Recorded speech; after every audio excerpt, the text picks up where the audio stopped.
tó yẹ àríwọ̀n kárí. Ẹ náwó ẹ nára a fẹ́ lọ sílé.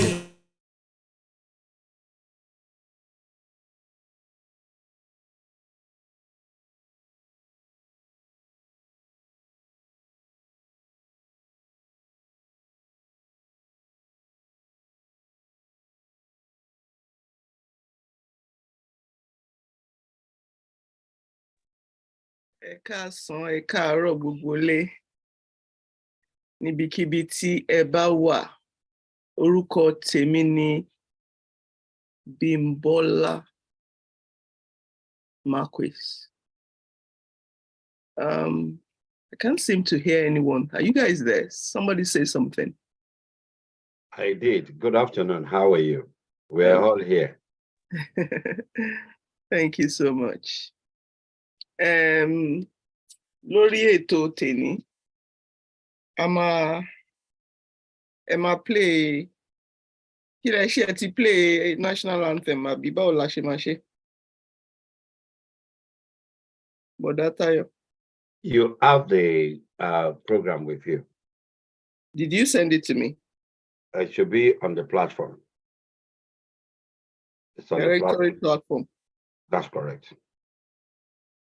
Okay, I got it. Okay. So, nǹkan tí mo máa kọ́kọ́ ṣe lénìí ni pé kí n sọ rules and regulations ètò tèmi fún yín. We need to abide by our regulations, need to abide by our rules. Please, no questions until question time.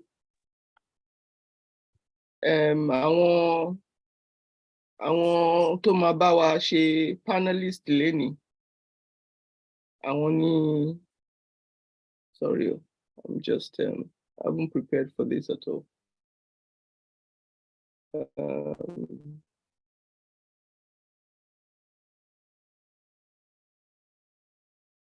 Essential moderator Barrister Olatayo Gedengbe àti Barrister Taiwo Odumosu. So we need to inform everybody pé question and answer time péré nìkan la gbà yín láyè láti náwó. Ẹ dẹ̀ raise ọwọ́ ẹ̀rọ when you do that. And in the meantime, ṣé Princess Olamijulo máa bá wa ṣe opening?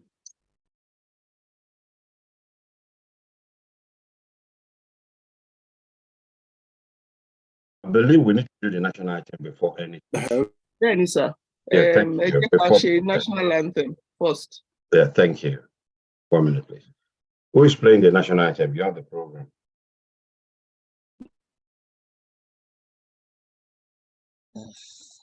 On the program, kò sọ yẹn kankan. It's listed there. Barrister Olatayo Gedengbe, national anthem. I should do that. Every assignment is slotted for someone. Okay, I hear you. Thank you. 1 minute, please. I will play the national anthem now.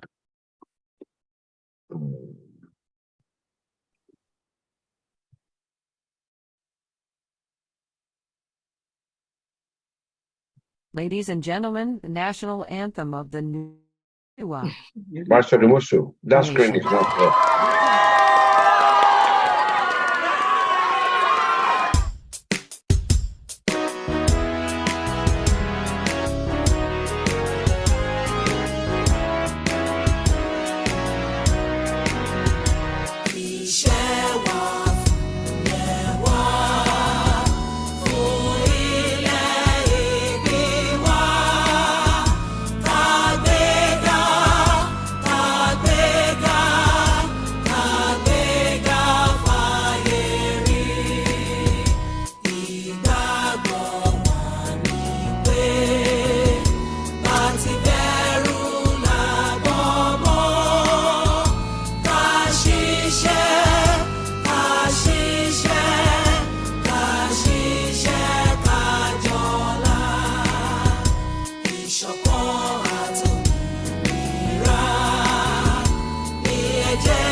Ẹ ṣeun gan ni, Barrister Olatayo. The next item on the agenda is playing of Asia Yoruba Nation by Barrister Taiwo Odumosu.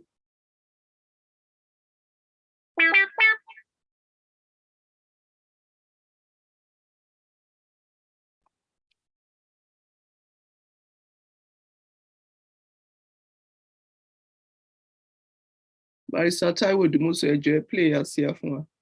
Mo ń bọ̀ o. Àti ní sùúrù, ẹ ṣé.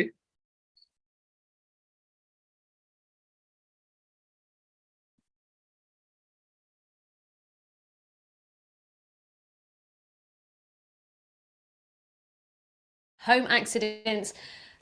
So really ask yourself, why aren't you protecting the most important things for your family? Take our quiz now. Click below to get started.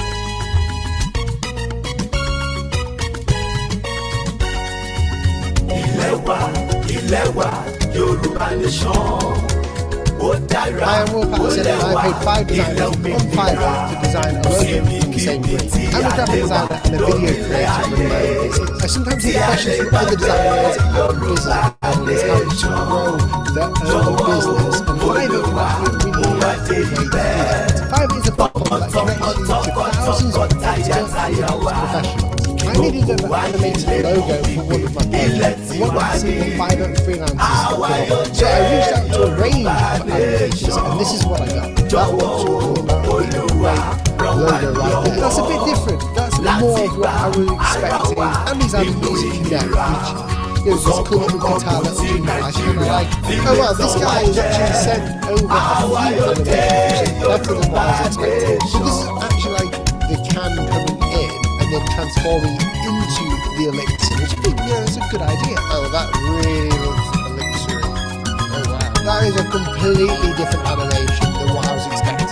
I thought it was going to be another of those normal logo reveals, but no, this is actually completely different. Check that out. It's like glowing. Like the elixir, the actual icon is stage visual representation of the plant. It really does tell a story about what it is, and I like that. Is it all under what, like 5 seconds? If you're looking to grow your business with the help of professional creators, Fiverr is the place for you. I will always fight for your glory. I look forward to you, man. Yoruba Nation now. Ilẹ̀ Yorùbá, ilẹ̀ òmìnira, èmi kò jẹ́ ìgbàgbé rẹ̀.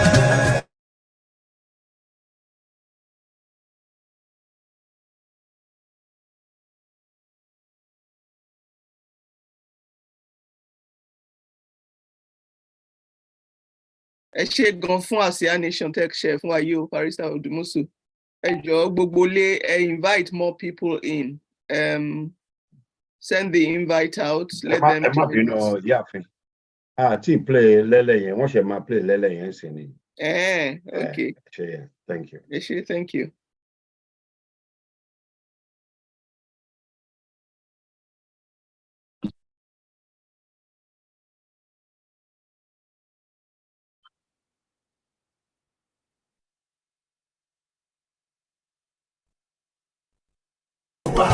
Ilewa, ó dára, ó lẹ́wà, ilẹ̀ òmìnira. Kò síbikíbi tí a lè wà lórí ilẹ̀ ayé. Tí a lè gbàgbé Yorùbá Nation. Jọ̀wọ́ o, Olúwa, mú wa dé ibẹ̀. Tọmọtọmọ, tọkọtọkọ, tayátayá wa. Kí gbogbo ayé lè mọ̀ wípé ilẹ̀ tiwa ni. Àwa yóò dé Yorùbá Nation. Jọ̀wọ́ o, Olúwa, ràn wá ní ọwọ́ láti gba ara wa nínú ìnira. Kò sọ́gbọ́n kọ́gbọ́n tí Nàìjíríà fi lè tàn wá jẹ. Àwa yóò dé Yorùbá Nation.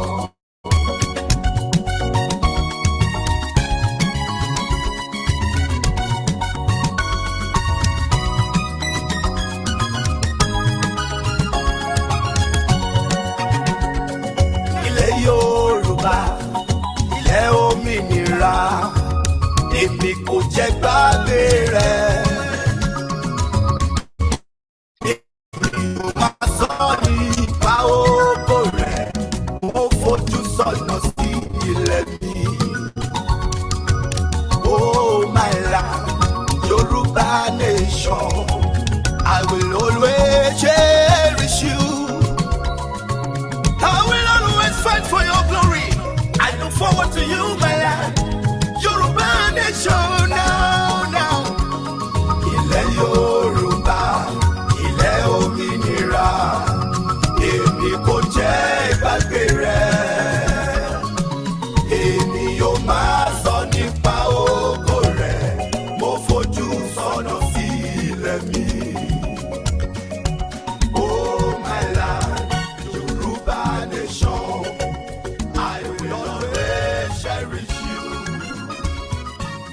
I will always fight for your glory. I look forward to you, my land.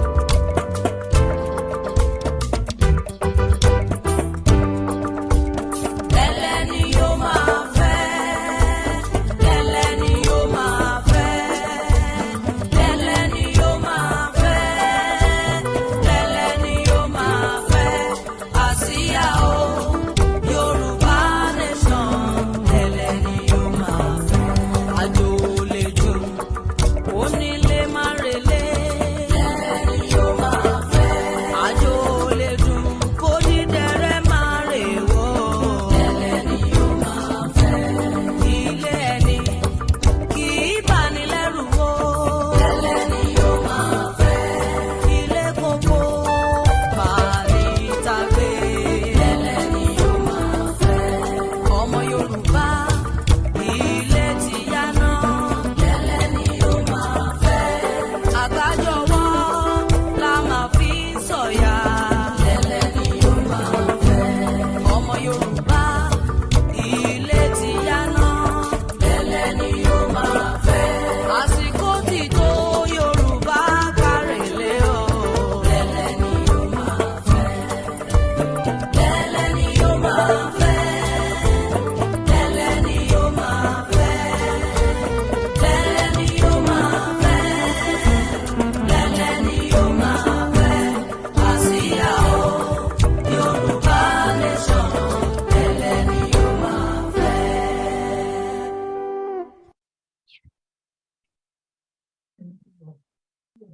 Thank you so much. Ẹ ṣé fún àsíá tẹ́ ẹ kọ yìí o, ó yẹ kí gbogbo wa bẹ̀rẹ̀ sí ń take ìjàngbara yìí more seriously.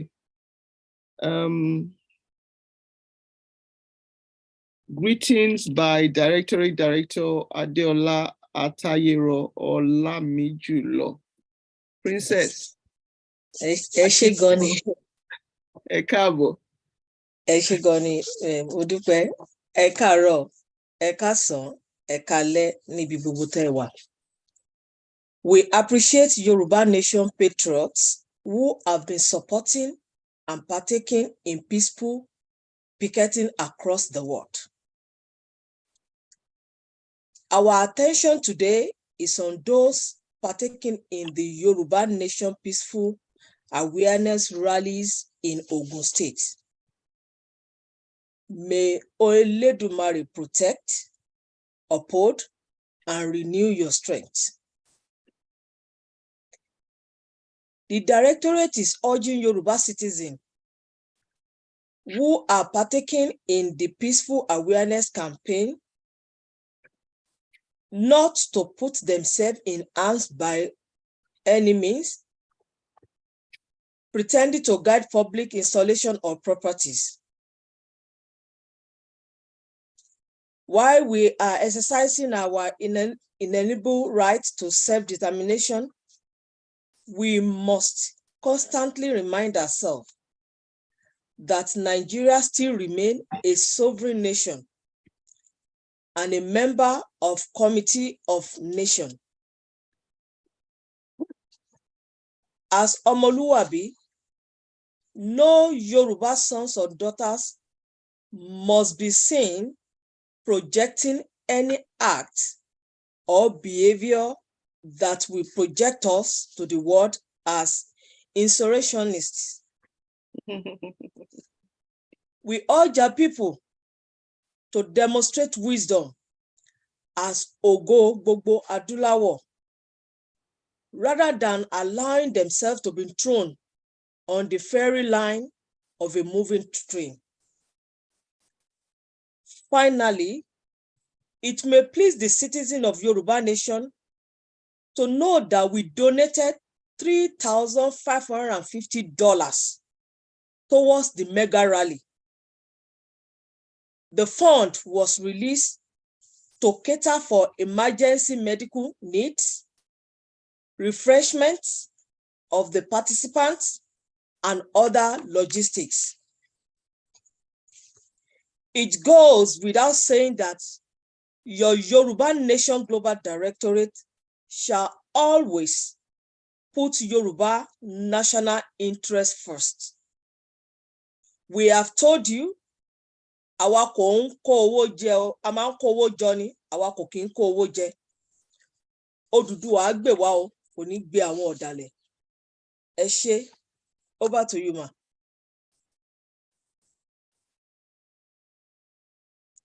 Over to So you, much for Sister that Bimbola. speech. Odùduwà sì bọ̀. Mo ń gbọ́ yín. Yes. Mo ní thank you so much.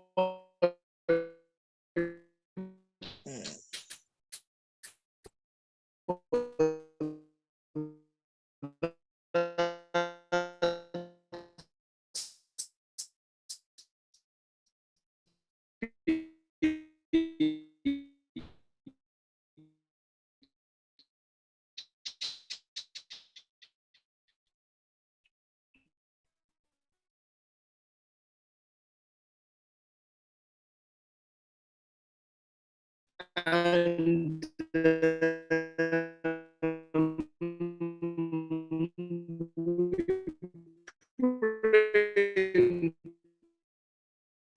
network yín ò ṣiṣẹ́ dáadáa o. Gbọ́ yín o.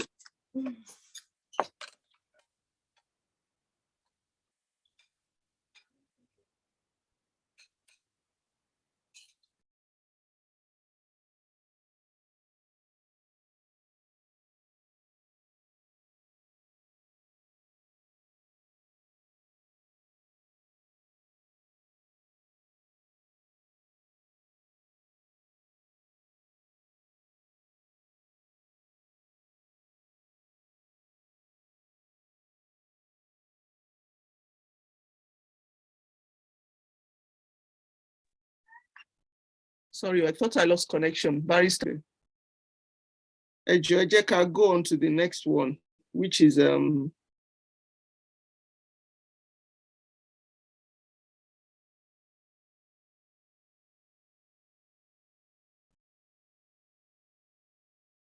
general news update by Arábìnrin Bíọ́lá Òtúsílẹ̀.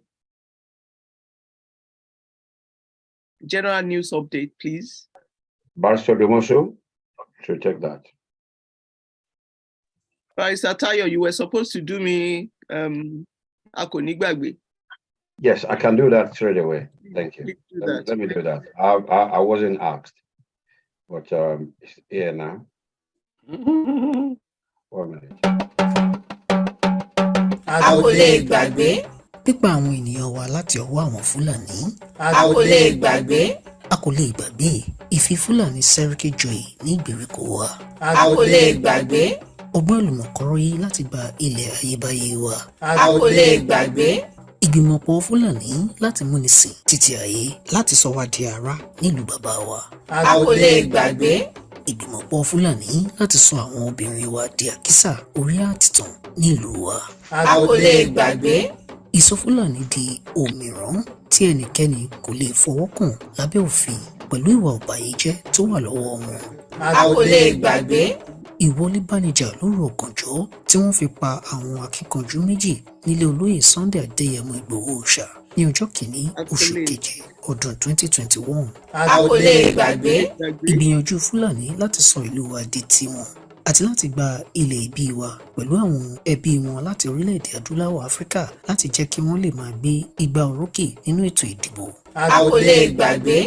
Èròǹgbà àwọn Fúlàní láti fi owó ṣe ẹ̀tànjẹ fún àwọn ènìyàn wa láti gbàgbé ìpolongo fún àdádúró àwọn Yorùbá. A kò lè gbàgbé. Ìfimọ̀ṣe ọ̀kan àwọn Yorùbá láti ní orílẹ̀-èdè tiwa fún ìrandíran àwọn ọmọ wa. A kò lè gbàgbé. Àtìmọ́lé àwọn ènìyàn wa pàápàá jùlọ arákùnrin wa Ìgbòho Òòṣà nílùú Kọ̀tọ́nú, àìbìkítà ìjọba Fúlàní fún pípa àwọn ọmọ Yorùbá ní orílẹ̀-èdè Yorùbá. A kò lè gbàgbé. A kò ní gbàgbé. Ìpínlẹ̀ Yorùbá di ṣíṣe, ìwẹ̀yìnwò kò sí rárá. Yorùbá ẹ jí ẹ má sùn o, Oòduà gbè wá o, kò ní gbé àwọn ọ̀dàlẹ̀ á bálẹ̀ lọ. Ìkéde láti ẹnu Yoruba Nation Global Directorate.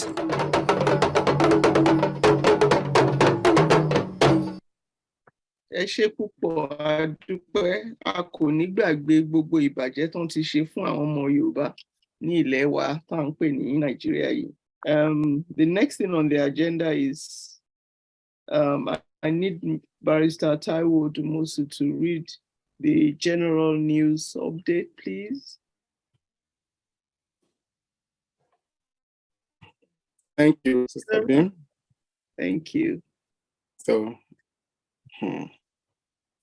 this is the 94th news update of the Yoruba Nation Global Directorate. We sincerely welcome you to the 94th Town Hall meeting of the Yoruba Nation Global Directorate. The Directorate is appealing to men and women embarking on peaceful rally in some parts of Yoruba Nation today to avoid getting involved in violent acts, even in the face of provocations. The Directorate reminded the agitators that public properties were bought with taxpayers' money, and as such, they must maintain decorum and good sense of Yoruba patriotism. Majority of our people are taxpayers. We will still use our money to put them right if we destroy them. The Directorate is urging those involved in self-determination struggle for Yoruba Nation to be truthful and be open to the Yoruba public. The monetary scandal presently plaguing the self-determination agitation must become a thing of the past if we desire a saner nation better than our present location. We regrettably note with dismay the growing financial impropriety some organizations and their leaders are being accused. The money being donated by the public for awareness and education of the people should not be seen as conduit pipes to siphon money into private pockets. The organization says the moment the money is donated, it takes on the characteristic of public money for which Ijangbara bodies should be accountable. Those in leadership position owes Yoruba public across the world the duty to tell them how the money is being disbursed. Transparency should be our watchword and the cornerstone of Yoruba Nation self-determination leaderships. Moving on, the Directorate urges the Yoruba people to note that freedom on self-determination will not come on a platter of gold. In the checkered history of self-determination, rallies have never been tools for declaration. We should not be deceived that merely proclaiming that we have declared Yoruba Nation will hand over all the paraphernalia of nationhood to us. Rather, we need systemic approach that will ensure that all the apparatus of the state gets into our custody. Hooliganism in self-determination is not in our best national interests, and it is contrary to Yoruba Nation survivor thrush.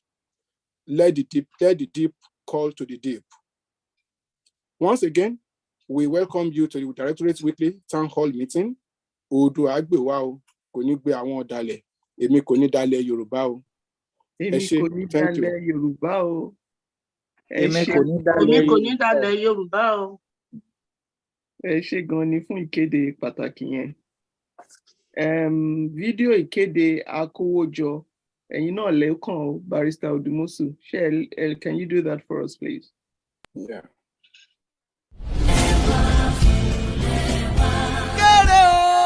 Ẹ̀yin ọmọ ọba aládé ọmọọba Yorùbá ní tilẹ̀ tókó àti lẹ́yìn odi.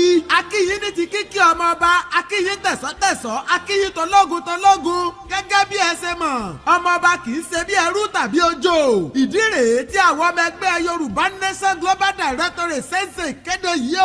Kí èkúlé gbọ́ kó sọ fún toko, kádò gbọ́ kó lọ rò fún ọbẹ̀. Pé ilé ti yá kì í sorin lásán òdodo ọ̀rọ̀ pàtàkì tó gbọ́dọ̀ máa wà lọ́kàn gbogbo wa ni. Gẹ́gẹ́ bí àwọn àgbà ṣe kọ́ wa, àgbájọwọ́ la fi ń sọ̀yà, ọwọ́ kan kò gbẹ́rù dórí. Ení tere, èjì tere, owó onírú, owó oníyọ̀ kì í ṣe owó tẹ́jọ́ tàbí ọ̀bọ̀ kó jẹ o. Ọmọọbabìnrin Adéọlá Atáyérọ Ọlámíjùlọ tó jẹ́ olórí ebùté ẹgbẹ́ Yorùbá Nation Global Directorate àti gbogbo ọmọ ẹgbẹ́ rẹ̀ ní ìgbàgbọ́ kíkún nínú wípé kò sí ẹni tó lè kó owó wa jẹ o. Yorùbá Nation Global Directorate ní ìgbàgbọ́ kíkún nínú bá a ṣe ṣe àkóyawọ́ ìṣirò tó péye àti ọgbẹ́ inú nínú ètò ìṣúná láìsí bayọ́nbayọ́ kankan nínú owó ìlú. Ikán, ejò tàbí ọ̀bọ kì í kówó jẹ lọ́dọ̀ tiwa. A sì ní ẹ̀rí àti olùjẹ́rìí rẹpẹtẹ nínú ohun tí à ń ná owó sí ni ọ̀rọ̀ òmìnira ilẹ̀ Yorùbá. Àwa máa ń kó owó jọ ni, a kì í kó owó jẹ. Ẹ̀rí tó dájú ni wípé gbogbo ẹni tó bá dáwọ́ sínú ẹgbẹ́ wa pátá ni wọn yóò máa gba ẹ̀rí ìfowóránṣẹ́ wọn tá a mọ̀ sí statement of account lóṣooṣù. Ẹ jọ̀wọ́ ẹ má jẹ́ kó sú wa, ẹ má jẹ́ kó rẹ̀ wá o. Ẹ fi owó ṣọwọ́ sí wa látòrí ẹ̀rọ ayélujára wa www.yorubanationgd.org. Odùduwà gbè wá o, ṣùgbọ́n kò ní gbé àwọn ọ̀dàlẹ̀ àti olè tí wọ́n ń fi ìjàngbara òmìnira Yorùbá pawọ́ fúnra wọn. Yorùbá Nation Global Directorate lolùkéde. Tẹ̀síwájú fọ́pọ̀ ire àtòhun tó dára. So much for that. Ọlọ́run á túbọ̀ máa bùkún gbogbo ẹni tó bá dáwó sínú directorate o. Ìlọsíwájú directorate àti ìlọsíwájú Yorùbá Nation òun là ń fẹ́. Apostle Raphael Adébáyọ̀, ẹ̀yin lọ pọ́n súnkàn. Fundraising exaltation, please.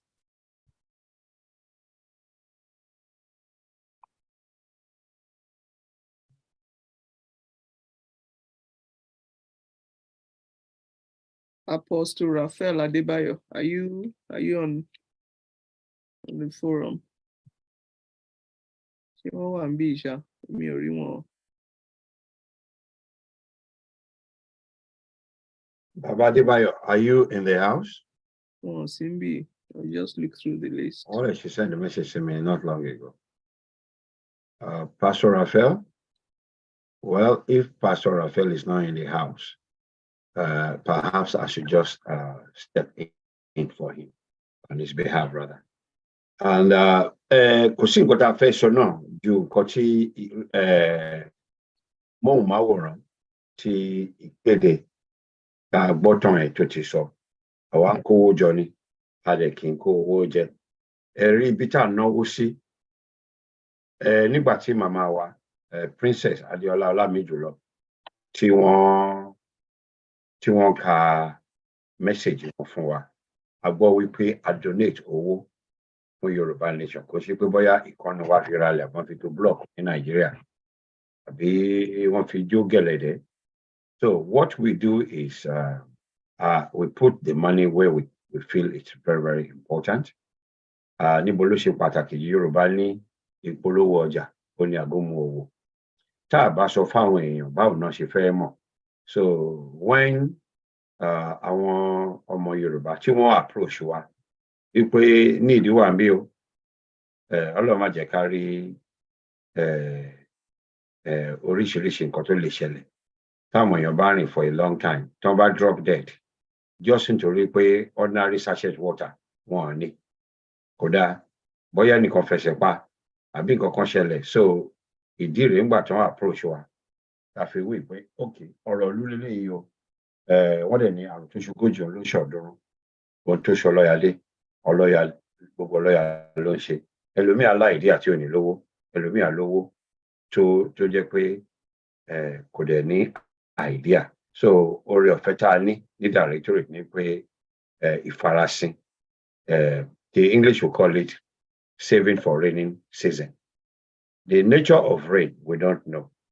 When the season will be, we don't know. But nígbàkigbà tó bá ṣẹlẹ̀ kí ìjágìrì kó má já ọmọ lẹ́yìn ẹ̀kún. Òun ni a ṣe ń kówó yẹn jọ tí a lè ń fi ẹ̀rí wọn gbogbo àwọn tó ń dáwó fún wa through àwọn account section wa regularly. So oore ọ̀fẹ́ mi ló tún déwájú wa báyìí o. Èyí la rí àmọ́ nǹkan tó máa ṣẹlẹ̀ lọ́la. And ṣẹ̀dẹ̀ mọ̀ pé ọ̀rọ̀ ìlú owó yìí kò ṣe tó lè fi nọ́mbà sí. Wípé 1 million tá bá ti rí 1 million àwọn kan ti sọ lẹ́yìn ìbọn irọ́ ni òfo èkejì ọjà ni. Ọlọ́jọ́ máa sọ òfo lé èkejì ọjà ni pé when there's a market on Tuesday, scheduled for Tuesday, if you come on Wednesday, the place is going to be empty. So empty promises. Òfo èkejì ọjà ni. Ẹnì kọ̀ọ̀kan bá sọ wípé iye báyìí la máa fi gba Yorùbá Nation. Owó tó jẹ́ pé àbùdí ni. Tá a bá ṣe bí ọ̀rọ̀ òkun ni, ta ló lè sọ iye gallon tó wà nínú òkun? Kò sí. So but tí náà bá tán láṣọ, ẹ̀jẹ̀ ń tán lè kánná. Wọ́n dẹ̀ ní òkè báyìí lọ́wọ́ afúnni ló ń gbé. Lágbára Ọlọ́run, ọwọ́ yín nìkan sàlẹ̀ àpò. Ẹ̀dẹ̀ ni mo yí tẹ́ ẹ ná. Ní màlà. Àgbà náà dẹ̀ ni wọ́n ló ṣe yín. So lóòrèkóòrè, Ọlọ́run á máa fún yín ṣe kẹ́ máa náwó sí wa bẹ́ẹ̀ ṣe ń ṣe. So we need your generous donation. One of the things you know that we built our reputation at the directorate is we don't coerce people. We don't ask people to donate out of compulsion. There's not a single amount that is too much, and there's not a single amount that is too little. Bí Ọlọ́run bá ṣe fún ní kálukú ni kò ṣe fún wa. And one of the things also that we do, and we do very well, is bí a ṣe máa protect $20, la ṣe máa protect $1 million, even though anybody teach you. But we believe there are millionaires among us. Tó máa release owó yẹn tó jẹ́ pé lágbára Ọlọ́run inú gbogbo wa dẹ̀ máa dùn. Inú wa máa dùn. Nǹkan tá a ṣe lénìí ọ̀rọ̀ tán ló máa di. Àwọn ọ̀ràn Yorùbá náà, àwọn ọmọ tá à ń ṣe fún ní agbára Jésù Kristi.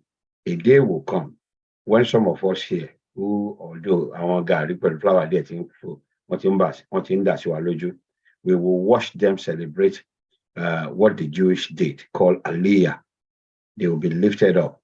Some of our children born in diaspora will go and join their, compatriots in Yoruba land, and together they will use their expertise to build a nation that will be first among many. Ní orílẹ̀-èdè Yorùbá. So ìdí rèé tá a fi ń bẹ̀yìn pé ẹ jọ̀ọ́ o, ìyà táwọn aṣáájú wa jẹ, òun ló jẹ́ kí gbogbo wa lénìí ká lè gbórí sókè. Not bí ẹrú o, ẹrú ò lè gbójú sókè, wọn ti bí ẹrú tó lè wojú olówó ẹ̀. Bá a ṣe ní jẹ́ káwọn ọmọ wa ṣe ẹrú, òun ni eléyìí. Oore ọ̀fẹ́ táwọn ti fún wa, ẹni tó bá déwájú màpò ọ̀ lénìí, á rí èrè kan tó wà ń bẹ̀ tí Balógun Ọdẹ́rìn lọ. During the week, èmi pẹ̀lú ọ̀rẹ́ mi kan, another friend of mine, a professional colleague, ó wá láti Ìbàdàn, àjọ wọn argue, ó lóun ò believe nínú Yoruba self-determination for Yoruba. Lónìí, we were just exchanging, and I sent him the picture of Ọdẹ́rìnlọ, and I was aware that he voted for Brexit, for Europe, for England to come out of Brexit. So I used that argument, and it's not up till now, he hasn't responded. It is funny that you've been privileged to have settled down in UK. You now have grandchildren, but we want our country back. These were the slogan, taking back our country. So you don't feel that your home, Yoruba land, pé a gbọ́dọ̀ take ìlú wa padà. Ìlú tí àwọn ìran bàbá títí ẹ̀ ní Ìbàdàn tí wọ́n jà fún. Mo send ire yẹn to remind him. So ire yẹn bó dẹ̀ ṣe wà káàkiri ilẹ̀ Yorùbá nìyẹn. Bẹ́ẹ̀ bá dé Lárò ẹ rí ní gbogbo àwọn ìlú yẹn. Wọ́n ní èèyàn sùn láàyè tá a bá kú là ń dèrè. Àwọn ère tó fún wa ní memory àwọn akọni tó ti kọjá bọ́n ṣe ṣe ilẹ̀ Yorùbá. So gbogbo wa náà la máa dèrè. Bèrè gidi ni kẹjẹ́ ká dé. Mi ò tiẹ̀ rò pé ibì kan wà nílẹ̀ Yorùbá tí wọ́n ti ń gbèrè àwọn èèyàn burúkú síbẹ̀. Báwọn èèyàn gidi náà fi síbẹ̀ for eternal memory of those alive and those who will come after them. So abẹ́yìn ní Barrister Odumosu, please, I plead with you. Ẹ bá wa fi account number wa sórí fọ́nrán. Please donate to this noble project. Yoruba Nation now, we take that as just figurative expression. We see nation to now. We see it's a free word, freedom of speech, but it's beyond a cross-country race. We will continue to go and go and go, and if possible, hand the batons over. But let's have this mindset that we are preparing for a long run. And I love boxing. It's probably the only sport that I support 100%. But a good boxer to train 12 rounds, so I make a full match. I practice do 12 rounds. Each round is 3 minutes. Put them as 12. But the possibility exists that in the first 2 rounds, or even the first round, only knock out opponent. So if we're well coordinated and we allow our best and the brightest to lead us in this struggle, Janduku Kolama Fishe, Yorubani Ataria Janaku Kinse Romode, what we embarked upon is not for mediocres. I'm obviously one of the least in Yoruba Nation. And the beauty of it is, if I see my brothers and sisters who are more enlightened, who are more exposed, who can act for our collective interest, we'll let them do it. Karu Shomodi, Karu Dimasho, our mindset has to change. Nobody needs to know your face. Nobody needs to hear your voice. In the football tournament, there are people who sit throughout the match on the pitch. But when it is time to decorate the champions, they all get medals. They all get to carry the trophy and take pictures. So on any competition, let it be a thing of the past amongst us. So I need Owo, Kalema Kowe Ije, Bugwegbe Papatani, Ìròyìn tó ń bá wa nídà kọ́ńkọ́, ó lè jẹ́ kí ìrẹ̀wẹ̀sì kó bá àwọn ènìyàn. Orúkọ kọ́ la máa worship o. I don't care what the name is. I don't care. I say this with all due respect. We need to begin to look at track records, the last 3 years, Kilacheche, and there are so many famous aristocratic family in Yoruba land. But but the national interest, Yoruba national interest, what is at stake at this moment is the Fulani national interest and the Yoruba national interest. We've done series, actually, oríṣiríṣi ẹ̀kọ́ láti kọ́ lórí ìkànnì yìí. Àwọn Haúsá ó wù wọ́n káwọn náà lè kóra wọn jọ bíi tiwa. Kán làwọn fẹ́ gbà ló wọn padà. Àmọ́ nǹkan tó ń ṣe bọ̀tá mọ̀ pé kán tó bírò àwa ẹ̀ náà ti gbẹ́sẹ̀ lé ìlú wọn. Kán tó bí wa náà ti jàjà ti Ìlọrin náà tán ti gbà lọ́wọ́ ẹ̀rọ Yorùbá àgbà padà. Wọ́n ní igi gogoro má gún mi lójú, òkèèrè la ti ń wò. Ṣé ilé ayé ṣó máa ti gbá ti yín bàjẹ́ ni àbó máa dáa? So èwo la ṣe ń fún yín ní ìpè opportunity nísìn. Please ẹ jọ̀ọ́ ẹ donate. Ení tere èjì tere. Ẹ jẹ́ ká donate owó sínú project yìí. Barrister Odumosu ti fi details website wa síbẹ̀. Through the website, everybody has the opportunity to donate. Kò sówó tó kéré jù, kò dẹ̀ sí tó pọ̀ jù. Ẹ jọ̀ọ́ ẹ bá wa fowó sí. Inú mi dùn, mo ti rí bàbá wa Apostle Raphael, even though wọ́n late. Ẹ̀yin èèyàn lè máa sọ̀rọ̀ penalty tá máa fún ẹni tó bá late. Ṣé a máa pè wọ́n sí assembly ni? Ajá pankẹ́rẹ́ fún bàbá. Ẹ má bínú. Ẹ jọ̀ọ́ ẹ bá mi spotlight bàbá o, please. Iṣẹ́ yìí ni mò ń ṣe o. I'm not handing over to you. Thank you. Barrister, we are so proud of you. Thank Sherry, you. I'm very sorry. Because of that Sunday. Emma bínú ṣe máa pé ẹnìkan tó pé ọ̀rọ̀ Yorùbá yìí ó dà pé ní Dallas ẹni tó pè mí gan sin an African American person ni, a professor, he's been doing for many years. He's now saying we have to do Martin Luther King parade, all those good stuff, and we're trying to let them know we Yorubas in the world that we are looking in southwest of Nigeria. We need help of all the Yorubas all over the world, because ne community and African American if anyone she wants your son different thing all over. the world. But àwa ni bàbá wọn ilé wa gan-an fẹ́ gbà ń sìn wọn àdẹ̀bọ̀ gbà lọ́wọ́ wa. So inú mi dùn láti sọ fún gbogbo wa tó wà lórí ìkànnì wípé directorate wọ́n ní pé olóòótọ́ kò ní kú sí ipò ìkà. Bí rọ́bà lọ ní 20 ọdún wọ́n ní ọjọ́ kan ní òótọ́ máa bá. Inú mi dùn pé Ọlọ́run kà mí yẹ láti jẹ́ ọ̀kan nínú àwọn tí Ọlọ́run lò ní ẹgbẹ́ directorate. Bó dẹ̀ pé gbogbo yín náà ní tàwa bí náà ni wàá máa dùn pé a wà nínú ọ̀kan tí Ọlọ́run lò fún ilẹ̀ Yorùbá. Torí pé eléyìí báyìí kò ń ṣe grace Ọlọ́run ni pé a wà nínú directorate. Kò ń ṣe pa ẹnìkan, kò ń ṣe ọgbọ́n ẹnìkan, ọgbọ́n Ọlọ́run ni pé Ọlọ́run kó wa jọ síbí.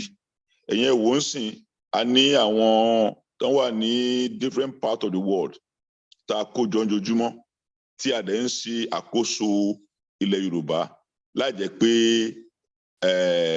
à ń ṣe bàbá sọ pé àbí pé apàṣẹ wà ní tí a bá fẹ́ ṣe tá a bá rí i pé ó tojú sú a jókòó a sọ pé rárá a lè ṣe lè a lè ṣe tọ̀hún.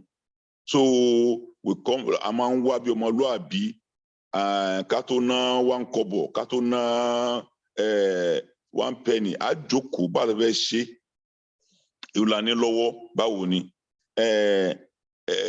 For those who care to know ẹ lọ bá accountant ṣe rí bọ́lá ṣe ń ṣe fún directorate is just a great Ọlọ́run ràn wá lọ́wọ́ ni ká tó ná kan tán Ọlọ́run á tún pèsè. Ṣùgbọ́n mo á find out pé anytime tá a bá ti ní vision Ọlọ́run máa make a provision. So àti wá débi kan tẹ́ gbé gan our vision must be very very bold. Kádẹ̀ believe Ọlọ́run Olódùmarè á dẹ̀ fún wa ní great provision láti ṣe. Torí pé níṣẹ́ àti dé stage kan pé ìgbà kan ní tá a bá sọ pé a ní $20,000 lọ́wọ́ 15,000 25,000 tá a bá ní lọ́wọ́ ń sìn a mọ̀ pé a lówó lọ́wọ́. Àwa ti dé stage kan ní pé gan sìn pé a ní láti máa call fún àwọn nǹkan owó tó tówó láti kí n ta fẹ́ ṣe ni. Tó pé àwọn ọmọ Yorùbá wọ́n ti ń wá àwọn adarí tó lè darí wọn. A dẹ̀ dúpẹ́ pé Ọlọ́run níyàn wá láti jẹ́ àwọn adarí yẹn. Tó pé ẹnìkan ò lè wá lénìí kó wá jí lénìí pé òkè o pé ìwọ Ògèdèngbé àbí ìwọ Ṣàyẹmísí àbí ìwọ Òdùmọ̀ṣù àbí pé bàbá Oyèfúlẹ̀ ṣe wà nú ẹgbẹ́ yìí mo á dá $10 bó lẹ ti ná $10 mi. Abo mi sọnù ẹ lè rí ní directorate because every dime that must be spent must go through at least about 3 or 4 layers before the money is dispensed to do anything. And ìfẹ́ àwọn ọmọ ìlú wa ó jẹ wá lógún. Ṣé ẹ rántí ìgbà tí àwọn tó ń tì mọ́lé níjọ́sí tó ń release kó ní àti Àbújá ẹ rántí kíákíá la ṣe pàdé la ní pé àwọn tó ń jáde yìí o ká mú ká fún ní nǹkan. Níjọ́ ni gbogbo àwọn ipá wátá wọ́n pera ní group wọ́n set up group to know yìí pé àwọn ní àwọn kan tí wọ́n ronú wọn. So bẹ́ẹ̀ lọ ìyàwó Àdògán náà tẹ́pọ̀ náà ní some little challenges kíákíá ńlá dìde ìyá kí ló ń go through gbogbo wa ní ìfarasin ní ẹ náà farasin fún ilẹ̀ Yorùbá ni àwa náà dẹ̀ wà láti wà lẹ́gbẹ̀ẹ́ yín. Ọmọ kan bẹ́ẹ̀ ń gbà kan tó lọ bì kan tó kán lẹ́sẹ̀ kíákíá la dìde. So many things like that I can recall. So as a pastor inú mi dùn pé mi ò di ọjọ́ kan kí n regret pé mo ti wà nù báyìí torí pé kí ni we have a bold people tó sọ pé eléyìí bá ò dáa eléyìí dáa kò dẹ̀ sẹ́nìkan tó tóbi jù tí a lè bá sọ̀rọ̀ ká bá wí. So eléyìí jẹ́ kí inú mi dùn pé we have hope nílẹ̀ Yorùbá. So gbogbo ọ̀nì tẹ́ndún tó lọ́ máa fún láti ṣe ń sìn ẹ jẹ́ ká ṣe ẹ jẹ́ ká give ẹ jẹ́ ká donate ká sọ fún àwọn ọ̀rẹ́ wa ká sọ fún àwọn ọmọ wa pé ẹ̀yin náà nípa sí nǹkan tó ń lọ ẹ nípa kò sí owó tí ó tó kéré jù kó tó pọ̀ jù ṣùgbọ́n náà ẹ nípa nù rẹ̀ ká sọ fún pé nígbà tí kẹ́ bá ń lọ báyìí o owó báyìí ni mo fi sílẹ̀ nǹkan báyìí mo fi sílẹ̀ nǹkan báyìí mo fi sílẹ̀ ká dẹ̀ máa ṣe lọ báyìí láìmọ̀ wẹ̀yìn wò. So ẹ jọ̀ọ́ it's not about campaigning about this thing. Can take it as our personal ministry, as our personal outreach. We pay as Queen Yoruba nílò wa. Àìmọye owó láti dá náà wọ́n ti dá. Owó yẹn ti sọnù àwọn tí rí wọn mọ́. Àwọn wá ń ké ojoojúmọ́. Àìmọye ní lórí social media àwọn tí gbóló àwọn ẹ̀rọ rẹpẹtẹ náà àwọn owó yẹn ń kọ́ ọ̀hún rí. Àwọn tí bí ń pa ń lé àtẹ̀rí kankan.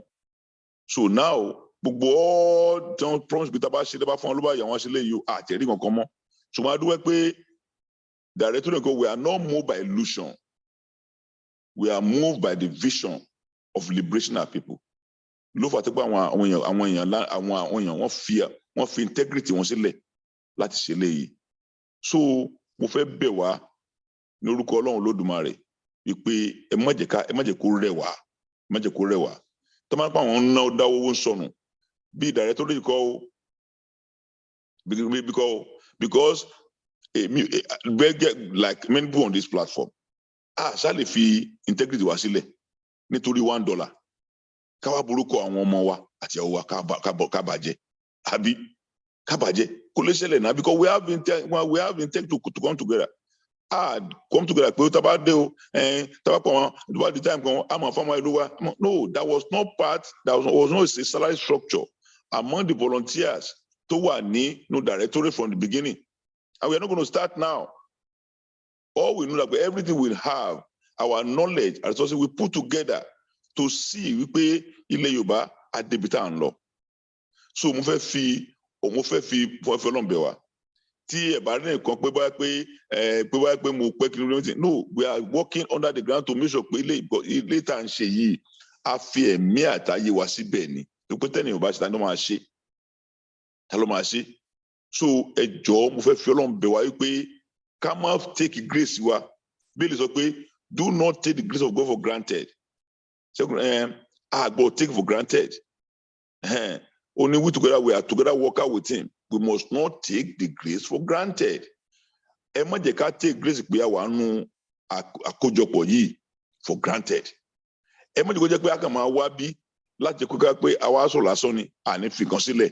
No. At the pass the test, a lot of tests.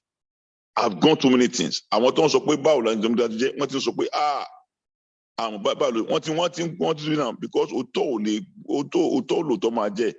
So mo fẹ́ fi Ọlọ́run bẹ̀ wá pé ẹ jẹ́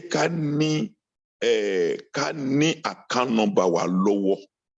Zelle account wa yorubanation.usa@gmail.com is always there. Once you give the money there, the money go to the account directly. If you go to PayPal, you go to account directly. It's not supposed to go to anywhere. It's registered with our EN number to go there directly like that. And the London account, they are intact. So we work over these things. So ẹ jọ̀ọ́, ẹ jẹ́ kó jẹ́ one gift, one Christmas gift I've give. No Greek part I've give. Let's give it. Let's give it. Let's give it. Mo sọ fún Baro mo ní pé mo fẹ́ ṣe birthday o. Ṣùgbọ́n no birthday yẹn o, mo ti reduce owó tí máa ná. Owó tí máa ná fún birthday yẹn o. Mo ti reduce about $1,000 láti rí pé mo ti fi nǹkan lẹ̀ gbowó ọdún fún directorate. It's a pledge I'm making my heart. But let's reduce this spending to give money. God mọ̀ pé a nílò rẹ̀ ní àsìkò yìí. A nílò rẹ̀ ní. Ẹ jẹ́ ká ẹ dákun ẹ jẹ́ ká jí dìde, ẹ má jẹ́ ká sùn. Don't let us be discouraged about anything. It's a structure that I put in place that will stand the test of time. A lè sọnù mọ́jẹ̀ wá pé tí a bá nílẹ̀ Yorùbá tó bá dé tán ẹni owó tó wá kùnú àkáǹtì yìí òbí owó tá a máa sọ fún the next government pé ẹ fẹ́ débẹ̀ o owó ìlà pé fún yín o and this structure resources to continue. That's the plan. It's not more that somebody will come and say let's share it. No, it is that's the commitment. Adé jọ kí n ti gbẹ́ngbà tá a wá lọ gírí ajá àbá gírí kí n látó múlẹ̀. No, when we come together in one mind and one truth with our spirit, non pe ni múlẹ̀. Spirit that lọ ń lò tó pé àní dalẹ̀ ara wa and say is the strongest level of ìmúlẹ̀ which we are in directorate. So ẹ jọ̀ọ́ mo fọlọ́n bẹ̀ wá ni o, ẹ má jẹ́ kí ó sú wa, ẹ má jẹ́ kó rẹ̀ wá, ẹ má jẹ́ ká wẹ̀yìn wò.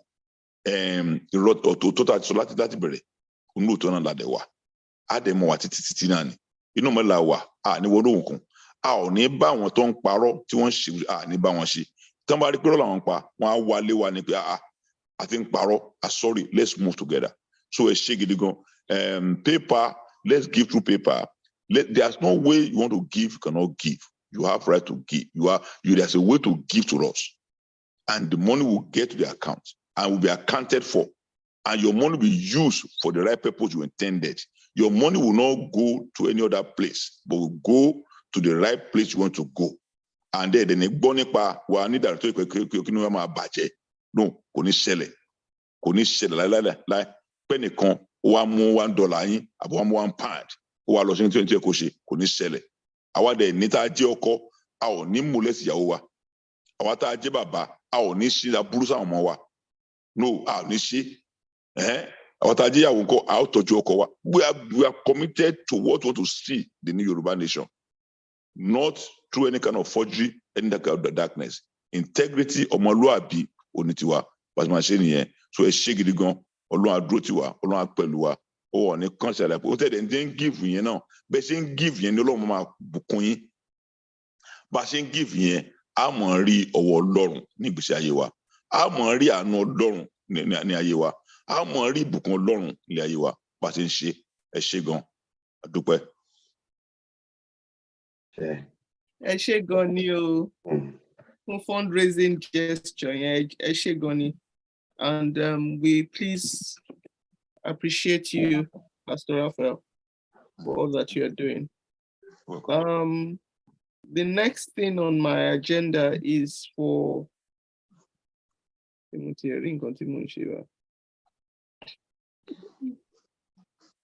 video ọ̀rọ̀ àṣírí láàrin Yorùbá, Barrister Olatayo Gedengbe.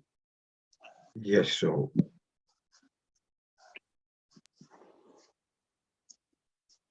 Yorùbá ẹ jẹ́ ká pè fún ṣọ̀kan, ìṣọ̀kan, ìṣọ̀kan.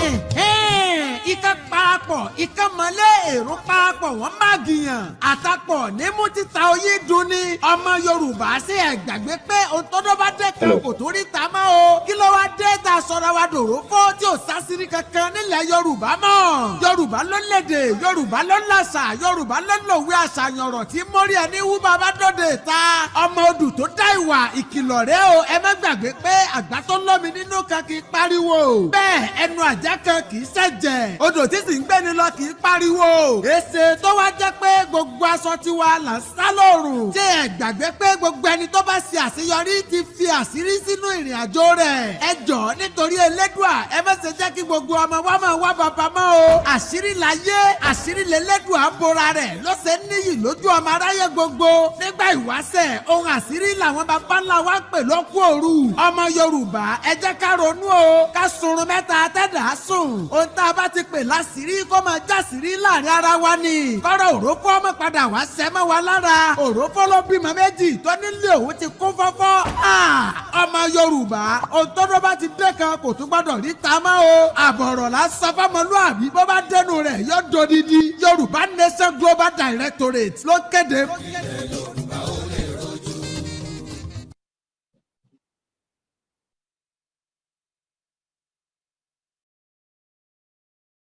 Thank you. Thank you so much for that. The next thing on the agenda is, bear with me a minute. Barrister Olatayo introduce our panelists to my bawa ọ̀rọ̀ ní orí ètò yìí. Yes, thank you very much. Ẹ ṣé gan, ẹ kú ilé, ẹ kú wájú lẹ́ǹkan ṣe o. Ẹ jẹ́ kí n kọ́kọ́ introduce àwọn màmá wa, Mrs. Sandra Popola Obi. Àwọn ni wọ́n máa engage àwọn panelists wa fún tèmi. And àwọn tí wọ́n dẹ̀ máa fọ̀rọ̀ jomitoro ọ̀rọ̀ pẹ̀lú wọn. Ẹ jẹ́ ká kọ́kọ́ wọ́n níbi tí wọ́n bá fi ṣe orí àkíntẹ̀bẹ̀ mọ́lẹ̀. Àwọn màmá wa tí mo fi tọ̀wọ̀ dárúkọ wọn, màmá wa Riskat Badmus, wọ́n máa wà nínú àwọn èrò tá a máa ṣe lẹ́yìn. Ẹ jọ̀ọ́ bá mi fi màmá Riskat síbẹ̀.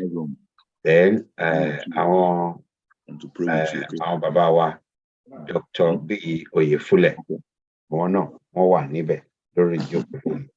Then mi ò mọ̀ bóyá bàbá wa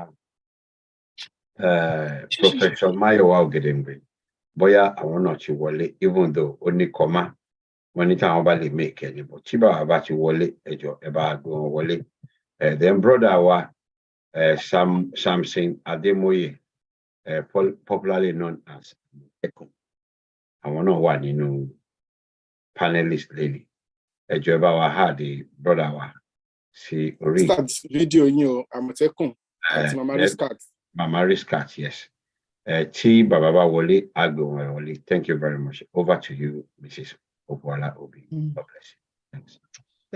Thank you, Barrister Ogedengbe, and thank you, everyone. Ẹ̀yin ẹ̀gbọ́n mi, ẹ̀yin àbúrò mi, Princess Atayero, I greet you. And Dr. Oyefule, thank you so much for joining. And àwọn ìtókù tó ń bá join wa, a máa dúpẹ́ lọ́wọ́ wọn pé wọ́n wá ní ọjọ́ ìní láti wá tan ìyànyán ọ̀rọ̀ ta ní lénìí. Mama Riskat, ẹ káàbọ̀ sí ètò, ẹ ṣé gan ni mà pé ẹ join wa lénìí. So what is it that we're talking about today? We're talking about telling our people the truth. Telling our people the truth. Forgive me, because lénìí Yorùbá kọ́ ni máa fi ṣe, òyìnbó ni mo máa fi ṣe. Ṣùgbọ́n tó bá wù yín, ẹ̀yin panelist ní ẹ jọ̀ọ́, ẹ dáhùn ní Yorùbá bó bá ṣe wù yín sí. So nǹkan tó wà ńbẹ̀ ni pé ọ̀rọ̀ tá a máa sọ lénìí ni Declaration of Sovereignty tó ṣe kókó fún gbogbo wa pátápátá. Nǹkan ńlá ni tó jẹ́ pé a láti yẹ̀ wò ní tótó nǹkan tá a dẹ̀ máa ṣe lénìí nìyẹn. So kí ni wọ́n ń pè ní sovereignty? What is it? Sovereignty is a political concept that refers to dominant power or supreme authority. A declaration of people's sovereignty without the declaration of independence is simply rhetoric. It's rhetorical. If independence is declared, ẹ ṣé gan ni o, Àmọ̀tẹ́kùn, Samson Ademoye, ẹ ṣé tẹ́ darapọ̀ mọ́ wa. If independence is declared, the foundation of this declaration should be seen to be rooted in the previous declaration of sovereignty. If the conflict makes it to international courts, the declaration of sovereignty will be variable. So, mo fẹ́ kí n set the foundation discussion wa ni by stating those facts that we all know. Now, let us examine a series of questions. Tí màá nídi help ẹ̀yin panelists wa láti dáhùn. Some of the questions will be in different parts, will be in 2 or 3 parts, and I will group them together, but I'll tell you when I'm grouping them together so that you know that I'm doing that. And for each question or groups of questions, I want each panelist to give their views about those. So, lákọ̀ọ́kọ́, wọ́n máa ń sọ pé women's first. So obviously as a woman, màá kọ́kọ́ lọ sí, and forgive me, the men in our panelists that are men, forgive me for going to Mamawa Riskat first on this first question. Ṣé ti ready ma? We recently heard of a new word, reclamation. Isn't declaration and reclamation mere semantics? Okay, ma. Yes, ma. Then I'll go to Àmọ̀tẹ́kùn. We recently heard of the new word reclamation. Isn't declaration and reclamation mere semantics? Ẹ ṣeun ẹ kúrọ̀lẹ́. the way you just put it, it makes it a bit far from semantics. In fact, when you have a good look at it, it becomes to sound as if Keoma compares semantics pẹ̀lú source tó jẹ́ pé ó wà inversely intelligent. Reclamation, téèyàn bá fẹ́ lò in terms of pé irú situation táwa wà, then maybe we need to go to Yewa North, where people have been sent away from their own location, their homestead, and for some reason they've been let out of Benin Republic, and they're coming back home, and for some reason they have this energy, this power, and they've said, listen, we're going to go back. We have to go back there and use all force and all possibilities to reclaim our land. It is not the same thing in our own terms. And so this particular person is using rhetorics, is using perhaps semantics, as you said, to kind of hoodwink people who lack knowledge.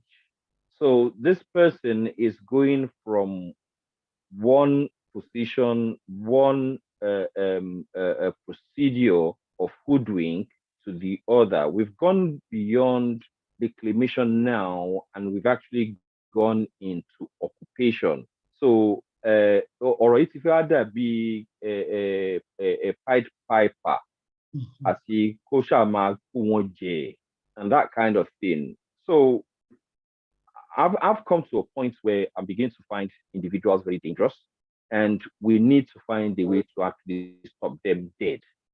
So this reclamation thing is like kabako èèyàn jẹ àbí ká kó àgbàdo sínú ìgò fáwọn adìyẹ. Wọ́n máa chap ní di ìgò yẹn pẹ̀lú àgbàdo. They see what they want, but they can't reach it because we have this wicked person who is playing them, using them. Reclamation is gone beyond semantics. It's become a hoodwink, a tool of hoodwink. And the worst part of it is people are not standing up to tell her, come on, stop that nonsense. You need to stop that nonsense. But I suppose time will tell. Eshioma. Eshigoni Amotekun. Dr. Oyefule, the same question. Shay can repeat it. Should I repeat it, or you're okay with it? Yes, ma'am. I repeat it. Okay. Wani, we recently heard of a new word, reclamation. Oh. Isn't declaration and reclamation mere semantics? Okay, Eshe, reclamation, by definition, we are claiming an entity that has been lost. I feel reclaim it. Like the previous speaker, Mr. Amotekun said, tí àwọn èèyàn bá padà wá pé àwọn fẹ́ wá reclaim ilẹ̀ wọn, reclaim nìyẹn. But in our own particular case, kí la fẹ́ reclaim? Ṣé autonomy wa la fẹ́ reclaim? Àbí control over our space la fẹ́ reclaim? That's where semantics, èèbó lágbára gan ni. You have to reclaim something that's tangible, physical. But ever kúrò lórí ilẹ̀ wa. Even our neighbors wa, àwọn ará ilé wa tó wà ní Benin Republic, wọn ò lé wọn kúrò ní ilẹ̀ wọn náà either. Wọ́n kàn divide ní sí between Faransé àti Gẹ̀ẹ́sì. ìgbà tí Gẹ̀ẹ́sì dẹ̀ máa fi àwa lẹ̀ 1960 àti 63 wọ́n gbé ilẹ̀ wa yẹn sí in a government tí àwọn èèyàn lè manipulate sílẹ̀. So kò sí nǹkan tá a fẹ́ reclaim because we never lost it. Now declaration on the other hand, declare, I think it's from the Latin word declare or clare, and if you declare also where I declare God's sovereignty over this entity. I declare my people's sovereignty over this entity. So there's a very, very big difference, I think, nínú àwọn ọ̀rọ̀ méjèèjì yẹn àti implication wọn. Again, look, English, second language of most of us. It's our second language. So ability to delve into semantics and understand or common among our people nítorí pé èdè elédè là ń lò. So àwọn tó dẹ̀ fẹ́ fi àgbàdo sínú ìgò, like my brother Amotekun said, wọ́n lè lo irú àwọn ọ̀rọ̀ yẹn for one purpose, láti make it difficult for people to understand or discern what is being said. Ẹ ṣé olóòtú. Ẹ ṣé gan ni, Dr. Oyefule. Ẹ káàsán sà, Professor Ogedengbe. Ẹ ṣé gan ni sà tẹ́ darapọ̀ mọ́ wa lénìí, tẹ́ dẹ̀ gbà láti jẹ́ part of the panelist. Ẹ tí pẹ́ jù sà, nítorí pé a ṣẹ̀ bẹ̀rẹ̀ ni. So mo fẹ́ bẹ̀rẹ̀ ìbéèrè question yín lọ́wọ́ yín sà. There is one question, the first question, which is, we recently heard of a new word, reclamation. Isn't declaration and reclamation mere semantics? Ẹ ṣé olóòtú àti àwọn aṣáájú mi tó ti sọ̀rọ̀. Ẹ kú dédé ìwòyí. Nǹkan tí mo rí ń bẹ̀ ni wípé àwọn pundits tí a máa ṣe ní kẹta máa ṣe ní academics ni wípé tẹ́nìkan bá sọ jargon kan, wọ́n á ní kó operationalize ẹ̀. Torí nǹkan tí ó mìí sí yín ó lè má mìí sóńtàn. Wọ́n máa Yorùbá ní a máa kọ́ lọ́mọ ó tọwọ́ lọ́mọ kú àbíbò náà ṣe máa ń wí ẹ dákun ẹ mọ̀. So I think gẹ́gẹ́ bí general overview táwa rí in the open space, I feel pé reclamation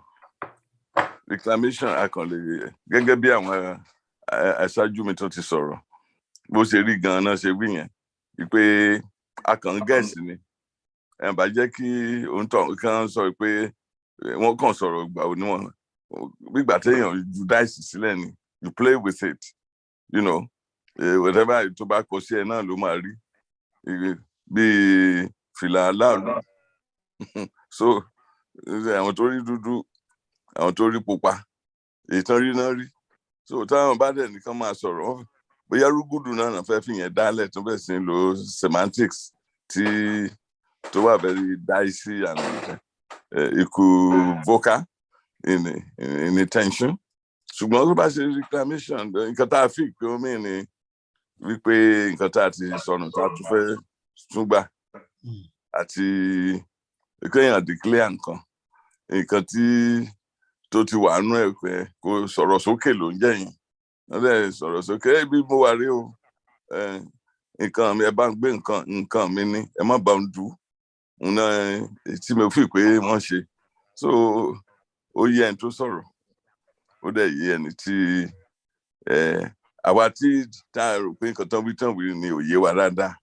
So kàn jẹ́ nǹkan tẹ́mi rí sọ ń bẹ̀ yẹn. Ẹ ṣeun. Ẹ ṣé gan ni sà, ẹ ṣé gan ni. So ó yé ọlọ́rọ̀ nǹkan tí ó rò pé òun sọ, ṣùgbọ́n àwọn tí ó ń bá sọ ìyẹn wá ní question tá a láti fi sí ibẹ̀. Gẹ́gẹ́ bí wọ́n ṣe sọ nínú chat ńbẹ̀ yẹn sìn, wọ́n ní pé ìyá ọ̀rọ̀ ni. So again, Lossy, question wa kg.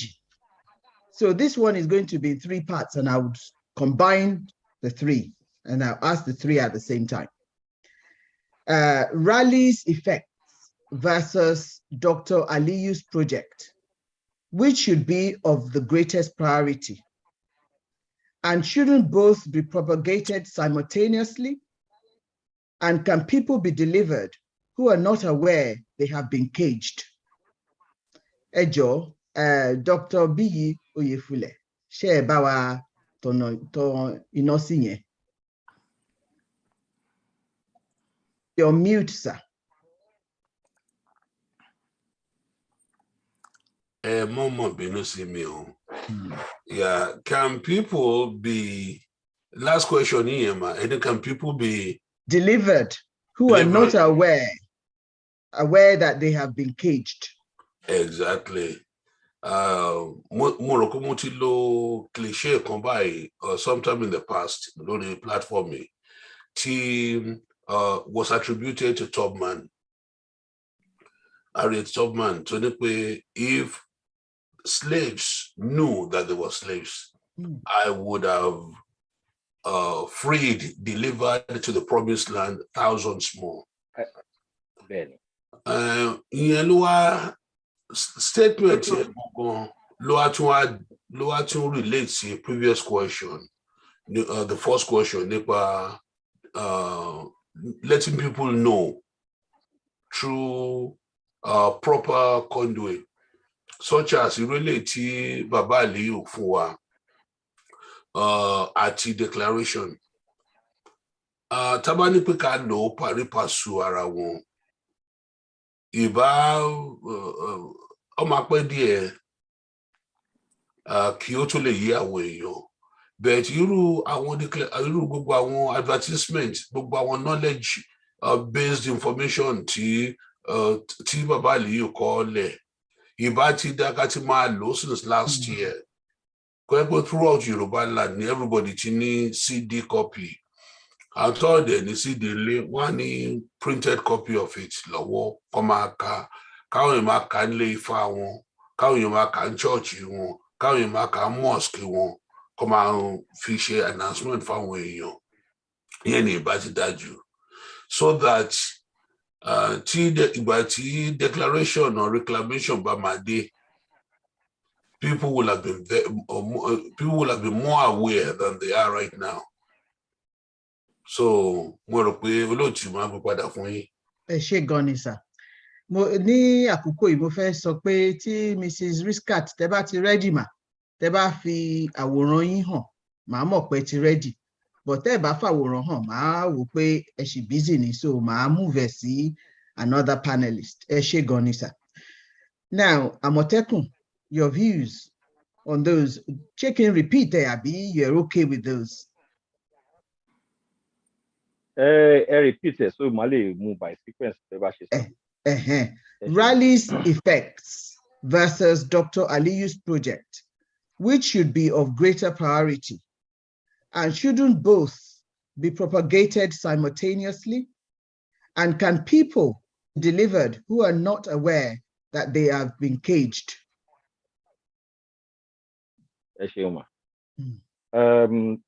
From my minor sensibilities, awareness in the context of importance of education. From education, then you have people who will be mounted or mounted with the understanding of importance by any rally, which is follow the right sequence. But unfortunately, Yoruba Nation at the moment, the cat before the horse. Unfortunately, I want to lower rather than being the directors of the situation, I'm going to damaging director. So it's always going to be a case where the awareness should have gone before you actually call people out to stamp their conviction or authority by matter of consensus wípé kan jáde wípé okay proclamation wa leléyìí, this is not right. So awareness yẹn gangan ló yẹ kó ti lọ síwájú. Recently mo bẹ̀rẹ̀ sí ní rò wípé okay, let's put it this way, ọ̀nà mẹ́ta náà ní kíní sequence yìí máa lọ.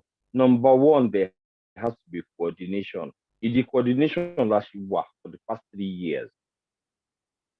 By the time Taba were coordinated, Taba ni the elites, the intellectual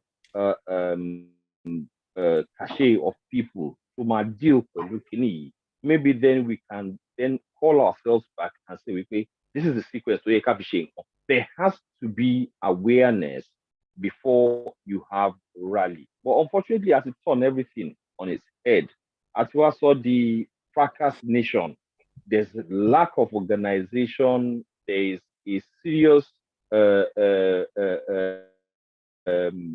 brilliance or dullness of disorganization. Our organizer rara.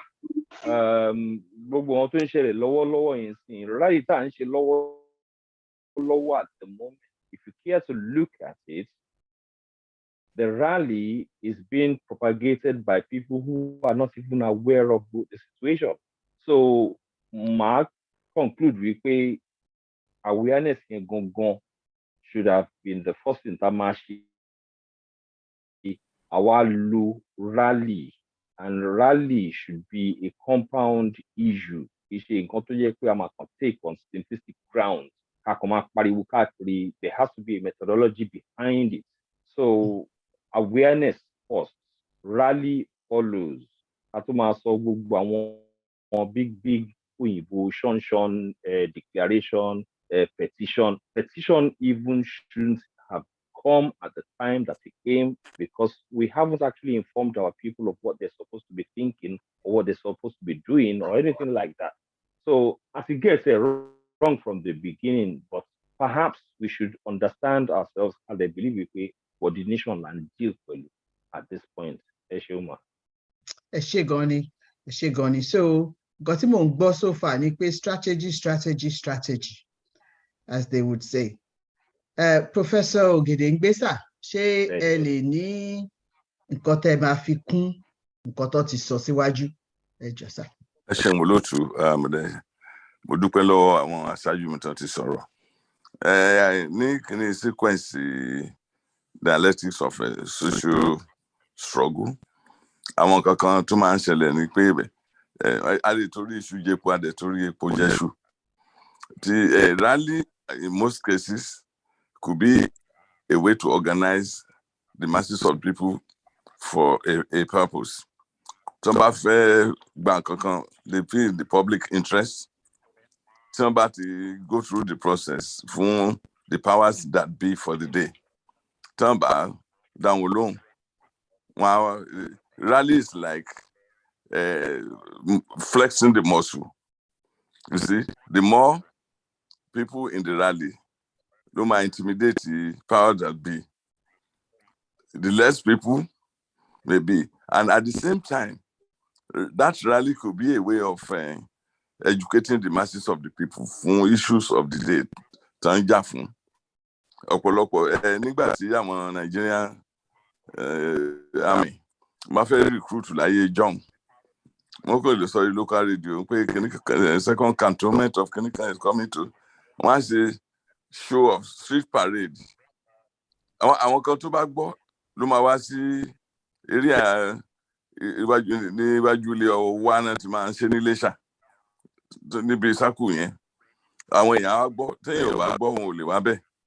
So àwọn tó bá dẹ̀ wá bẹ́ẹ̀, tó bá máa wo parade yẹn, tó bá tún pé àwọn adjoining street, wọ́n á tún yan. Torí yẹn lọ́pọ̀lọpọ̀ ọ̀dọ́ tí ò bá mọ̀, torí uniform àti máa rò pé bí sójà ṣe rí nìyẹn. So bí flexing of the muscles, kọ́rí àdùn tó wà ń bẹ̀ àti àwọn èèyàn, if people are not necessarily informed, they can't fight for a cause, because the consciousness of the people la need on the line of continuum. from 0 to 10 àwọn tó bá wà ní 5 even nìyẹn tẹ́ bá lè shift ẹ̀ dé 6 tó wà aware ó máa ti balance status quo ṣùgbọ́n information náà la fi máa ń tí ọ̀gá àlè information náà àwọn ọ̀rọ̀ tá a máa lò nìyẹn láti convince the people.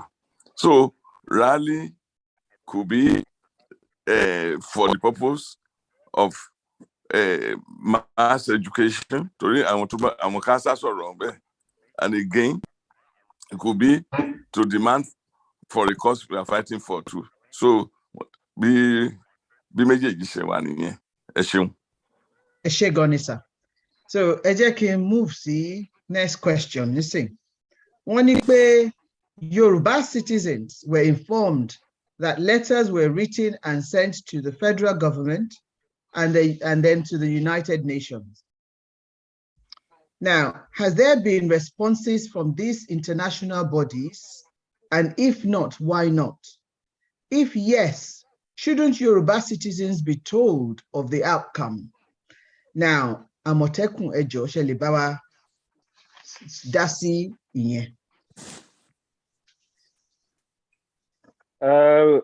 Unfortunately for me, mo ní a level of inside knowledge when it comes to ọ̀rọ̀ pé a kọ lẹ́tà.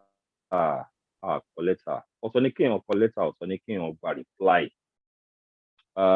But I can categorically say wípé ẹ̀tàn ni gbogbo ọ̀rọ̀ tá à ń sọ wípé a kọ lẹ́tà yẹn, ẹ̀tàn ni. The greatest fear tí mo ní fún ara mi, or the greatest fear tí mo ní fún society wa ni pé àwọn tó ń tàn wá yìí, mo ń try láti work out sí pé why tí wọ́n fi ń tàn wá, kí ni nǹkan tó fẹ́ gain from wípé wọ́n ń parọ́ fún wa. Wọ́n kọ lẹ́tà, wọn ò kọ lẹ́tà. Tí n bá kọ lẹ́tà anywhere lénìí, lẹ́tà tí mo kọ kò ní value until tí n bá get reply padà. None of these people, àtẹni tó jẹ́ pé ó ń sọ fún wa pé òun bá Queen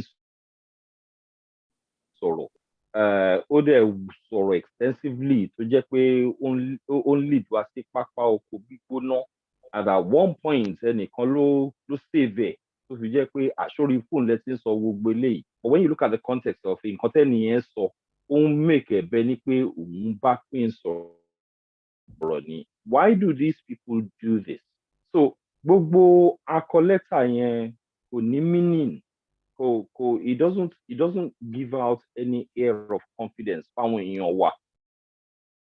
And mo máa ń sọ kíní kan fáwọn èèyàn, kò sí society tí èèyàn bá lọ, there's going to be layers, there's going to be the elite, there's going to be the grassroots. Now, tá bá ti fi àyè lẹ̀ fún grassroots láti kind of like, impose ara wọn above the elite, irú situation tá a wà nísìnyí, irọ́ ti pọ̀ jù nínú movement yìí. Wọ́n kọ lẹ́tà, wọn ò kọ lẹ́tà. There's nothing substantial tí èèyàn lè mú dání láti relax wípé okay, we have a leadership. Kò sí nǹkan kan tó ń jẹ́ bẹ́ẹ̀. So ọ̀rọ̀ lẹ́tà yẹn, it actually is out of sequence of nǹkan tó yẹ kí a máa wò. Do we have confidence in the people tó náà wọ́n kọ lẹ́tà? Tá a bá ní confidence nù wọn, lẹ́tà tán bá kọ jẹ́jì òní at the end of the day. And result ẹ ti ń jáde fún wa díẹ̀díẹ̀. Àwọn èèyàn tó yẹ ká revere wọ́n láwọn kọ lẹ́tà. Tá à ń bẹ̀bẹ̀, tá à ń sọ fún wọn pé ẹ jẹ́ ká ṣe kíní right. Wọ́n ti wá ń di àwọn èèyàn tó yẹ pé insult ti wá ń jáde lọ bá wọn. Ó ń dùn èèyàn nísìnyí wípé èèyàn tó jẹ́ pé yẹ ká máa wò lókè ó ti fẹ́ dẹ ní ilẹ̀ ńlẹ̀. And it doesn't help our cause because if somebody in the leadership falls and has to be dragged through the dirt, ojú ti leader mi, ojú òtì mi, orí ẹ̀ lójú tì ni. So gbogbo ọ̀rọ̀ lẹ́tà yẹn, there's no vigor in it. Kò sí energy in bẹ̀, kò sí confidence in bẹ̀. At the end of the day, irọ́ ni. Akọ lẹ́tà ìyẹn ọ̀tọ̀, agba reply ìyẹn ọ̀tọ̀. Ẹ ṣé gan ni. Mo hope pé mo answer somewhat. But nǹkan kan ni mo fẹ́ tún béèrè lórí ìyẹn. Ó pẹ̀lú nǹkan tí mo béèrè tẹ́lẹ̀tẹ́lẹ̀ but ẹ tí dáhùn yẹn. Òun ni pé tí wọ́n bá dẹ̀ kọ lẹ́tà yìí lóòótọ́, ṣé a gbọ́dọ̀ mọ àbọ̀ ẹ̀ ni? Ṣé àwa Yorùbá citizens deserve àbọ̀? Unfortunately, àwọn èèyàn kan wà tó yẹ pé wọ́n máa ní toolbox ẹlòmíì ó máa kún, then toolbox ẹlòmíì ó kàn lè ní bóyá bí spanner kan àti screwdriver kan. It doesn't do the job. But tí ọ̀rọ̀ bá délẹ̀, ẹ wá gbọ́ tí afisa náà sọ pé wọ́n á blame toolbox ẹ̀ or content toolbox ẹ̀ instead kó wò pé kí ni skill set òun gan fúnra ẹ̀. So the skill set is not there. So ọgbọ́n náà máa dá náà máa sọ fún wa pé tá a bá fi lẹ́tà yẹn hàn yín ó máa dá problem kan lẹ̀ àbí nǹkan kan. And this is where the confidence comes into it. Tẹ́ ránṣẹ́ ò ní confidence láti ṣiṣẹ́ tẹ́ ní kó ṣe. Báwo ló ṣe fẹ́ transmit confidence sí ẹ̀yin tó yẹ pé ẹ ránṣẹ́ àbí tó ń ṣiṣẹ́ fún? So wọ́n máa sọ fún wa pé wọn ò lè fi lẹ́tà hàn wá. You have to find a way to actually put the people tẹ́ ń ṣiṣẹ́ fún in a place of confidence. Gbogbo àwọn ìpè èébú táwọn èèyàn ń bú nísìnyí, they're telling us one thing. Gbogbo ìpè tó ń ṣe yẹn, tẹ́ bá jókòó tẹ́ bá ro gbogbo ìpè tó ń ṣe yẹn, there's one common thing tó máa ń sọ. Èébú àti ìpè tó máa ń sọ, there's one common thing tó máa ń sọ. Wọ́n á ní olórí burúkú, olórí burúkú, olórí burúkú. Olórí burúkú yẹn tó ń sọ yẹn, ìtorí pé olórí tá a ní ò dáa, olórí tí ò dáa la ní, wọ́n fi ń sọ pé olórí burúkú. That is the one thing tẹ́lẹ̀ take out nínú ìpè àti ìbú tó ń ṣe yẹn. Lẹ́tà tán kọ inside knowledge ni, mi ò dẹ̀ sọ out of pé bóyá a fẹ́ sàsọdùn. I know wípé half of the things tó yẹ kán ṣe. Ẹ jẹ́ kí n fún instance kan. I really don't want to bother myself what anybody believes or does not believe about Gani Adams, Ààrẹ Ọ̀nà Kakanfò. As far as I know, Leni Ààrẹ Ọ̀nà Kakanfò is in Brazil. The question is, what is Ààrẹ Ọ̀nà Kakanfò doing in Brazil? Is Ààrẹ Ọ̀nà Kakanfò working for Yoruba Nation? Has Ààrẹ Ọ̀nà Kakanfò written a letter to the Brazilian government? Because as far as I know it, is actually going to be in the parliament of Sao Paulo or something like that. Téèyàn bá kọ letter, téèyàn bá fi presence tẹ̀lé, that is more obvious in terms of téèyàn lọ on a diplomatic visit for Yoruba Nation. If you leave Nigeria or you leave Yoruba land and you go to Benin Republic and you're telling us you're writing letters and we have no evidence that you're writing letters, or you do not leave the comfort of Benin Republic and you don't send delegates out to a place like Brazil, what is the value of your leadership? So, mo hope mo answer question here in a sense. We are following a tail, a shadow. Ẹ dáhùn ẹ lẹ́kùnrẹ́rẹ́, ẹ ṣé gan ni. Dr. Oyefule, báwo lẹ̀yin ṣe rí sísà? Yes ma, ẹ jọ̀ọ́ ẹ má bínú. Ìgbà tí ẹ ń béèrè question yẹn, internet mi ó fluctuate so mi gbọ́ dáadáa. Màá tún béèrè sà. Please. Wọ́n ní Yoruba citizens were informed that letters were written and sent to the federal government and the United Nations. Has there been responses from these international bodies? If not, why not? If yes, shouldn't Yoruba citizens be told of the outcome? Okay, ẹ ṣé gan. shouldn't Yoruba people be told of the outcome? Of course, èèyàn fẹ́ gbéyàwó, a dẹ̀ ṣe nǹkan tó ń ṣe láyé àtijọ́. My dear in-law of potential in-law, a máa wá sílé yín, a máa kó iṣu, a máa kó àgbàdo, a máa wá kí yín nítorí pé a fẹ́ fi ọmọ yín. Ǹjẹ́ tí in-law yẹn tó ń bá dáhùn, ìdí pé méjì, either wọ́n kọ lẹ́tà or ẹni tí lóun kọ lẹ́tà kò ó gbàgbé láti kọ, or gbogbo àti wọn ti ẹ̀kọ́ tán wọn send ẹ̀ sí appropriate person, either kan lọ hand deliver ẹ̀ ni o, either kan send ẹ̀ through email ni o, bó jẹ́ sí, or bóyá wọ́n ṣáà send ẹ̀ ó dé destination. Ìkẹta wá ní pé àwọn in-law tó wà destination wọ́n gbọ́dọ̀ kọ lẹ́tà padà pé our potential in-law, we shall be home on Saturday. Please come with your entourage. Láti wá ṣe introduction, and our own people will be here waiting for you. Simple. Àmọ́ tí gbogbo ilé ò bá ṣẹlẹ̀, tí boy tó ń sọ fáwọn ọ̀rẹ́ pé wọ́n ti kọ lẹ́tà pé ọmọ mò ń wá notable person kan ní Yorùbá land tó ní ọmọ tí Odùduwà bí kó tó kú ni mo fẹ́ lọ fẹ́ ọmọ wọn 20 times down. Kò dẹ̀ sí answer, kò sí reply, kò sí anything. Then of course ó wà legitimate kí àwọn ọ̀rẹ́ ẹ̀ rò pé ó kàn ń gbá fàbù fóun ni pé just try deceiving them, not telling them the truth. Irú ẹ̀dẹ̀ ló wà pẹ̀lú nǹkan tá à ń ṣe lọ́wọ́ ń sìn. Tá a bá kọ lẹ́tà, first of all, àwọn náà plan letter yẹn.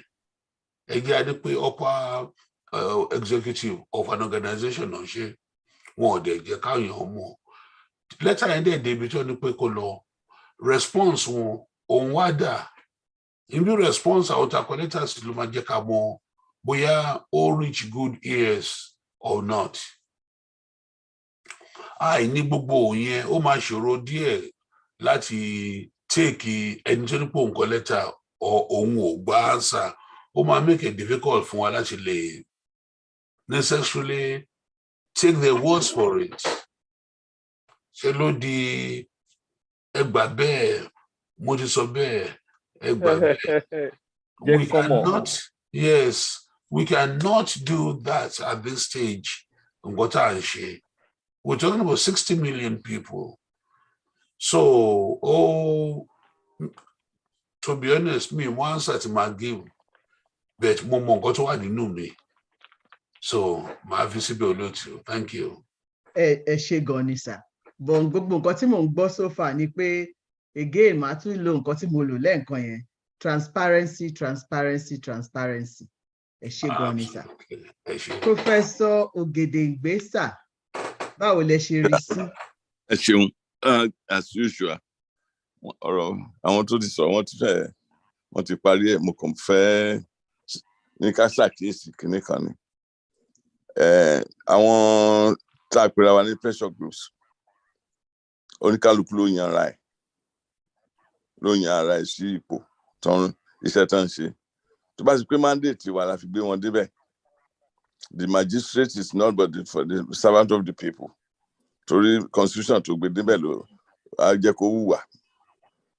Nígbà tó jẹ́ pé àwọn ló yanra wọn, nǹkan tó wù wọ́n. Ọ̀rọ̀ lẹ́tà tán kọ, Òbé ti sọ̀rọ̀ lẹ́tà yẹn, ó ní lẹ́tà tó lúwa bá kọ kò sẹ́ni tó lè yí padà.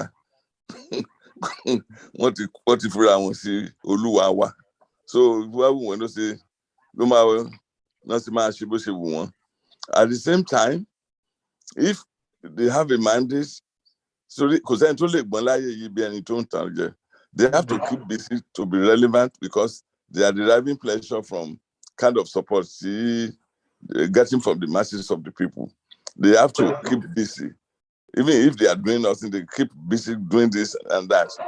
Amamari, as long as the people are not conscious and then they are not willing to ask for their own right, imposture la máa rí at a time tí ó bá ṣe pé àwọn èèyàn ó yé wọn nígbà téèyàn kan ti ṣe kan lẹ́ẹ̀kan ni ó yẹ kan ti sọ pé àwẹ̀ is not going there anymore so bó ṣe jẹ́ gan tá a lè rí nǹkan kan lẹ́tà because they know what they are doing kò sẹ́ni tó lè gbọ́n bí ẹni tó ń tàn I'm not saying pé wọ́n tàn ibi tó yé oníkàlùkù mọ́ ló ń ṣe nípa struggle yìí but it doesn't carry us far enough so gbémi ṣe rí nìyẹn o ẹ ṣeun.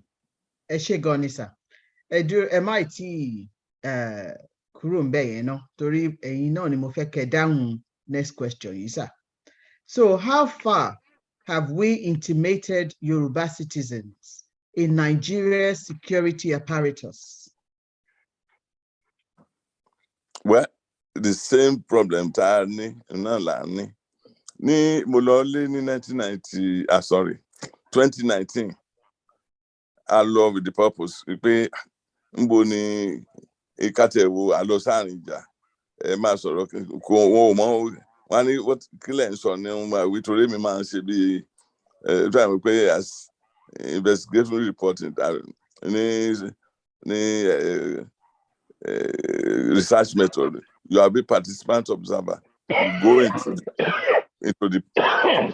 the people ìgbẹ́ lẹ́sìn lè mú tọ́ sample mo rí pé àwọn èèyàn wọn ò wà they are not aware of what the struggle is all about nǹkan tí tá a fi ń jẹ gba bá a ṣe ń jẹ yìí náà nìyẹn I don't know for how long as people are not necessarily aware of what the issues that is for them they will not be able to do so much.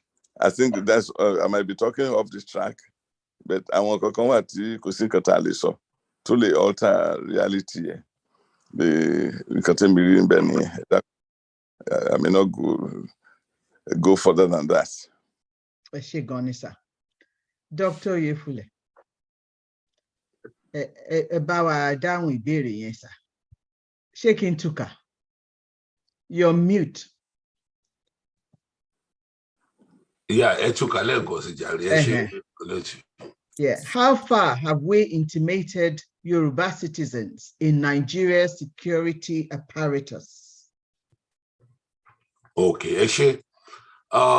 Me more. That which I can tell you. Bóyá àwọn kan ń ṣe o, tó bá dẹ̀ ń ṣe, tó dẹ̀ ti intimate wọn pẹ̀lú nǹkan tó pé this is what's happening, a máa declare, a máa ṣe báyìí, ìbá máa dá gan ni o. Káyọ̀dé tí mo yé lára wọn out of the 10 tó ń sọ fún, mélòó ló agree pẹ̀lú wa? Mélòó ló máa jẹ́ àmì tó máa sáré lọ sọ fún ọ̀gá àwọn ní military pé àwọn Yorùbá implant kìíní báyìí? So all those things we ká gbọ́dọ̀ mọ̀, but as far as I'm concerned, I'm totally ignorant of any of this. Tó bá ṣẹlẹ̀ ó dá o, tó bá dẹ̀ ti ní good result lórí ẹ̀ ó dá o, but I do not know. Olóòtú. Ẹ ṣé gan ni sà. Àmọ̀tẹ́kùn, I would assume that you're busy right now because you're. No, I'm not busy at all. Okay, so I'm doing something I don't want you to see. Fair enough. Fair enough. Question yẹn ó dà yẹn pé ó wà kind of ironical because there's a bit of travesty nínú ẹ̀. Sorry, when you have a situation of insecurity, unfortunately, àwọn tí a máa pè ní mẹ̀kúnnù or the grassroots, àwọn ló máa kọ́kọ́ feel it. So maybe the question should be reversed because ibi tí mi wà ń sìn mi ò jìyà insecurity táwọn ní. So if I were to speak about this, perhaps I'd be saying wípé I need láti sọ fún àwọn èèyàn wa pé these are the principles of their rights and their fundamental human rights, civil rights, and all of that. So àwọn tí wọ́n ń jẹ ìyà insecurity lọ́wọ́lọ́wọ́ yìí àwọn ló mọ̀ nípa ẹ̀ ju àwa tá believe pé a mọ̀ nípa security apparatus. Mo hope pé mo make sense pẹ̀lú bí mo ṣe explain ẹ̀. Yeah, that makes sense. Ibi tá a dé báyìí sìn we and I'm not going to make out like I'm part of the elite, but we are the ones who have the duty of care, a duty of empathy, if you like. The second level of irony, when you turn a blind eye to the plight of the people, say, believe a few rungs of the ladder below you, say, karamasiki ọ̀rọ̀ wọn, eventually, our people have been shouting, they've been crying, they've been begging, insecurity issue, but we haven't taken the right steps to mitigate situation. So the way things are going, so how it should work, we haven't informed our people, but our people are informing us that it is not working. But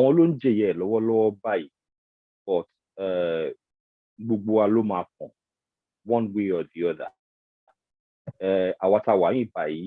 In very different levels of empathy. Shed tears.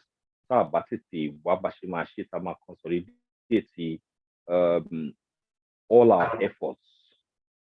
We have to do something and do something quick.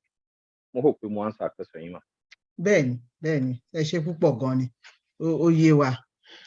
Nǹkan tí ọ̀rọ̀ yẹn kò ń ṣe ọ̀rọ̀ téèyàn lè sọ tó dẹ̀ lè sọ tán, nítorí pé àti débi tí ó yẹ ká dé. Ẹ jẹ́ kí n béèrè question mi lọ́wọ́ yín. So ẹ̀yin ni kẹ́ dáhùn eléyìí náà as well, kẹ́ bá a fi bẹ̀rẹ̀. Should Yoruba Nation? Bá jẹ́ káwọn bàbá mi kọ́kọ́ wà wájú. Ẹ má bẹ̀rù. Ó yẹ kí n máa tọ̀ wọ́n ni. Ẹ má bẹ̀rù. Kí ni wọ́n sọ? Wọ́n ní ìkànnì gbogbo wa. Kò sọ́mọdé kò ságbà, àbí àgbà mọ̀ ọmọdé mọ̀ náà ni. I'm sure àwọn bàbá wa ò ní mind. Ibi tí àwọn àgbà àwa máa kọ́ lọ́dọ̀ àwọn àgbà. Bàbá Oyèfúlé àti bàbá Ògìdèngbé are people I really, really admire. So I really love to learn from them. Okay. In that case, I hear you well, and I would make sure that I always yield to them first. So, okay. Professor Ogedengbe, mi ò ṣe bí èjì o, Àmọ̀tẹ́kùn ló fà débí o. I'm not doing it by age.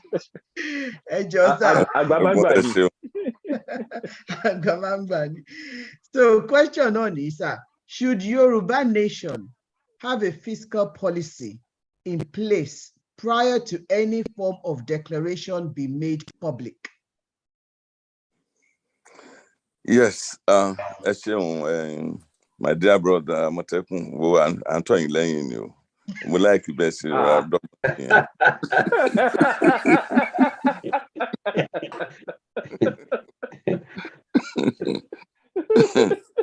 Nípa ìbéèrè yẹn, èmi fi pé gbogbo ọmọ Yorùbá, kò sí kan ọmọ Yorùbá tó bá wà, tó bá rí sí Yorùbá land and the survey of what the Yoruba culture is all about. Ọmọ ilẹ̀ Ètò la máa ń pera wa. À ń jálù nǹkan. A ní ibi pẹlẹbẹ láti mọ̀lẹ́ jẹ. Wọ́n ní gbogbo nǹkan tá a bá dẹ̀ fẹ́ ṣe. Even gan wọ́n ní nígbà tí wọ́n bá ṣogun, wọ́n ní àwọn ní arọ tó bá gbọ́n ogun ìpá. So èmi ìyẹn tó fẹ́ sunkún gan nílé a ti mọ̀ pé òun ní problem, a ti bẹ̀rẹ̀ sí ní sunkún ẹ̀ tójú ẹ̀ bá jìn. Kó jìn ẹ̀ kó bá kún nígbà tó bá fẹ́ lọ bá wọn ṣe communal money. So nípa nǹkan tẹ́ wí, it's very, very important pé gbogbo nǹkan ló ní wọ́n ní ìṣirò lọ́kọ dídó, wọ́n ní kò sẹ́ni tó máa ṣòwò àlè tí ò ní lówó ìtẹ́ní. Ṣé gbogbo nǹkan téèyàn bá ń ṣe báyìí ló ní the planning. Ọmọ ilẹ̀ Ètò gbọ́dọ̀ máa ṣe nǹkan jàwùjàwù. Ẹni abílílé bí lọ́nà tó ń fẹsẹ̀ ìjọba ẹranko, ọmọ àlè là á pé ẹni tí ò lẹ́kọ̀ọ́ rí tí ò gbà tí ó dé. irú wọn máa ń sọnù ni so nǹkan tá à ń rí lóde ó fi hàn wípé àṣà wa wọn ò tẹ̀lé so of course téèyàn bá máa ṣe nǹkan ó yẹ kó múra kó wo kó ní insight kó wo àtúbọ̀tán nǹkan tó ń fẹ́ ṣe yẹn torí bẹ́ẹ̀ ló sì máa wọ́n á ní téèyàn bá ń ṣe ṣùgbọ́n tí wọ́n pé èèyàn máa ń pọ̀ tó máa wá wò wọ́n tó bá ti ń gbódò èèyàn wọ́n á sọ pé poropòròpòrò wọ́n á ní ẹni tí ò ní jẹ́ kéèyàn yóò náà pa àwọn yẹn wọ́n á ti plan láti fi iṣu extra wọn wọ́n á ní ẹni tí ò ní jẹ́ kẹ́ni yóò wọ́n máa fi tiẹ̀ ṣe ìṣà the same thing ló ń ṣẹlẹ̀ fún wa nísìnyí ẹ̀fík of course ó yẹ ká ní plan tó dẹ̀ jẹ́ pé implementable plan ni tí ó bá dẹ̀ bọ́ síbí yìí if it's squares left or right ó yẹ ká ní answer fún un so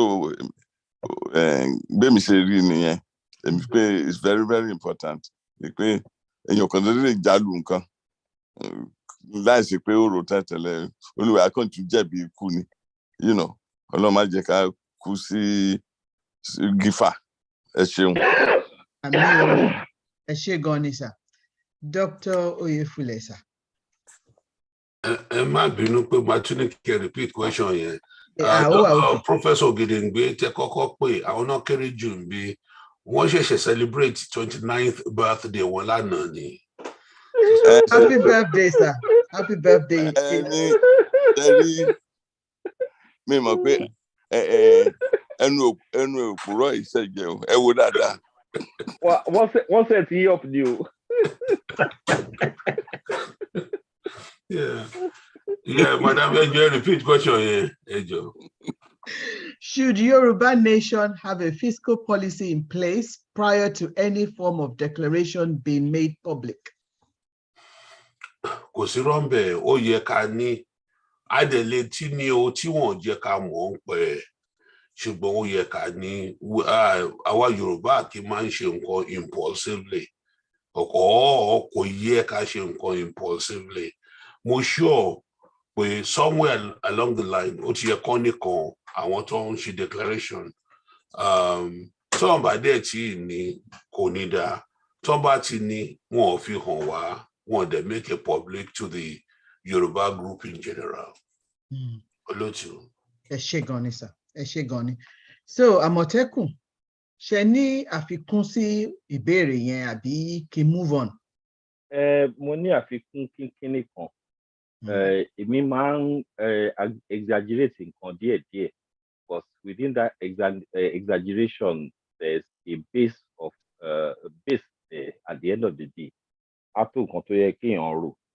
Ṣọ́rígbà tá a ti gbé ọ̀rọ̀ wa dé stage kan tó jẹ́ pé ẹnìkan sọ fún wa pé wọ́n ti yan chief of army staff, chief of naval staff, chief of air force or whatever wọ́n pè é.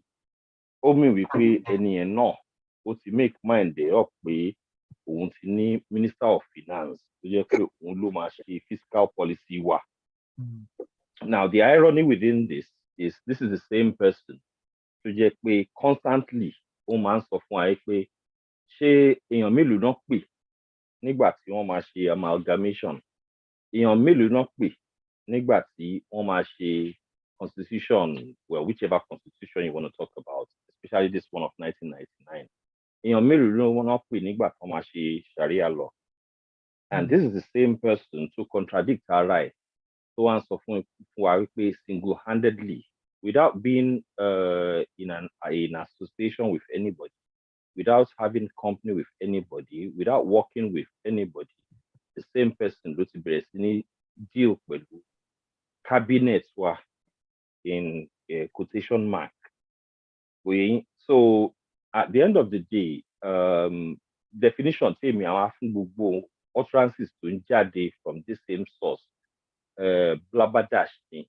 Again, we've come to a point where we are putting the cat before the horse. Bá ṣe ń sọ̀rọ̀ tá à ń sọ yìí sìn at the end of the month, ideally ó yẹ ká di situation tó yẹ pé whatever tá a bá ń send from our taxation, from our IGR, tá à ń send to center, it needs to stop promptly at the 31st of December, Charlie manage. Whatever change, so you can't dark padà fún wa, ó yẹ ká reject it, Charlie manage. So this person is very inverted in intelligence, so because our company, they mention fiscal policy is something to just we really need to sit down, trash it out with people to just people of the caliber to.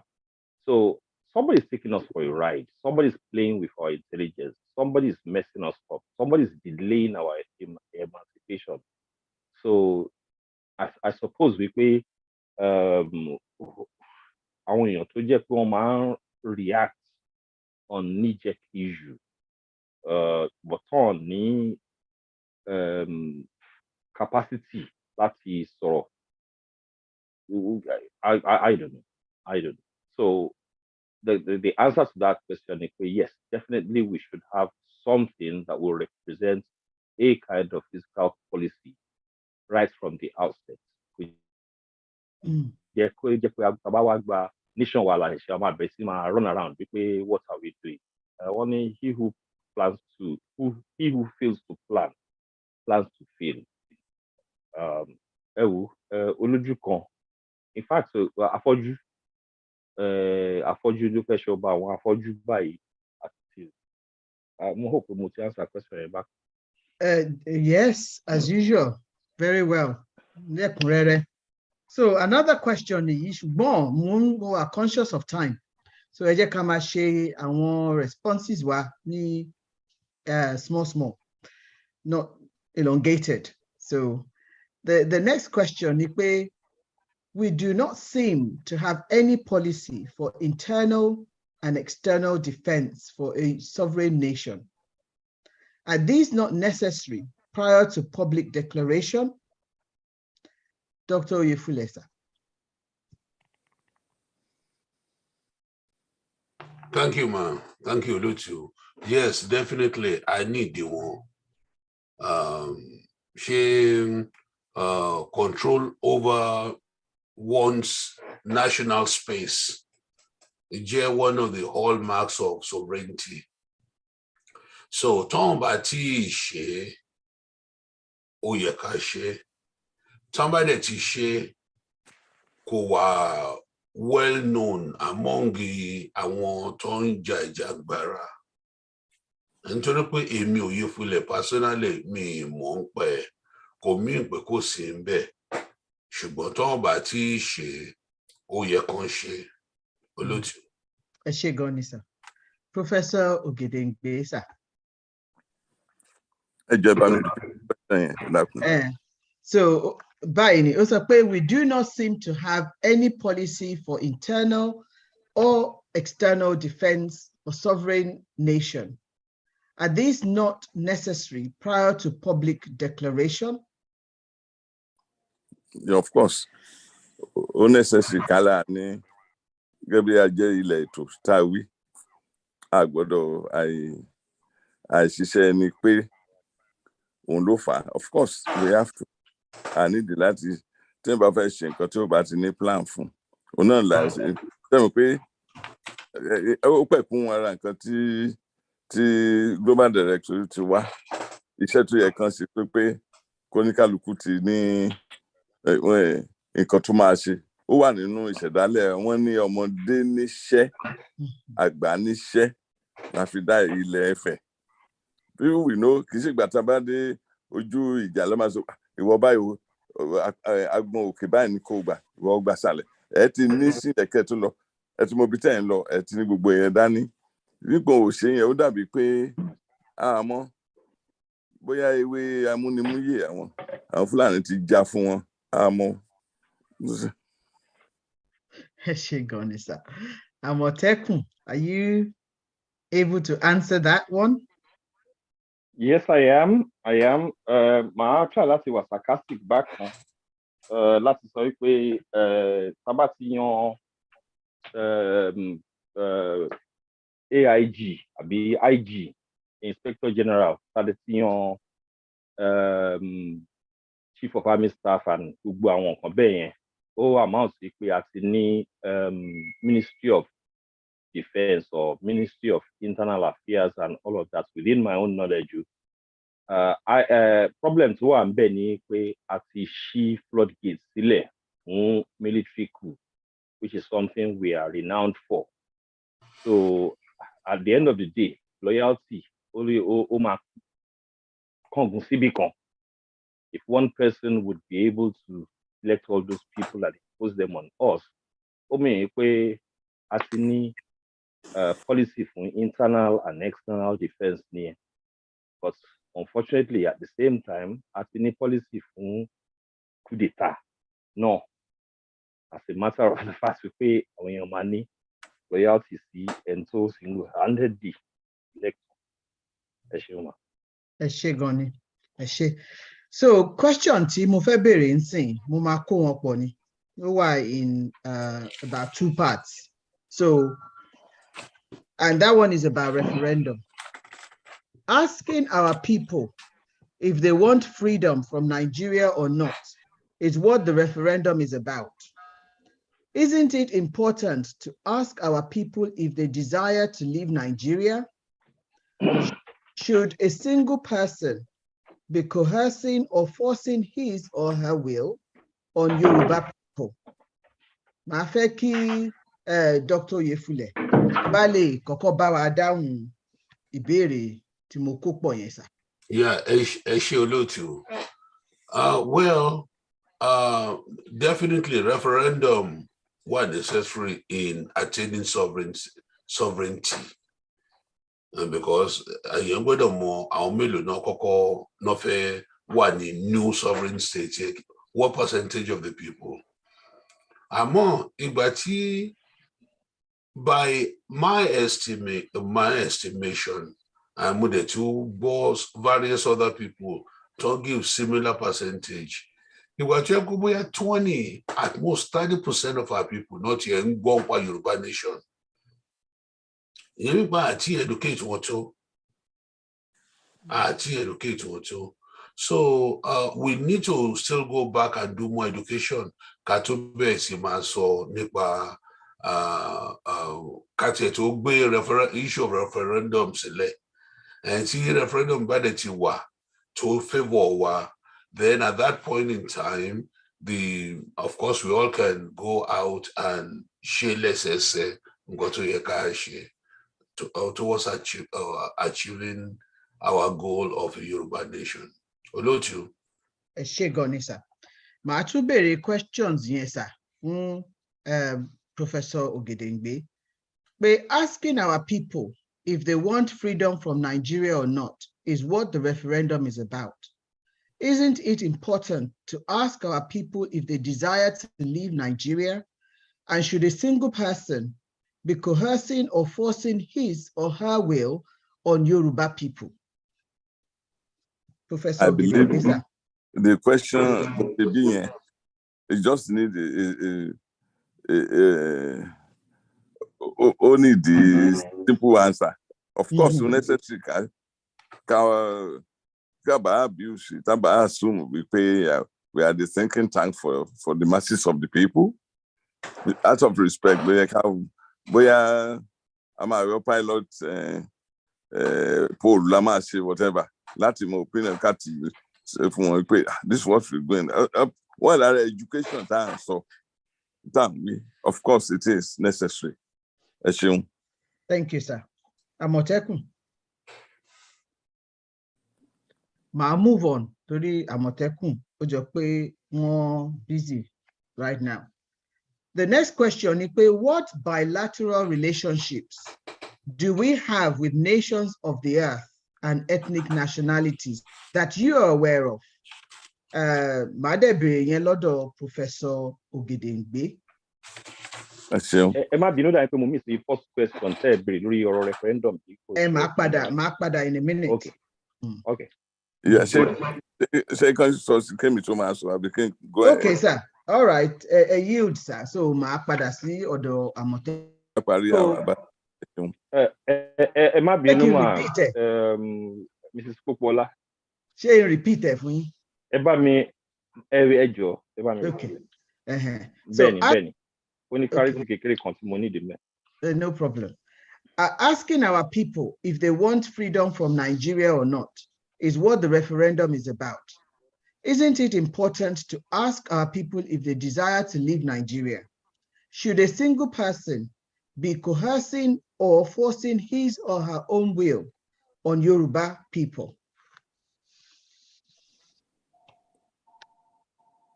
Okay. Reason tí mo ṣe ní kẹ́ béèrè question yẹn. And I would really love you to not mind me in my being blatant. I unfortunately mi ò lè ṣe apart from being blatant. That question of referendum, it happens that the two main actors, the one were recognized, if you like, in this struggle as the main leaders. At the same sitting, Niamey reject the referendum. And I can honestly tell you that they did that to spite a particular group. In fact, there's no reason to want to spite Global Directorate. The same sitting, same program, I've watched the video time and time again, where they debunked the need for referendum at the same sitting. So there's really nothing we can. Is what we see. So if you have within that same kind of group in that bunch, petition wa referendum. How can you tell me a referendum 5 million people? 5 million people accept that's the law. A referendum, question but the point, how can you sit down and tell me we have 60 million people as an approximate? There was 5 million people there's no consensus there. So there's nothing we can do, but when the time comes, if there's a necessity, we have to have a referendum. So it's really embarrassing for the two most high people, so to speak, categorically we can't have a referendum. It's actually embarrassing and it's demeaning for people of high intelligence. There's nobody within this gathering by only accept that kind of blabberdash in a sense. So it's full insult and demean when you come out with things like that. So obviously when the time comes, when the necessity is there, we have to have a referendum. You cannot impose the will of less than 10% of the population on the rest of the people. So there we go. Thank you. Thank you. Thank you. So again, question to Mubiri the question was, what bilateral relationships do we have with nations of the earth and ethnic nationalities? International relations, it starts with the contiguous states. Those are very, very essential. Relation, it must be able to turn necessity, the need for it. Can you posture Iluwa among the Committee of Nations? So everybody an actor. You see,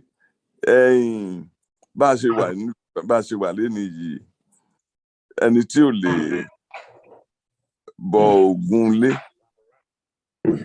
kò lè bọ Ògún òde torí nǹkan tí ó ń ṣẹlẹ̀ níwá lẹ́yìn. We can test it, especially some of us that were ní state capital nígbà tí embassy wa wà ní embassy Nigeria wà ní Washington DC. A rí gbogbo nǹkan tó máa ń ṣẹlẹ̀ left and right bó ṣe máa ń ṣe àwọn ọmọ wa àti àwọn ọmọ tí ọmọ wa bá ṣe ọmọ Nàìjíríà bá ṣe kinní kan tó bá tún ṣe sí tọmọ ìlú mi bá ṣe embassy wọn àti débẹ̀ Nàìjíríà kò rí bẹ́ẹ̀ and ẹ wo bó ṣe máa ń bí àbá ṣe tí nǹkan bá ṣe ẹnì kan máa mú United States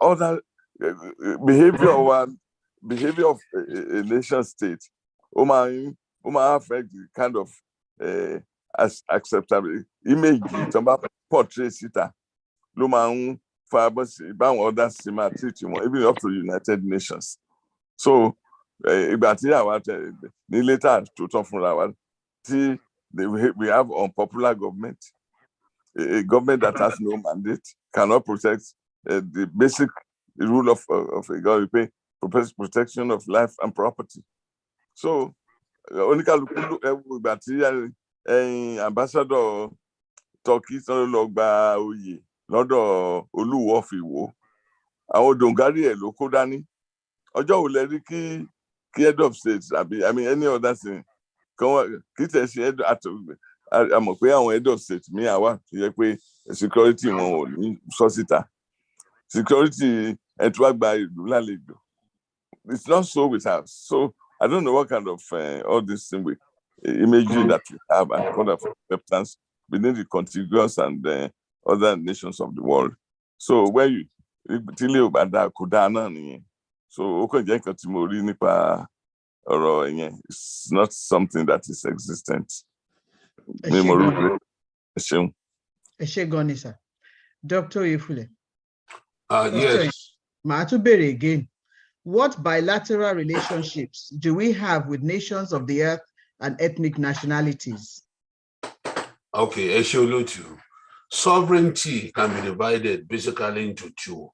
Internal sovereignty and the external sovereignty. External sovereignty ni ló dàbí ẹni pé ó máa answer the question yẹn. Ṣé are we viewed after declaration an independent state tó jẹ́ pé a ní control over our land? A lè make òfin, a lè ní Minister of Justice, a lè ní Minister of Power. Can we do that? And also, do we have external sovereignty where we can represent ourselves among Committee of Nations? Well, first of all, to answer your question, mélòó nínú àwọn neighbors wa not recognize Yoruba Nation as an entity. As far as I know, and my information may not be correct anymore, but just only a few weeks ago, me, my water port only totally identify. Maybe since 2 weeks ago, Timo engaged in a very serious talk with somebody to also from me. But yeah, active since then, I to develop such type of relationship agreement to get external sovereignty while we're recognized at least by people in Africa and most of Benin Republic, Togo, most of our countries somewhat north of us. Ṣé àti nìyẹn èmi ò mọ̀ bóyá àti ní o. Ṣé àti ní pẹ̀lú pẹ̀lú US, Britain, France, Germany, Italy, European nation, European Union. Mi ò mọ̀ bóyá àti ní or not o. Tá a bá tí ní a gbọ́dọ̀ ní láti lè establish that external sovereignty tá a ń try láti ní. Olóòtú. Ẹ ṣé gan ni sir. Yes, ma'am. Iṣẹ́ pọ̀ fún wa láti ṣe. Nǹkan tá à ń try láti the culmination of the discussion today is that we have a lot of work to do. A lot of work, and everybody is needed to do that work. So Àmọ̀tẹ́kùn ṣe fẹ́ dáhùn sí ìbéèrè yẹn kí n tó move on. Mi ò sọ pé mo ní option but màá dáhùn níwọ̀n bá ti. No, ẹ lè sọ pé wọ́n ti dáhùn ẹ kẹ́ move on. Bẹ́ẹ̀ màá like láti divide the answer me of in 3 parts. Locally, within the Nigerian context, èmi believe wípé ọmọlúwàbí wa máa gbé wa back to the situation to where we are relationship with other ethnic groups who are around. They respect us, but now Tabak step up this thing, within the continent of Africa. It may believe we at anything láti jẹ́ kí wọ́n recognize we are deserve láti ní sovereignty wa. We haven't worked hard enough, and like but she saw missing any shape of wa. So beyond that, we still have the global community that need that share way. So unfortunately, Emile Okon she was in such a way to IT work out how far we don't have any strategy, we don't have any organization, we don't have any structure or anything like that. So moment like that, if you're coming up, what we're going through at the moment is still the coordination stage. By the time the eminent people to master problem are out, everything will fall in place. But as it stands right now, IT make any provisions last she that past time Ugu Imole Adulawo. So work in progress ni, and I'm really trying to put everybody's mind at rest. And need resources strategy what I need that. Unfortunately, I want to one lead at the moment, they just have no idea. Mo hope mo answer question back. Bẹ́ẹ̀ni, ó yé wa dáadáa. Ẹ ṣeun. Nǹkan tó wà ń bẹ̀ ni pé nígbà tí mo sọ pé iṣẹ́ pọ̀ fún wa láti ṣe, I think you expanded on that. Pé lóòótọ́ iṣẹ́ pọ̀, ṣùgbọ́n kò ń ṣe nǹkan tá a lè ṣe. Nǹkan tá a kàn need ni to get our acts together. To get our acts together and sort ourselves out.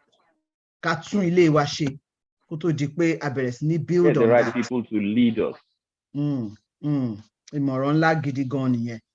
Now, màá move lọ sí next question, but nǹkan tó wà bẹ́ẹ̀ ni pé question pọ̀ rẹpẹtẹ ńlẹ̀ o, ṣùgbọ́n mo fẹ́ ká bẹ̀rẹ̀ sí ní gé kéékèèké ká má sọ̀rọ̀ púpọ̀ jù. Àwọn tí wọ́n ń bá mi dáhùn ìbéèrè dédé, àwọn mẹ́tẹ̀ẹ̀ta wọ́n ti gbé fídíò wọn kúrò. So mi ò wá mọ̀ bóyá wọ́n gbọ́ mi àbí wọn ò gbọ́ mi. So ẹ ṣé gan ni for coming back so that I know that you are there and will be able to answer. So this next question, again, 2 parts, but I'll combine, and I will ask of Dr. B. Oyefule. We have over 15 proposed national flags. Which of the flags will be hoisted for the Yoruba Nation at the Declaration of Sovereignty? And who makes the decision on which flag Yoruba Nation should adopt?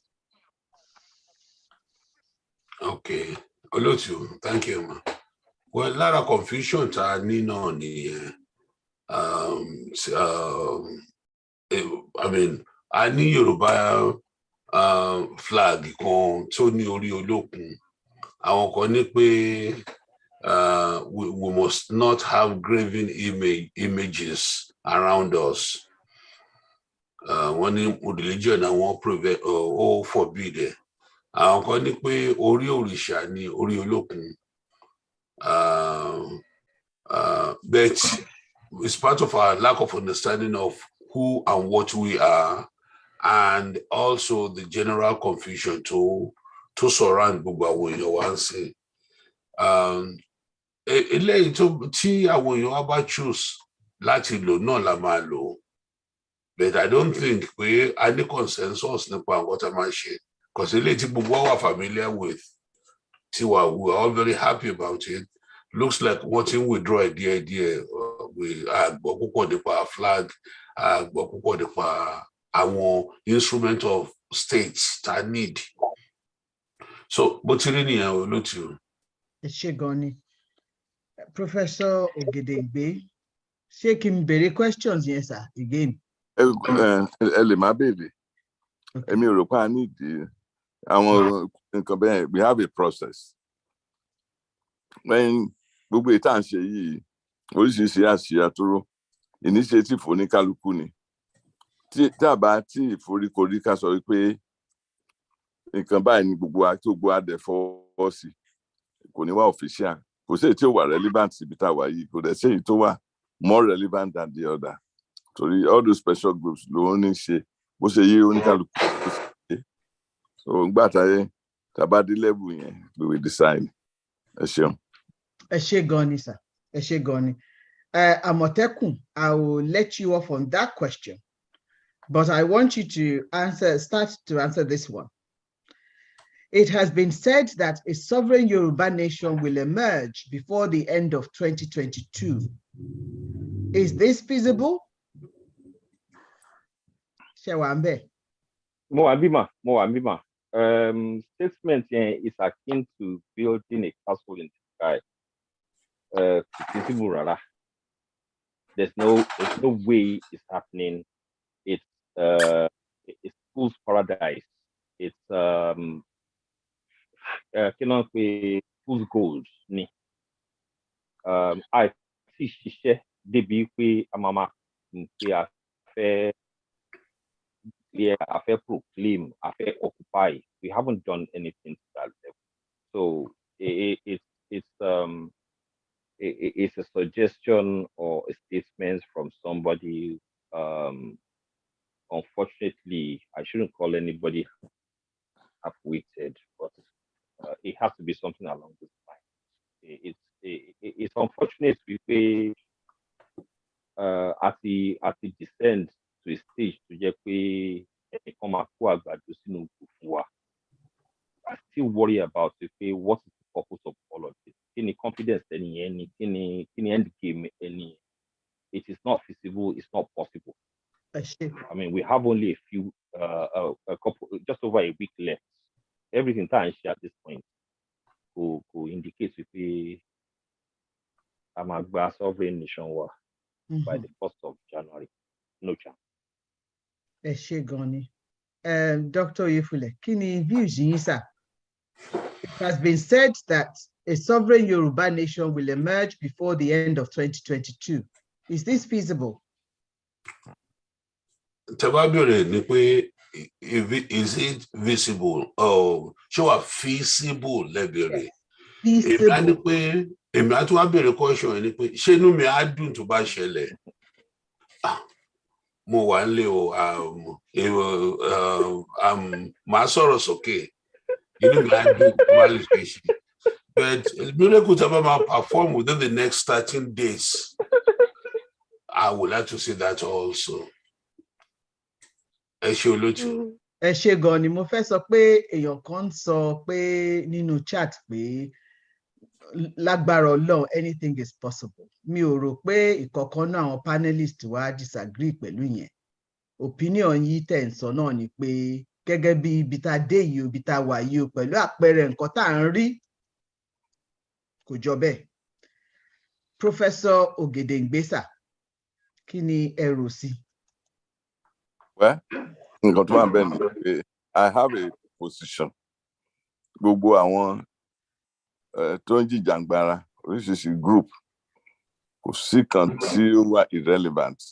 We are fighting a for common purpose from different angles.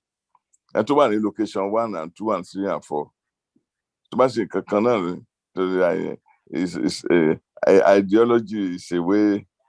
The way should be as opposed to the way it is. So àwọn kan nù wa lórí bẹ́ẹ̀. Wọ́n dẹ̀ sọ kò mí bóyá tó bá dé bóyá wọ́n ní nǹkan formula wọ́n ti ṣe no problem.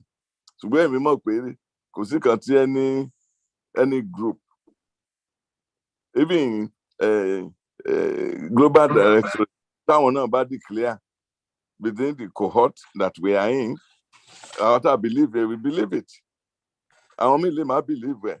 So until tá bá ní consensus, bí tá bá ní okay, this is a mandated group.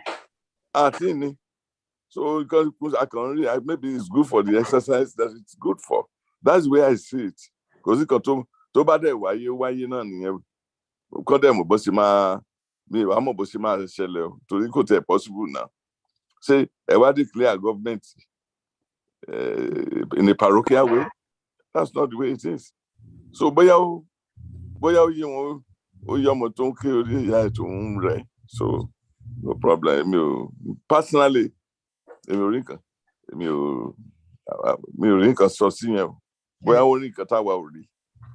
ẹ ṣé gan ni sà bóyá àwọn ńgbà tá a bá gba ilẹ̀ wa tá a bá bẹ̀rẹ̀ sí ní wà in control of our education bóyá ó máa pẹ̀lú nǹkan tí a máa láti fi sínú curriculum wa in terms of government, how it's made and how it's not made, and in terms of civic participation and things like that, because it's very important and critical for our unborn children to be aware and educated.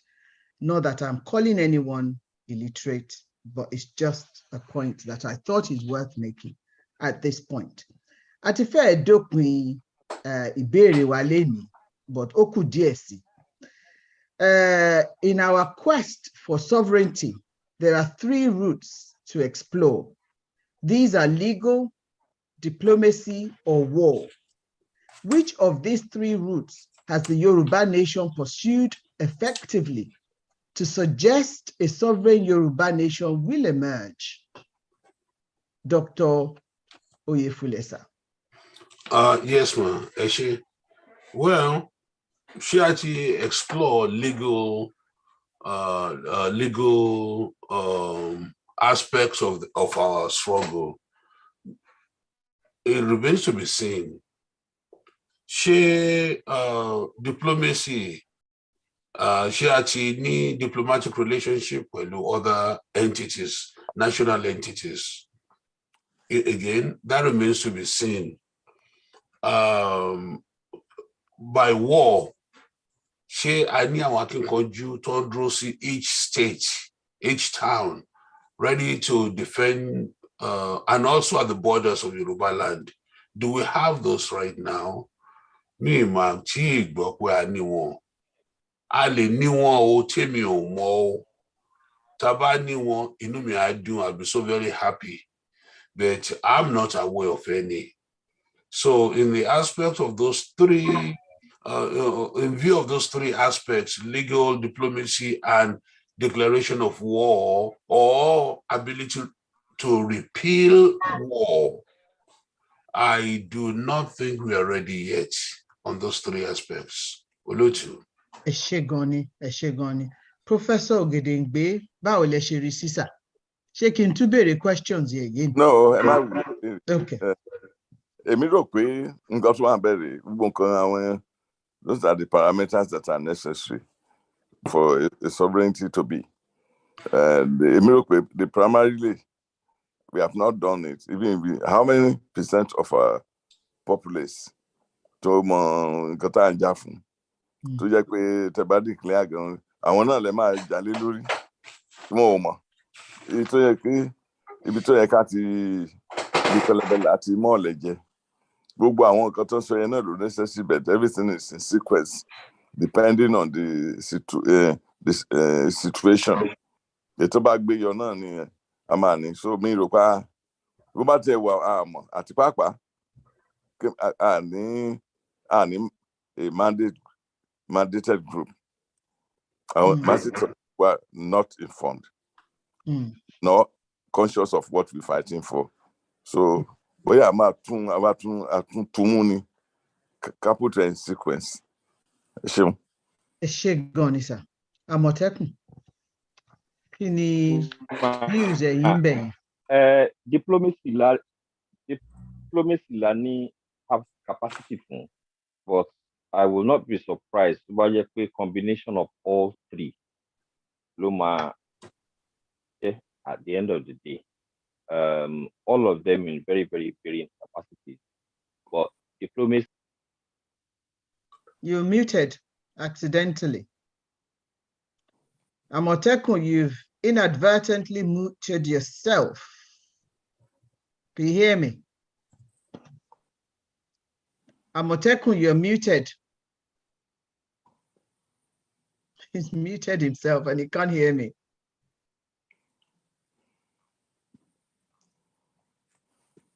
You're muted again. Charlie Bamiwo, baristas, I think Amotekun, you were muted throughout that response. Okay. And then once you open. Okay. You were muted. Do you want to repeat your response? Oh, I'm sorry. Money diplomacy learning have capacity at this point. Me mo bóyá bá tí Ọlọ́run bá fún wa ní àtagbára láti kind of consolidate the resources wa, then improvement máa wà. Ó kúrò ní half capacity could be something of an improvement. But the way things are going, the decision is not left to us. I want to challenge you. Only descend the in which is could be Kalafe Mabalawa Jalbie. And then considering what our near politicians around at the moment. Somebody is muting him. If he's not himself. I'm full of the Call Wally. Okay, you're back again. Yeah. Yes, we did. We did. So, yeah, thank you. All right. So this next question is just very short answer is needed. Can a single person continue to act like an autocratic leader who hasn't got the people's mandate? Professor Ogedengbe. Absolutely, no. But culture, Yoruba, Passewa is not part of it, and they can't do so. That's it. Thank you, sir. Dr. Yefule. Yeah, Olotu. Yes, so possible. Or possible that such an endeavor must succeed in Yoruba land. Absolutely impossible. There are certain cultures where the stage of development won't call for, but we left that stage long time ago. Consensus builders ni Yoruba. Because if tamatiri Yoruba from the north, Kaba, Kogi, all the way down south, Sijebu, Eko, Ondo, consensus building the mode of MO of government Yoruba land. So can somebody go in and declare himself as an Akpashewa? Yes, they can. Are they going to succeed in Yoruba land? Highly improbable. Eshegoni Amotekun. Báwo lẹ ṣe rí sí? Kò ṣeé ṣe mà. Ní foundation will it work possible? They accept it. Eshegoni. Thank you. Now, this question. It is well known that civilized nations are organized. Should anyone with no desire to be part of a well-coordinated organization be dictating how a Yoruba nation filled with intelligent and highly exposed citizens should emerge as a sovereign nation? Amotekun. I know you said you didn't want to go first, but you're going first this time. This question is actually related to the last one. Yeah. There's no way Italy accepts a or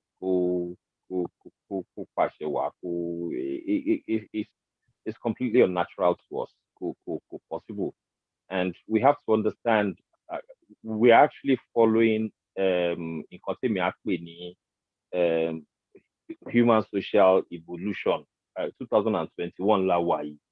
Political evolution wa may believe we 100 or 200 years ago.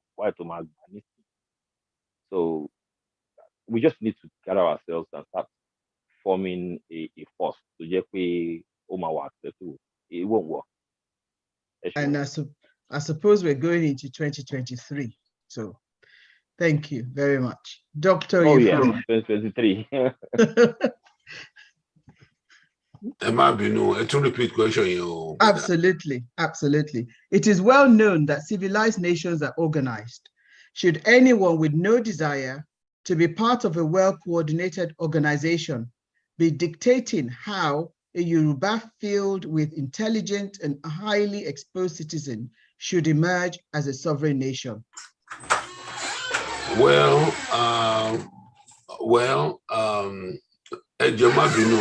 Yeah, that's fine. Okay, thank you. Yeah, I'm back. Yes. Yes, only possible. But show must succeed again. It's highly unlikely for must succeed. Olótù. Professor Ogedengbe, ṣé ní nǹkan kan tẹ́ fẹ́ add kún yẹn? Dr. Oyefule, kí ló dé tẹ́ máa ń ní ọgbọ́n Eurasian perspective wo nǹkan nílẹ̀ yìí? Tí nǹkan bá rí ẹ máa gbé kalẹ̀ bẹ́ẹ̀. Ṣé nítorí pé ṣe bá dé yín lánàá tí ẹ jẹ́ ká mọ̀? Ẹ pẹ̀lẹ́ jàre mi. Mi àfẹ́ mo gbọ́ mo gbà. Mo sọ pé mo gbọ́ mi ò gbà. Àfẹ́ ẹ gbé kalẹ̀. Of course not. Torí kò ẹ̀yin ló kọ̀ wá lágbà. Ẹ̀yin ló kọ̀. Ó nìyẹn kò possible sẹ́, kò ṣeé ṣe sẹ́, kò ṣeé ṣe. Nílẹ̀ Yorùbá kò ní ṣiṣẹ́. Nǹkan tí alàgbà ẹsẹ̀ Akíntọ́lá ó ní bí òòṣà ó wà débè nílẹ̀ Yorùbá ó ní ẹsẹ̀ láì túká. Kò ní rí bẹ́ẹ̀. Ìṣẹ̀dálẹ̀ wa ò bá mu. Kò dẹ̀ lè ṣeé ṣe àtọ́. Ẹni tí ò bá ti bá lu mu a máa ń yọ jáde kó ń lu ni wọ́n á ní kó kẹ́rù ẹ̀ kó fìlú lẹ̀. So ẹni tí ò bá gbẹgbẹgbẹ we are group oriented people. If you are not part of the process, oko anìkan dájẹ́ èébú ni. So group over the we are group oriented people. Lọ pé kíní logic wa náà pé unitary logic, that is unity in diversity. Ẹnì kò lè wá pé jẹ́ parochial kó ló máa ìrọ̀ kò ṣe. Yorùbá ò ní gbà kó tẹ̀ lè ṣiṣẹ́. Ẹ ṣeun. Ẹ ṣé gan ni sir. And gẹ́gẹ́ bí orí wa national anthem wa ṣe sọ pé bá ṣe bẹ̀rù la bọ́mọ. So tó bá jẹ́ pé bẹ́ẹ̀ ni ẹrú ní right bẹ́ẹ̀ náà dẹ̀ ni ọmọ ní right, ìkan náà ni wọ́n. Ẹ ṣé gan ni. Now, penultimate question, Lele, you'll be glad to hear. Given the confusion and controversies pervading Yoruba Nation leaderships, what is your advice to the Yoruba people? Professor Ogedengbe Ejosa, Eba Berele. My advice to Yoruba people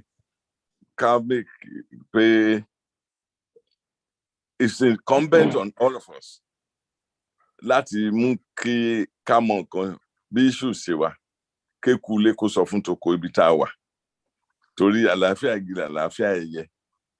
When you don't do it, when your tribe dies, you are dead too. So it's in the interest of general good company survivor trust ó sì pàtàkì kí gbogbo wa ká gbà bí iṣẹ́ ká tan ìrere ayọ̀ yìí káàkiri fún àwọn èèyàn wa. Ẹ ṣeun. Yes, sir. Dr. Oyefule, given the confusion and controversies pervading Yoruba Nation leaderships, what is your advice to the people, to the Yoruba people? Okay, Eshegon Oluchi. Over the past 2 hours, I've received 4 calls Lateko. Each of them will be required. She won't participate in rally. And to the last of them, one is a 89-year-old auntie. One is a 67-year-old retiree. One is a middle-aged person, and the other is a 19-year-old kid, 19 or 20-year-old kid. And none of them no rally to Nshele. So on the basis of that, my own advice, we have to do more awareness ad infinitum. To go forward. Our people are not really aware of what's going on at home. Our diaspora, I'm on point you want love, but I want to really to take part in the rally. Nobody heard. As of the last call was just about 20 minutes ago, and nobody ever heard about the rally. Awareness. Olotu. Eshegoni. Àmọ̀tẹ́kùn, kí lẹ rò sí ọ̀rọ̀ yìí? Mind last question again. Oh yes. So given the confusion and controversies pervading Yoruba Nation leadership, what is your advice to the Yoruba people? Advice me would be we pay kí when you work on strike on ronú sí ibi tá ti wá, where we're coming from. Like Baba said earlier on, wọ́n ní kò sí àpàṣẹ wá, but culture wa ní kíní kan, we don't seem to be able to do anything láì jẹ́ pé a kó àwọn àgbà wa nínú system. Now, when we say we can call the system, it is not a singular figure. Sorry. We need a situation where we have multiple people within a group who would be the people to my sample policies tabashi, anything tabafe implement, one agree with it. So this idea where a singular person, whether male or female, is trying to be the driver of this vehicle, so to speak, who evidence listening quickly work. We have to find the structure to work with Yoruba people. As much as our blend democracy, our own kind of democracy has to be specific to us. It has to be something to just be our objective is bespoke, tailor-made for us. Agbawa one láti ṣíwájú wa, gbogbo culture wa, gbogbo tradition wa, mentality wa is actually tied to that. So we need to start looking in directions where we have a structure to include stakeholders, but in the proper hierarchy and numbers. Eshegoni. So finally, the last question. Kindly address the Yoruba people in a way for them not to suffer struggle fatigue. Please give them some words of hope, because gbogbo nǹkan tá ti ń sọ ó fẹ́ dàbẹ̀ ni pé ṣáde máa gbàṣá, ṣé gbogbo wàhálà tó dẹ̀ wà wájú wa yìí àti gbogbo nǹkan tẹ̀dẹ̀ sọ sílẹ̀ yìí ǹjẹ́ lè yóò ti wá pọ̀ jù fún wa ṣá? So please give our Yoruba people some words of hope. Professor Ogedengbe. Yeah, Esheun Lotu. And gẹ́gẹ́ bí ìṣẹ̀dálẹ̀ wa ṣe sọ pé àlàáfíà igi làlàáfíà ẹyẹ. Tí gbogbo wa tá a bá dágunlá gẹ́gẹ́ bí kóòtù kìíní kan látọ̀dọ̀ Apostle Joseph Babalọlá olùdásílẹ̀ CAC. Mo wà ń bẹ̀ nígbà tó sọ pé wọ́n ní ó ní ẹni tí ọ̀rọ̀ ilé ẹ̀ tàbí èèyàn ẹ̀ tàbí orílẹ̀-èdè tó wà tó bá ní kò nǹkan tó ní kò kan yẹn ló máa kan tọ̀ yẹn pa. Gbogbo nǹkan tó ń ṣẹlẹ̀ yìí báyìí torí àlàáfíà gbogbo wa náà ni. Tí a bá dẹ̀ lajúlẹ̀ tòbótòbó kọ̀wọ́ bọ̀ ibi tá a wà yìí kò síbi tá a máa rí sá lọ. Gbogbo rí yìí ká fọ̀rọ̀ ọgbọ́n nǹkan tó ń ṣẹlẹ̀ yìí ká polongo ẹ̀ kí nǹkan ò bá yé wa ká béèrè wípé kí ló ń ṣẹlẹ̀ yìí o ká má dẹ̀ dágunlá ká sọ̀rọ̀ sókè ní nǹkan tá a mọ̀ pé èkìní yìí ò bójú mu bí ara ilé ẹni tó ń bá jẹ hàn tí ẹ bá sọ fún ọ̀rọ̀ ọ̀nà ọ̀fun ẹ̀ kò ní jẹ́ kẹ́ ẹ̀ sùn lóru gbogbo àwọn tó ń gbàbọ̀dé tán rò pé àríjẹ nínú kinní yìí kò láàsì ọjọ́ tí ọ̀rọ̀ bá bójú náà ló ń bá imú àní àlàáfíà igi àlàáfíà ẹyẹ àlàáfíà ẹ̀yà ẹni àlàáfíà tẹni tí kankan bá ṣe ẹ̀yà ẹni lénìí kò sí ìrètí níbẹ̀ o nítorí náà ẹ jẹ́ ká polongo ká foríkorí kí wọ́n sọ pé wọ́n ní gbogbo ọmọdé gbọ́n àgbà gbọ́n ìṣẹ̀dálẹ̀ wa nìyẹn wọ́n jẹ́ pé ọmọdé níṣẹ́ àgbà níṣẹ́ ìṣẹ̀dálẹ̀ wa nìyẹn so ẹ má jẹ́ ká dágun lá o ẹ ṣeun. ṣé gan ni sà ẹ ṣé gan ni Dr. Oyefule. ẹ ṣé olóòtú. Struggle fatigue, yes. Donation fatigue, yes. Meeting fatigue, yes. However, we cannot give up. We must not give up. If we do, kí ni máa ṣẹlẹ̀ sí àwọn ọmọ wa, our grandchildren? Nínú wa lè ní pé ọmọ mi US náà bí sí, most likely kò ní lọ́ọ́lé. UK náà bí sí, Germany náà bí sí, kò ní lọ́ọ́lé. But let me warn each and every one of us. Ní pé sooner or later, ilé yẹn máa pe everybody tó wà diaspora. Ó máa pe every single person tó wà diaspora, which includes tabashi wà láyé, yes, we, our children, yes, our grandchildren, yes, our great-grandchildren. So we must not give up. This is struggle for survival. And as some wise men and Professor Gidengbe just said a little while ago, when you die, when your tribe dies, you die. So Yoruba ò ní parun lágbára Èdùmàrè. Olóòtú. Ẹ ṣé gan ni àṣẹ àṣẹ àṣẹ. Now, ó jọ pé Àmọ̀tẹ́kùn ti drop off. So conclude níbí. Àfi tó bá yẹ pé ó wà. Mi ò mọ̀ bóyá ẹ rí mi o.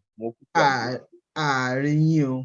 Tó bá jẹ́ bẹ́ẹ̀ ni. Àfẹ́ rí tẹ̀ ń lò yẹn, wọ́n ní ìdí ẹ̀fọ́ naturally o.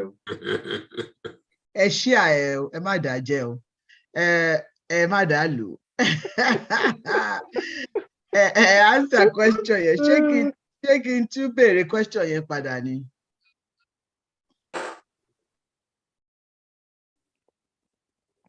Can you hear me? Oh. Sheba spotlight one maybe when he comes close. I'm trying, but I can't find him. Okay. Okay. There he goes. Yeah. So can you hear me now? I can hear you, yes. Okay, shall I ask the question again? Please do. So kindly address the Yoruba people in a way for them not to suffer struggle fatigue and give some words of hope to our people. Ó ṣe kò sí bá ṣe máa ṣe a máa gba Yorùbá Nation. A máa gba Yorùbá Nation táwa sọ yẹn ìgbà wo la máa gbà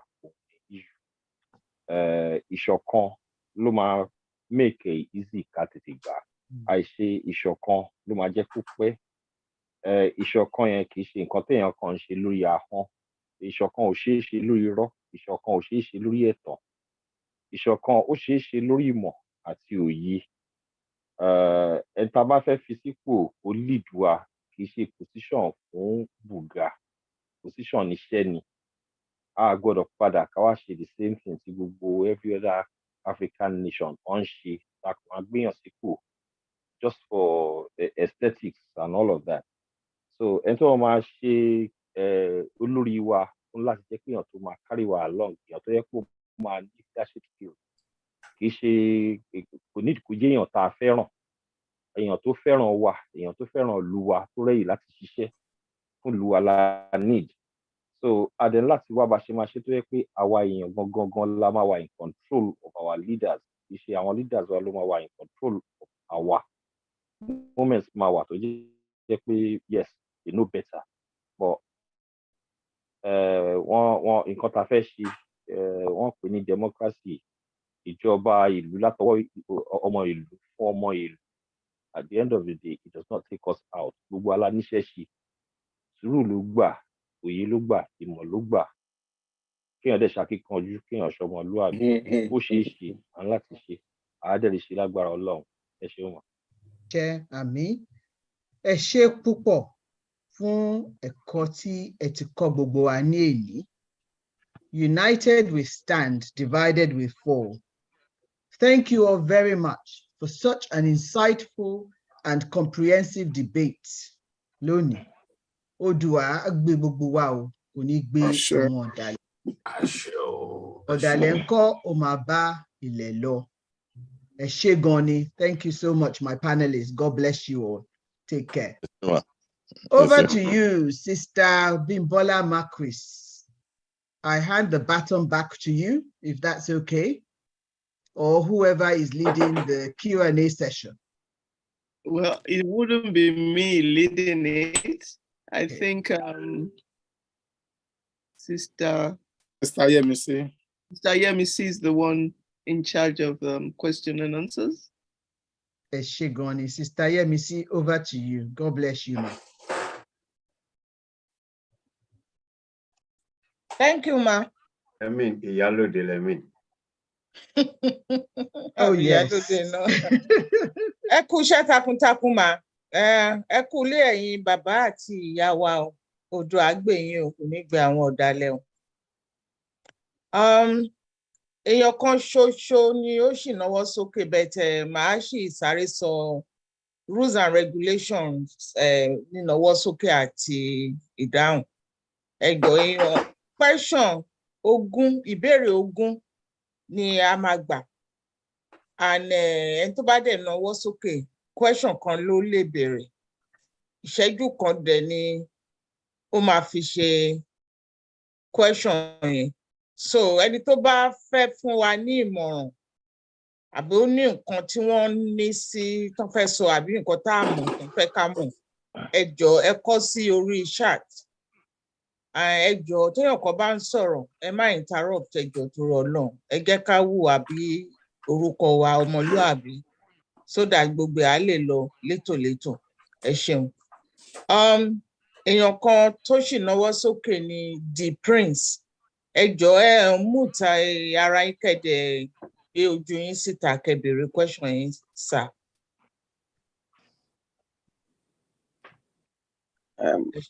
Mo kí gbogbo ilé o. Mo kí gbogbo ilé. Ẹ má bínú, mo strong díẹ̀ ni. Mo kàn fẹ́ béèrè 1 or 2 questions kan, but ìgbà tí wọ́n ní question kan ní èèyàn ní right láti béèrè, ìyẹn ló tojú sú mi. But nínú platform yìí tí wọ́n ń ṣe yìí, ẹ jọ̀ọ́, kí ni connection àwọn tó kù? Because second time tí máa attend lélẹ̀, mo dẹ̀ rí inú àwọn ọ̀kan tó ń jáde fún struggle Yoruba Nation yìí. I haven't seen them here. Báwo ni títọ̀ wọn ṣe jẹ́? Ṣé wọ́n papọ̀ mọ́ wọn ni àbí báwo? Àbí àwọn tó wà níbí ni ò bá wọn ṣe? Ẹ ṣeun. Ẹ jọ̀ọ́ brother wa Àmọ̀tẹ́kùn, ṣé lè bá wa dáhùn question yẹn? Mo lè dáhùn question yẹn, but ó wà tricky bákan. Global Directorate mi mọ̀ bóyá wọ́n ti hit the 100 meetings lénìí, or bóyá later on wọ́n máa hit it. The point is this: Global Directorate ti ṣe just about 100 meetings. So ẹni tó bá ń wá sí meeting Global Directorate láti understand tradition wọn, ó dẹ̀ likely kó lè ti understand the origins wọn àti bó ṣe jẹ́. So me understand béèyàn ṣe máa béèrè question yẹn pé more or less pé èèyàn kàn béèrè pé báwo ni tí wọ́n ṣe jẹ́, báwo ni tí Global Directorate ṣe jẹ́. Global Directorate has been around for a very, very, very long time. And see anybody bad be me. And I'm not saying that because I'm here. It's always been my conviction. Global Directorate is the most organized group. But for one thing or the other, conspiracy, malice, and all of that, I believe we are one wise. So, permanent members, Global Directorate, me, a member of Global Directorate, when you invite us or leaning, they've been at work for a long time. For one man, so Teba News, the Global Directorate, it's like an endeavor. Last lost meeting one, the same time lost meeting a Lumi, or better than any make decision. Global Directorate were around. They've been part of the Yoruba Nation struggle for a very, very long while. So any news, our current news struggle. Thank you very much. Hey, Joe. Hey, allow brother, I like your very question, KD. Thank you. Then in response brother, our prince. Thank you. Your second question. Yeah, my second question is this, ma. The first time Timo joined after the mo pe brother wa kan asoro pẹ̀lú àwọn èèyàn kan, because a mini group, so there need a lot of members in the group yẹn. Bákan náà, I need warriors ní group náà. But the question mi kejì ni pé this woman called Modupe Onitiri and Sunday Igboho, kí ni àjọṣepọ̀ wọn pẹ̀lú organization eléyìí? Okay, I will take the question. Okay. Thank you. I will answer the question. I'm going to consider loan. Sherry, number one thing, I don't know, how long have you been in the Yoruba self-determination struggle yourself? I've been there more than 2 years. 2 years. Okay. So you can be forgiven for asking that question. Why? Yorubani ile tuba shuju enishu okunkwen kinroni loju. Now, we have this organization here. Kò sí kankan nínú àwọn tó dárúkọ. Tó yẹ pé wọn ò mọ̀ wá, àbá àmọ̀. And I think it will serve your interest better if you have access to them to actually ask them what we have done, or association. We've done a lot that Kinship Ugwasho, Leon Salon. If indeed you have been in the struggle for 2 years, you would know that at the inauguration of the Yoruba Nation Global Directorate, Igboho was there. And as a matter of fact, when he was released from detention, he came here to thank members of the Yoruba Nation Global Directorate. Then another question. Were you here at the beginning of this meeting? No. You were not? This is my second time. No, at the beginning of this meeting today, were you here? No. No, you were not. So you can be forgiven, and I will answer that. The sum of 3.5 million was released to Igbo. It's not a member of Global Directorate and Koiki in respect of the rally. Okay? Yini ká ṣe mí, ilẹ̀ tó wọ́n ní odò tó ń gbìyàn lọ kì í pariwo. You get what I'm saying? Ariwo kọ́ ni music. Àṣehàn. You will never see anybody here at the Global Directorate in picture one in almanac. Àwa ni o, èmi ló kàn, no. Try looking at our logo. It says ìfarasin. Òmìnira pẹ̀lú ìfarasin.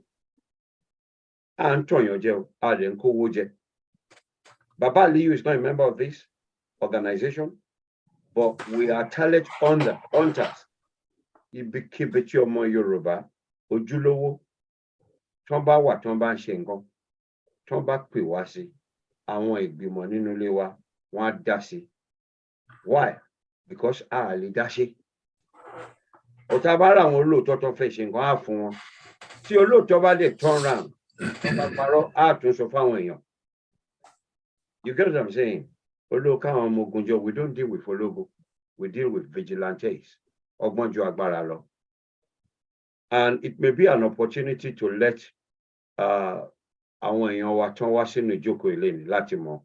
The Sahara reporters just in their recent publication stated the fact that self-determination struggles have been haunted by, whoever, right? So ká máa ṣọ̀rọ̀ wa, ọgbọ́n ju agbára lọ. Wọ́n pè nǹkan kan ní làákàyè ní èdè Yorùbá. Kì í ṣe gbogbo ọmọ Yorùbá mọ bọ́n ṣe ń gbọ́rọ̀ sílẹ̀. Ṣé ká lè sọ pé kárí mi ni? Kí ló ó ní bá ṣe gbọ́dọ̀ sọ nǹkan, ọ̀rọ̀ wà tó bá lè láyè gba àwọn bàbá wa wọ́n á máa sọ ẹ̀nà táwọn èèyàn sọ mọ́ ń sìn. So come on here. We don't deal with Ologun here. And that's the fact. So Onitiri, long before you know or anybody knows Onitiri, we had a with her. Toba, she knows us, we know her. We are aware of each other. So we work together, we talk, we agree to disagree, we agree to disagree. So you question your Toba Femo Kudoro next time. Because I can see you recognize them. When you talk about Badoko Baba and Koreanity Baba and Logaju, go ask them. Are you with me, my brother Prince? Ask them. Bẹ̀rẹ̀ pé ǹjẹ́ bá global directorate ṣeré ìjẹgba kọlọ́wọ́ wọn rí ǹjẹ́ ẹ mọ̀ wọ́n. Then they give you the answer. When we started, people were coming here day and night to attack us.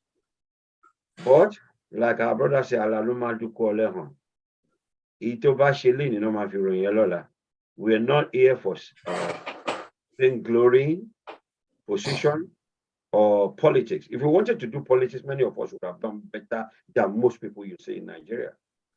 You get what I'm saying? The rogues, even our kingsmen, they are running the place down. For Awani, Imole, Bugwa, and that's therefore every general rule there must be an exception. And I think God has been good. We're doing very well with the support of people of goodwill. We're doing it. We don't seek popularity. You understand what I'm saying? Bokama Shishe. Another question. Thank you. Go ahead. Yeah. I'm happy for what Mugbele is saying. But on issue kan ṣẹlẹ̀ lẹ́nujọ́ mẹ́ta yìí. Mi ò wá mọ ipa ṣe pé àgbàlagbà ní ẹni tó bá fẹ́ gbọ́dí ọ̀rọ̀ ló máa béèrè ẹ̀. And nǹkan tèmi ò mọ̀ ilẹ̀ máa jẹ́ lẹ́bàá tọ̀mọ́ lẹ́sìn fèmí sí tèmi máa fi mọ̀. Okay. Like mo organize wọn sí nǹkan maybe like 2-3 weeks ago. Ó yan àwọn èèyàn kan tí mo rí pé nínú ìkànnì wọn wọ́n sọ̀rọ̀ ẹni tó ní làákàyè láti fẹ́ parí aáwọ̀ tó wà between Ìgbòho àti Onítìrí àti màmá àti bàbá Akíntóyè, Professor Akíntóyè. Even àti ṣe meeting pẹ̀lú each one of them. What we are planning to do now is to cut 3 of them together. But me, one more ìgbésẹ̀ tẹ́yìn náà ti gbé lórí ẹ̀ because kíní yìí kò ń ṣe tèmi ní gbogbo wa la ní. Kò dé yẹ kẹ́ni tí tó máa dàbí aáwọ̀ àbí ìjà kó máa ṣẹlẹ̀ káàdé máa wo wọn. Tí a bá fẹ́ra wa ṣe òṣùṣù ọwọ̀, ó máa difficult fún ọ̀tá wa. Kọ́lọ̀ má jẹ́ ó nira fún wa.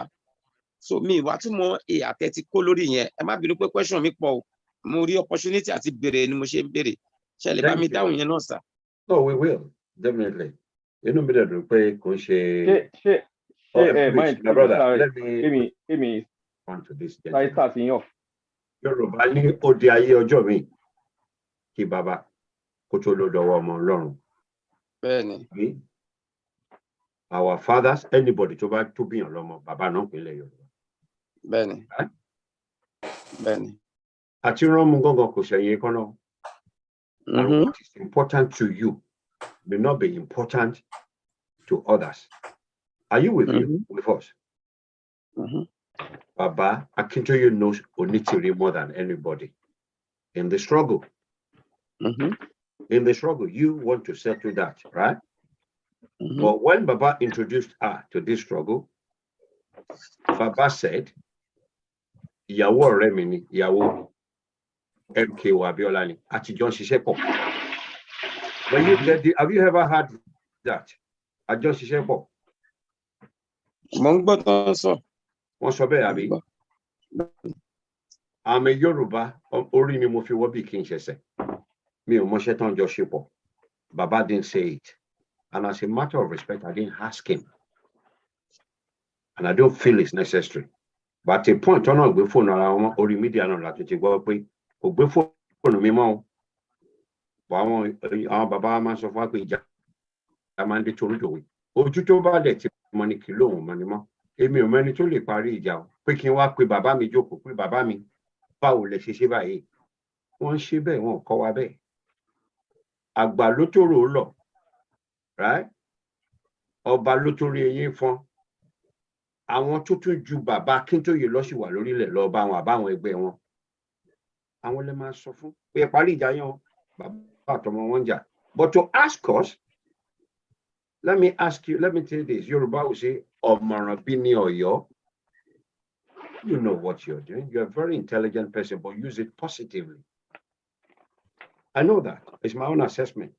Use that brain that God has given you to thyself, be truthful, be honest with yourself. Don't take side.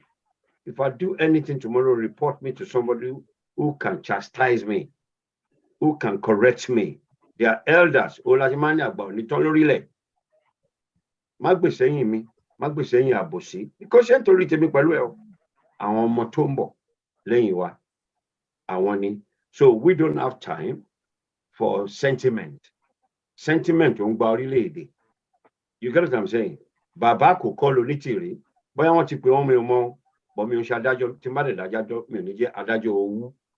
So what you asked, the 3 questions, again, goes back to those people who are directly involved. Ọmọ lèmi jẹ́ fún bàbá. Mi ò lè máa pe bàbá. When we've had issues, positive or negative, wá pe bàbá yẹn bá wọn sọ̀rọ̀ fúnra wa, a lè sọ tira wa, but a lè máa sọ tẹlòmíì. Wọ́n á jọ settle ẹ̀. Ọlọ́run á fún wa ní peace of mind. Oh, I think that's enough. I think we've been dodging enough. Don't you think so? Thank you. Ṣé ẹ ti wà satisfied? Yeah? Mo ṣì ọ̀rọ̀ yẹn ṣì wà. Nǹkan tí mo bá tún béèrè again. Hold on, Àmọ̀tẹ́kùn ṣọ́rọ̀ yìí náà lẹ fẹ́ dá sí àbẹ́yìn fẹ́ béèrè question. Irọ́ no mi ò béèrè question. Ó dàbí pé well, for me, Barrister Ògèdèngbé ti cover answer yẹn. Oh, okay. Ó wà okay. All right, ẹgbẹ́ ọwọ́ yín lẹ́ ń gbà kó má máa ròyìn. Brother wa, ṣé ẹ ní ẹ sì tún fẹ́ nǹkan míì ni ẹ tún fẹ́ béèrè another question? Yeah, lórí ọ̀rọ̀ tí brother mi sọ yẹn, ipe wọ́n ti mọra wọn tẹ́lẹ̀ this that. Ṣé rí nínú ìwé mímọ́, nígbà tí Jésù Kristi ń kó àwọn àgùntàn lọ, a rí kà nínú ìwé mímọ́ pé ẹyọ̀kan sọnù nínú ẹ̀, àmọ́ ó fẹ́ ẹyọ̀kan yẹn, ó fi ọmọ tó kù lẹ̀, ó wá ẹyọ̀kan yẹn ní àwárí tó dàpọ̀ mọ́ ọmọ yìí tí ó ń kó lọ. Tá bá ń wò pé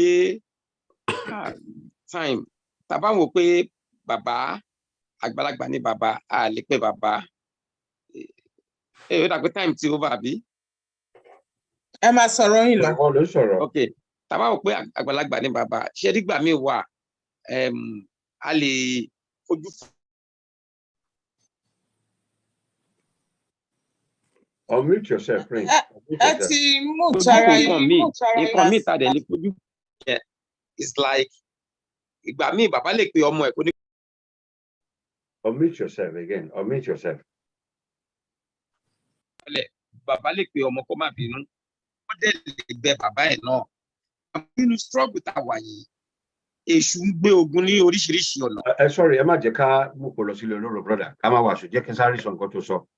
Ó ní nínú ìwé mímọ́, àwọn àgùntàn kan sọnù. Ta ló wá àwọn àgùntàn yẹn lọ?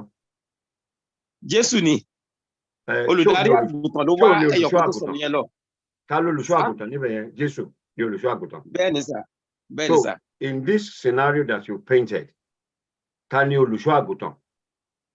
Bàbá Professor Akíntóyè lè olùṣọ́ àgùntàn presently àwọn ní bàbá Yorùbá. Okay, fún onítìrí àtàwọn tó believe whoever you believe you submit yourself to is your leader. I right? don't believe in Now, anybody. let me say I only this. believe in the Yoruba No, Nation. I'm sir. just saying, I have the right, I mean, you have the right to choose your leader and all that. You must respect everybody. Oh, yeah. But, you know, that's what he said, let's say what. Moses Olimolade of Shofa, Onikaluku pick their leaders, right? But we are leader can also go one for just for. And you said another thing, which is the second thing I heard you saying. You have made attempt. Let's reconcile. Is that right? Yeah, sorry, sir. You've made attempt to reconcile Babakwalu with Ben, sir. Ben, sir. You haven't told us were you successful in it or not. You didn't tell us. Yeah. We are about to cut 3 of them together now. Then do that. I think it would have been prudent for you to do that. I wish you success in doing that. If you succeed, there won't be any need to call Amajaka. You get what I'm saying? Tó jẹ́ pé tó bá múyàn méjì wá tí wọ́n dọ̀rẹ́ ara wọn tó ń ṣe nǹkan tó ló bá dé kì í rọrùn kì í ṣe gbogbo aṣọ lásán lòrùn kì í ṣe gbogbo nǹkan tó yàn bá ṣe. In fact, that you're doing that, in the Bible, it said the Father that knows what you do in secret will reward you openly. Isn't that what it says in the Bible? So, if we want to, any religion that we embrace, let's leave it out. In the Act of Apostle, it says, Dear Theophilus, meaning man of God, friend of God, rather. And in my previous book, I wrote about things that Christ began to do and to teach. So our lifestyle should be our teaching. It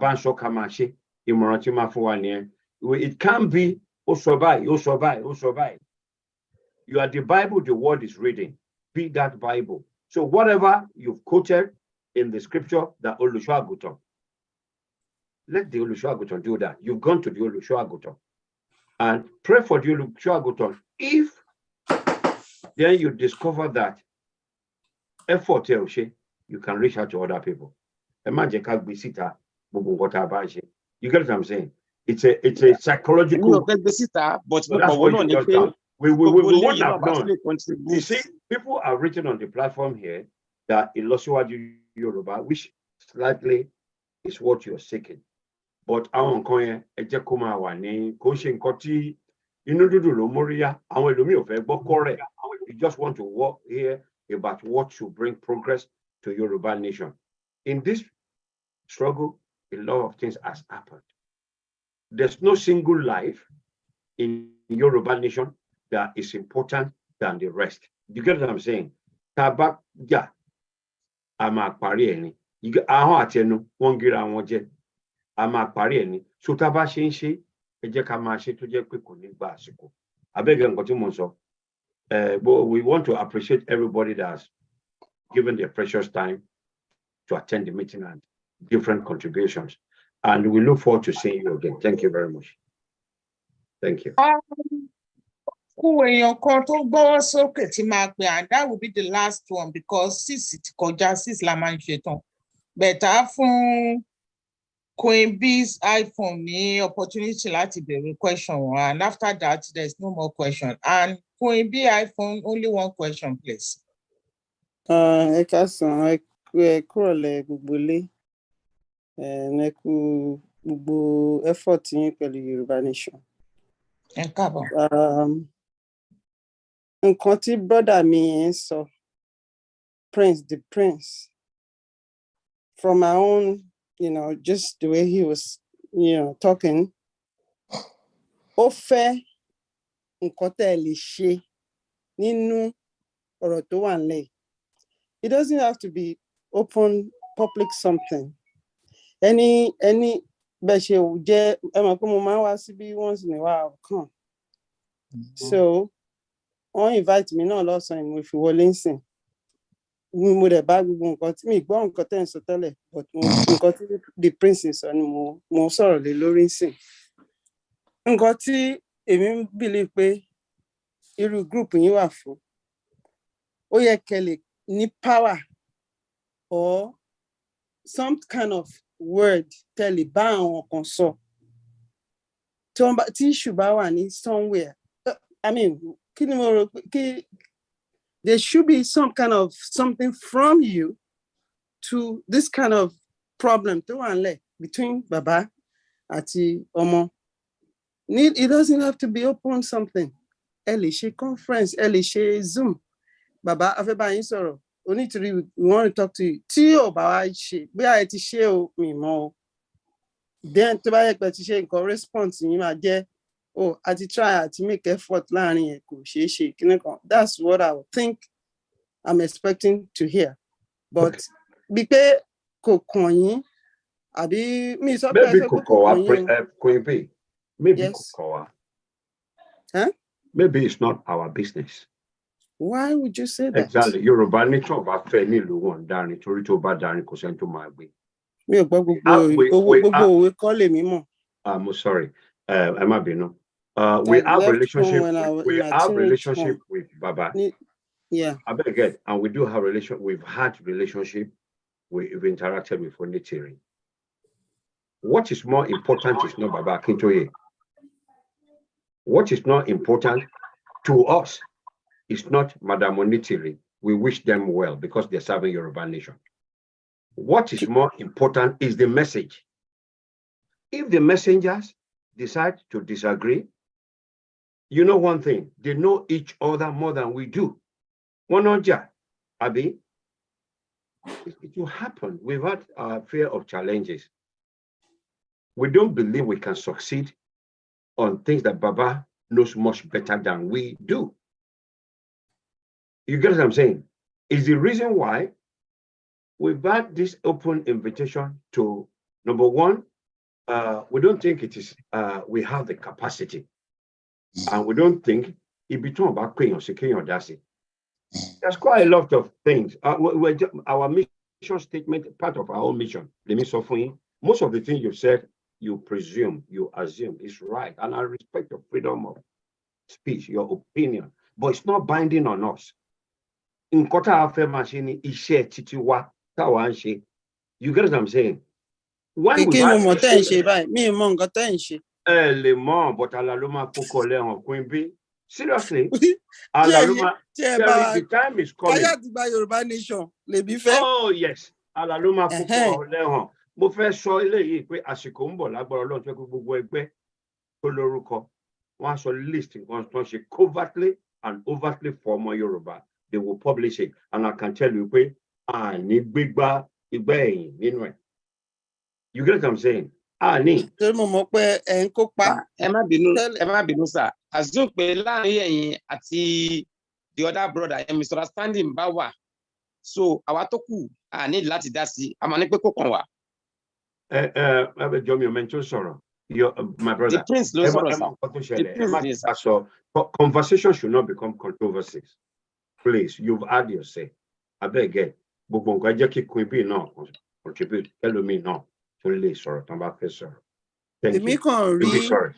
What his point was at nínú ọkàn mi náà ni pé wọ́n ní a rí ibi pé ibi tán lè sá sí láti lè seek help fún nǹkan tó ń lọ.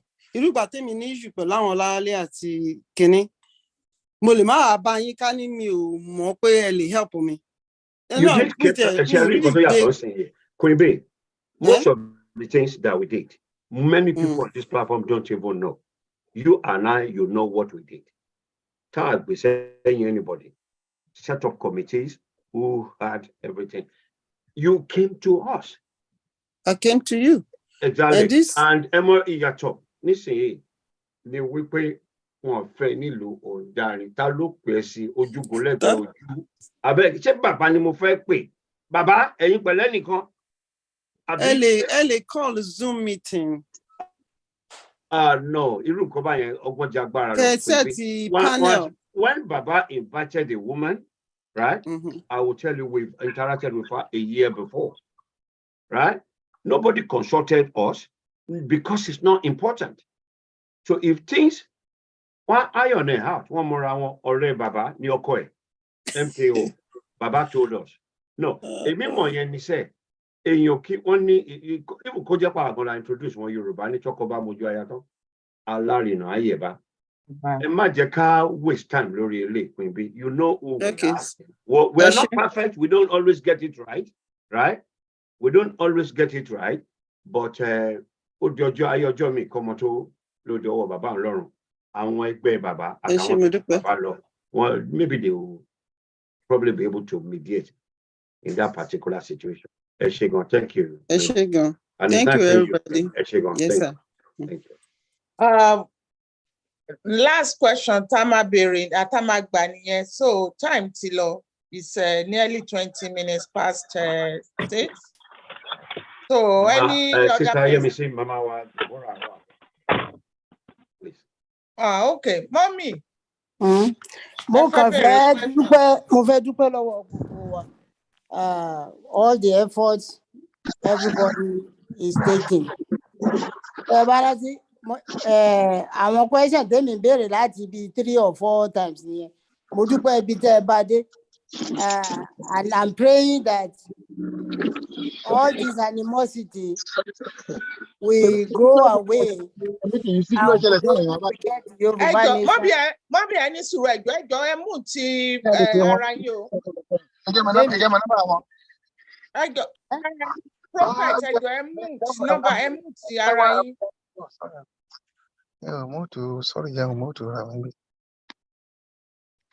Sorry. So what I'm saying is, I appreciate today's topic. That has been my question all along. And I appreciate what is going on now. Mo gbàdúrà pé gbogbo animosity tí ń lọ káàkiri yìí, Ọlọ́run ó bá wa lé jìnnà. Tó fi jẹ́ pé a lè fèsì kókó Yorùbá Nation tá ń fẹ́. Torí ká lè rí Yorùbá Nation gbà. Ní gbogbo ràkàtí àtàǹbá káàkiri kọ́lọ́run jẹ́ kí kó yọrí sí rere. Èmi ò mọ nǹkan tó ń ṣe àwa Yorùbá tó fi jẹ́ pé gbogbo ìgbà ẹnìkan ọjà látakò ẹnìkan ọjà ẹni tí ń ṣe kínní. Ó yẹ ká fèsì one direction and God will give it to us. Ẹ má jẹ́ kí gbogbo wa relent nínú effort wa, and whatever we can do to make things straight, I pray that God will give us the wisdom to do it. Tá a fi rí ojútùú ọ̀rọ̀, tá a fi rí ní tá a fẹ́ gbà. Àwọn Fúlàní wọn ò fẹ́ káàrin wá gún tẹ́lẹ̀. Wọn ò fẹ́ kó ṣe déédéé. Torí by so doing, we will not be able to achieve what we wanted. But whatever any of us can do to make things go straight, pẹ̀lú àti bàbá ni àti Onítìrí ni o, àti Sunday ni o, tí gbogbo ó fi lójútùú. Ẹ jẹ́ kí gbogbo wa lọ sórí ekún wa ká máa gbàdúrà kó níyanjú. Ká lè tètè rí Yorùbá Nation yìí gbà. Torí ibi tí gbọ́n mi tó mi ò tí ò yìí tó bá wà kò ní àti rí nǹkan ṣe ò ní tètè lójútùú. So the way I'm understanding Barrister is that àwọn kan ò fẹ́ kẹ́ sọ̀rọ̀, àwọn kan ti ní ẹ̀yin ò lè ṣe nǹkan kan. But I pray that all that will go away and we'll be able to face the thing we are all vowing for, which is in Yoruba Nation. Torí bí animosity bá wà, tí division bá wà, àti rí nǹkan ṣe kò ń lọ déédéé. So ẹ jẹ́ kí gbogbo wa lọ fi sínú àdúrà nílé wa. Ká fi sádùá kí gbogbo yánmọ̀yánmọ́ tí ń lọ yẹn kó kúrò, ká lè rójútùú rí Yorùbá Nation tá à ń léka. That's my contribution. Thank you very much, Mommy. Eshegon. God bless you. Sister Yemisi, over to you. Yeah, muted. Unmute yourself, Sister Yemisi. Yeah, mute. Yeah. That would be the last question for the day. So any tó bá tún ní other question, post your chat or tó bá di next week. Olúwa ṣọ́ wa ju ọ̀sẹ̀ tó ń bọ̀ lọ. Aṣọdún láyọ̀, àní ṣọkúdún nínú ìbànújẹ́ o. Ẹ ṣé o, ẹ kú jókòó. Olúwa kẹ́ gbogbo wa. Over to you. National anthem of the newly formed Yoruba Nation.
má ṣe lọ ẹ má ṣe bọ̀ gbogbo bẹ́ẹ̀ ti ṣe ó wà lọ́wọ́ olúwa.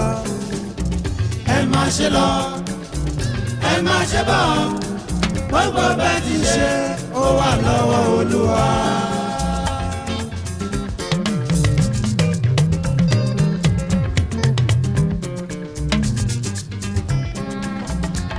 ọ̀rọ̀ yìí dàbí òwe o ó yá ò ká jọjọ.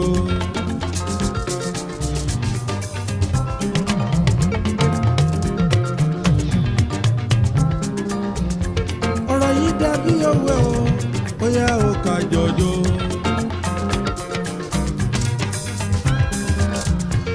ìjọyà ìjọyà ìjọyà ìjọyà ọ̀rọ̀ yìí dàbí òwe o ó yá ò ká jọjọ. ẹ má ṣe lọ ẹ má ṣe bọ̀ gbogbo bẹ́ẹ̀ ti ṣe ó wà lọ́wọ́ olúwa.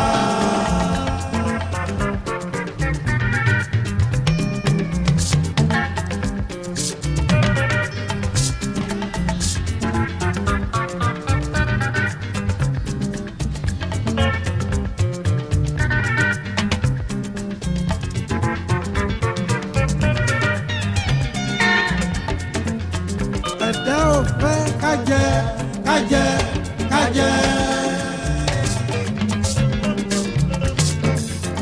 ẹ̀dá ò fẹ́ kámú o.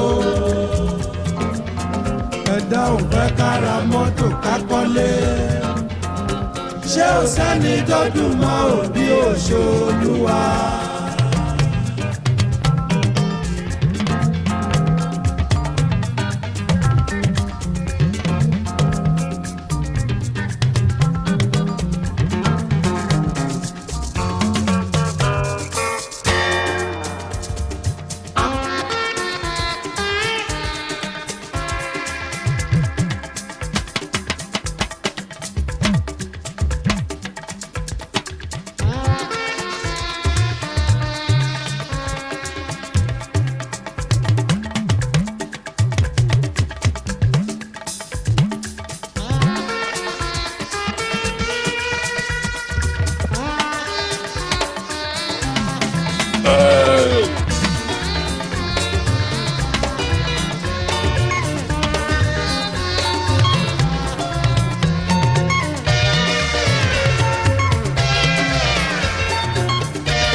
Ìjọba bìnrin ọ̀sẹ̀ ṣe kí n ti parí.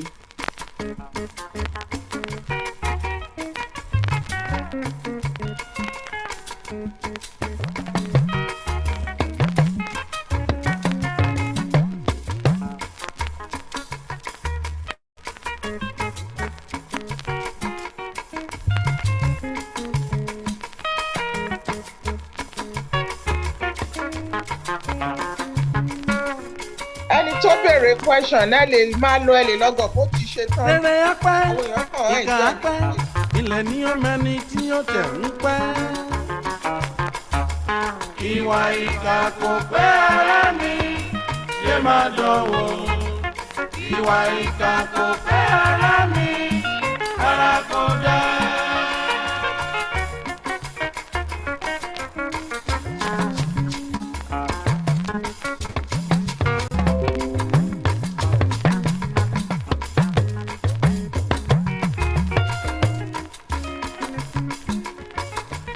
ó ọ̀rẹ́ apẹ́ ìkà apẹ́ ilẹ̀ ní omẹ́ni tí ó jẹ̀ ń pẹ́. ìwà ìkà kò pẹ́ ara mi yé má dánwò. ìwà ìkà kò pẹ́ ara mi rárá kò dá.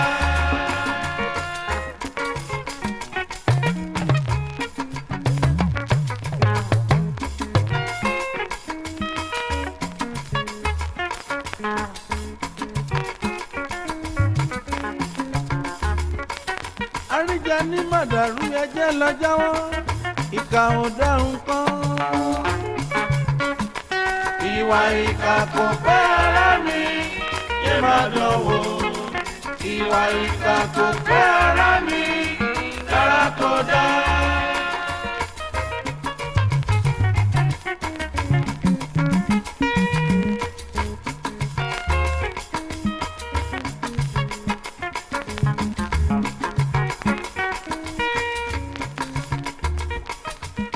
àbílẹ̀ ayé tàwa yìí kọ́ àfọwọ́bà filẹ̀ ní. ìwà ìkà kò pẹ́ ara mi yé má dánwò. ìwà ìkà kò pẹ́ ara mi rárá kò dá.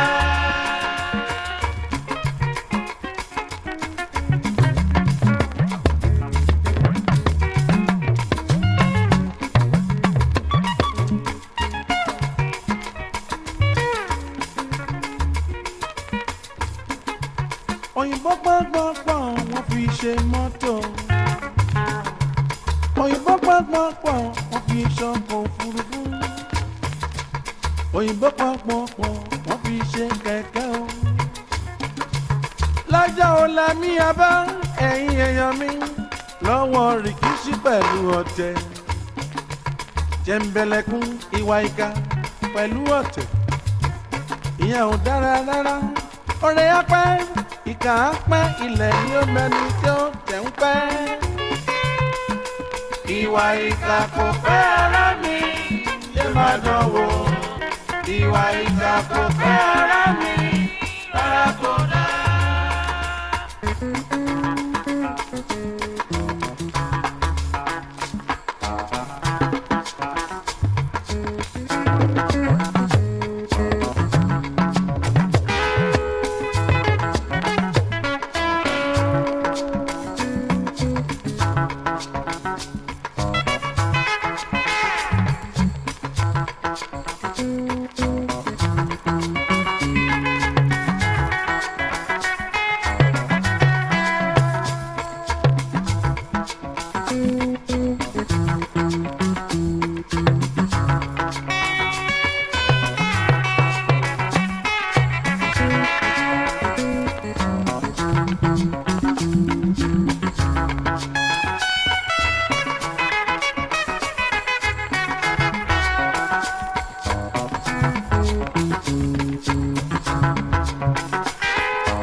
ṣe nìṣó ẹ̀yin amọ̀niṣe ni.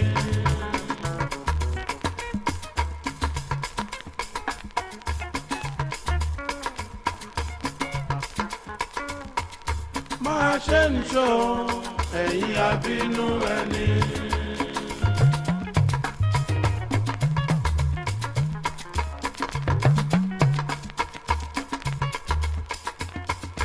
máa ṣe nìṣó ẹ̀yin amọ̀niṣe ni. ọ̀tẹ̀ àtàn lọ́tẹ̀ mọ́lẹ̀ abínú ẹni. ọ̀tẹ̀ àtàn lọ́tẹ̀ mọ́lẹ̀ tèrè ló pé o.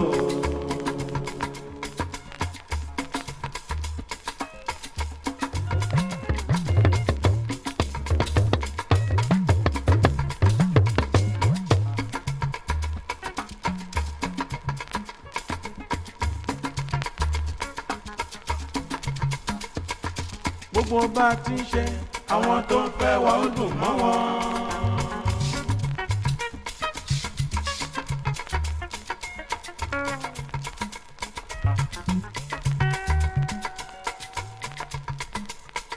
gbogbo bá ti ń ṣe àwọn tó ń fẹ́ wa ó dùn mọ́ wọn.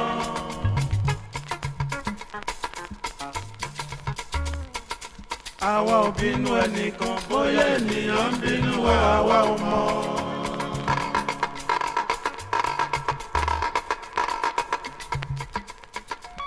àwa ò bínú ẹnìkan bóyá ènìyàn ń bínú wa àwa ò mọ̀. ọjà òyìnbó kò mọ̀ pé nìkan ò wá o.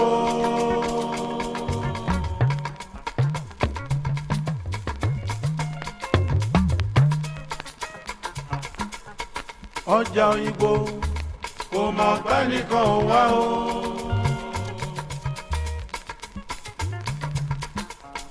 mọ́kọ̀ọ̀kan ò rejìrì ẹgbẹgbẹ̀rún ẹ̀ á lọ.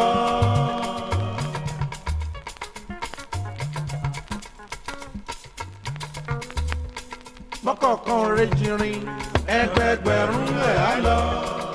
bí a bá ṣẹ̀yìn o ẹ̀yin àgbà ẹ̀yẹ foríjì wa o.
máa ṣe ń ṣó ẹ̀yin abínú ẹni.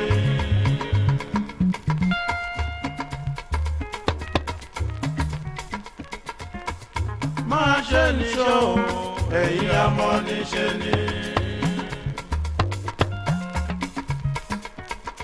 ìkà akọ níkà mọ́lẹ̀ rere ló pé o ọ̀tẹ̀ akọ lọ́tẹ̀ mọ́lẹ̀ rere ló pé o.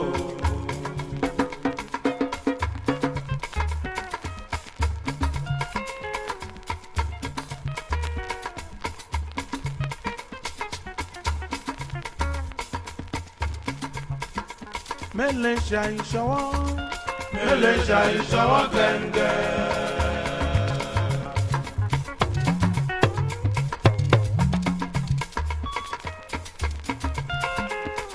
mélé ṣàìṣọwọ́ mélé ṣàìṣọwọ́ gẹ́gẹ́ ohun ọwọ́ ọ̀tún ṣe ló sì ló wà ìjọ abá kú ọ̀run là ń lọ mélé ṣàìṣọwọ́ gẹ́gẹ́.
gbogbo bá ti ń ṣe àwọn tó ń fẹ́ wọ́n ń dùn mọ́ wọn.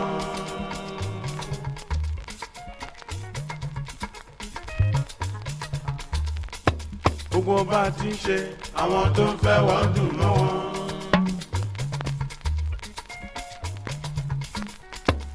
àwa ò bínú ẹnìkan bóyá ènìyàn bínú àwa ò mọ̀.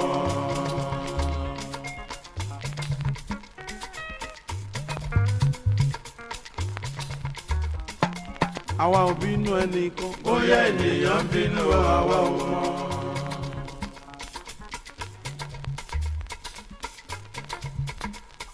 pọ́kọ̀ọ̀kan rẹ́jìrì ẹgbẹgbẹ̀rún ẹ̀ á lọ.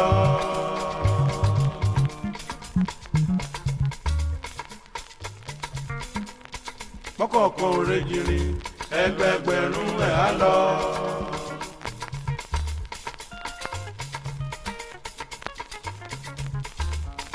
ọjà òyìnbó kò mọ̀ pé nìkan ò wá o.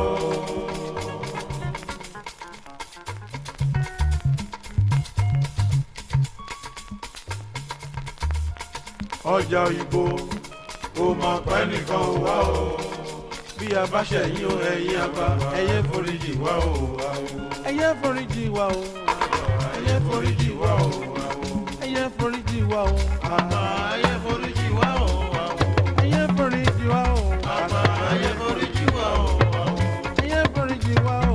àmọ́ ẹ̀yẹ foríjì wá o. ẹ̀yẹ foríjì wá o. àmọ́ ẹ̀yẹ foríjì wá o. ẹ̀yẹ foríjì wá o. àgbà ẹ̀yẹ foríjì wá o. ẹ̀yẹ foríjì wá o. àgbà ẹ̀yẹ foríjì wá o. ẹ̀yẹ foríjì wá o. àgbà ẹ̀yẹ foríjì wá o. àgbà ẹ̀yẹ foríjì wá o. ìgbà tá a bá fi fọ́lúwa fún kò sẹ́ni tó lè bọ́. àgbà ẹ̀yẹ foríjì wá o. àwọn tá a bá fi fọ́lúwa ṣọ́. ẹ̀yẹ foríjì wá o. ó dájú kò sẹ́ni tó lè fọ́. àgbà ẹ̀yẹ foríjì wá o. ẹ̀yẹ foríjì wá o. àgbà ẹ̀yẹ foríjì wá o. ẹ̀bá ẹ̀yẹ foríjì wá o. àgbà ẹ̀yẹ foríjì wá o. ẹ̀yẹ foríjì wá o. àgbà ẹ̀yẹ foríjì wá o.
nínú ọdún tá a wà yìí Èdùmàrè jẹ́ a lówó lọ́wọ́.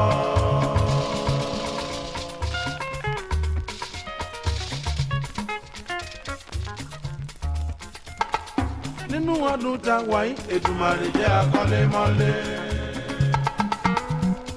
ká máa rí ṣe alọ́nà gbégbá alówó lọ́wọ́. ká máa rí ṣe alọ́nà gbégbá àríbá ti ṣe. ká máa rí ṣe alọ́nà gbégbá alówó lọ́wọ́. ká máa rí ṣe alọ́nà gbégbá àríbá ti ṣe. ká máa rí ṣe alọ́nà gbégbá alówó lọ́wọ́. ká máa rí ṣe alọ́nà gbégbá àríbá ti ṣe. ká máa rí ṣe alọ́nà gbégbá alówó lọ́wọ́. ká máa rí ṣe alọ́nà gbégbá àríbá ti ṣe. ká máa rí ṣe alọ́nà gbégbá alówó lọ́wọ́. ká máa rí ṣe alọ́nà gbégbá.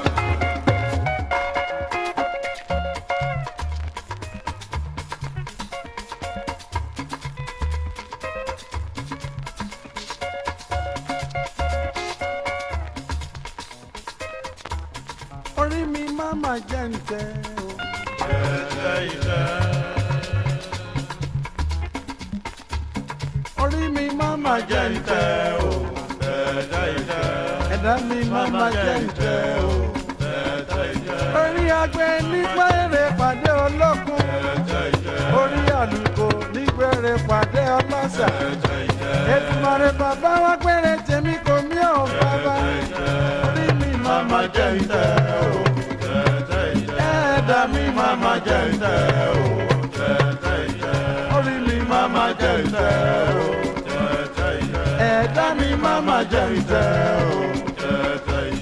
orí mi má má jẹ́ ń tẹ́ o. ẹ̀ẹ́dá mi má má jẹ́ ń tẹ́ o. orí mi má má jẹ́ ń tẹ́ o. ẹ̀ẹ́dá mi má má jẹ́ ń tẹ́ o. Èdùmàrè bàbá jẹjẹ gbére tèmi kò mí ò bàbá. má má jẹ́ ń tẹ́ o. ẹ̀ẹ́dá mi má má jẹ́ ń tẹ́ o.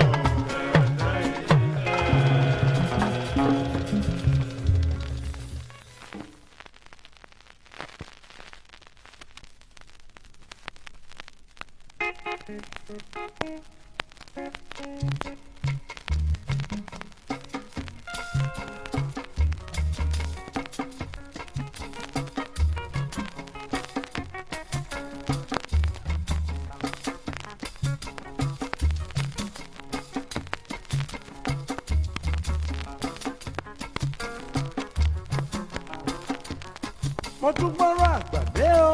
ẹ jẹ́ tí ẹ gbọ́ ọ̀rọ̀ àgbà bí ó ṣe lówùrọ̀ ó pẹ́ títí á ṣe lọ́jọ́ alẹ́.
ẹni ṣeré kó múra sílẹ̀ ẹni ṣèkà kó múra síkà àtòrè àti ìka ikọ̀ onígbẹ́.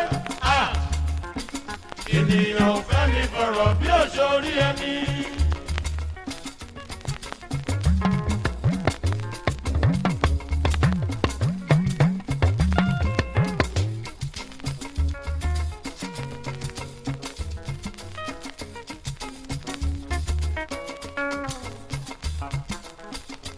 ẹ̀dá tó ro fún ìka fọmọ́lá kejì.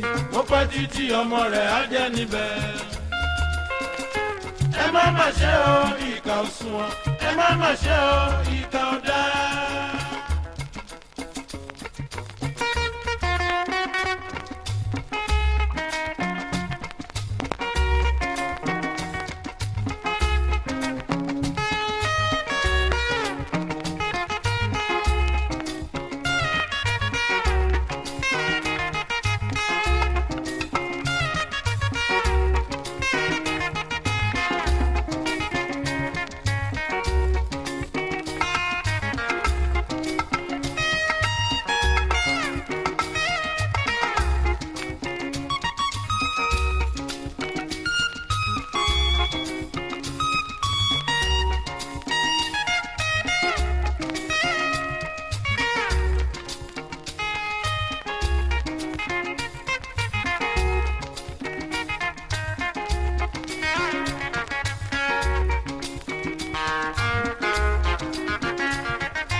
wọ́n wá wọn rí wọ́n lé wọn bá.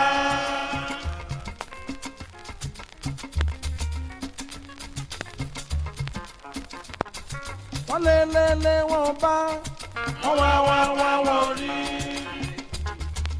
ọ̀nà tó mi bá wọnú àgbọn wọ́n wá wọn rí.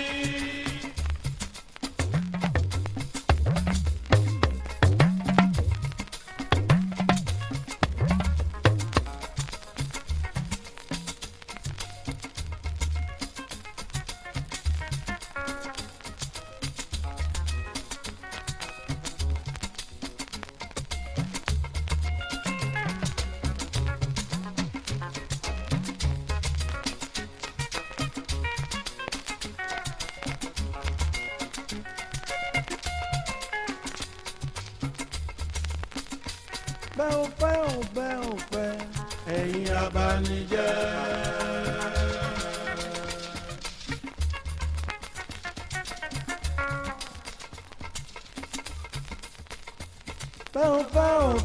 bẹ́ẹ̀ ẹ̀yin ọ̀dàlẹ̀.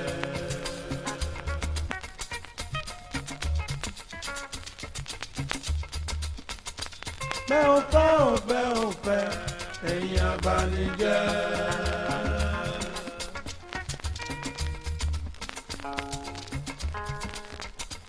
bẹ́ẹ̀ ẹ̀yin ọ̀dàlẹ̀. Olúwa ni ó ṣe ẹ̀yin abanijẹ́. Olúwa ni ó ṣe ẹ̀yin ọ̀dàlẹ̀. Olúwa ni ó ṣe ẹ̀yin abanijẹ́. Olúwa ni ó ṣe ẹ̀yin ọ̀dàlẹ̀. Olúwa ni ó ṣe ẹ̀yin abanijẹ́. Olúwa ni ó ṣe ẹ̀yin ọ̀dàlẹ̀.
Inter-reformers àtúntìdé bí a ti ń dé.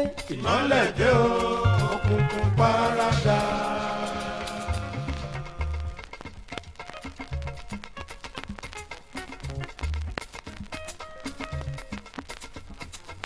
Inter-reformers àtúntìdé bí a ti ń dé. Ìmọ́lẹ̀ dé o, òkùnkùn paradà.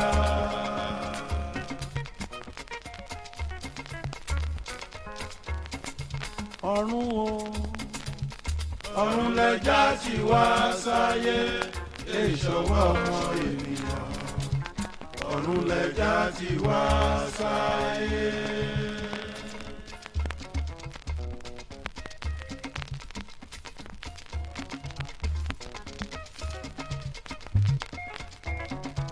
Ọ̀run o, ọ̀run lẹja ti wá sáyé, ìṣọwọ́ ọmọ ènìyàn. Ọ̀run lẹja ti wá sáyé.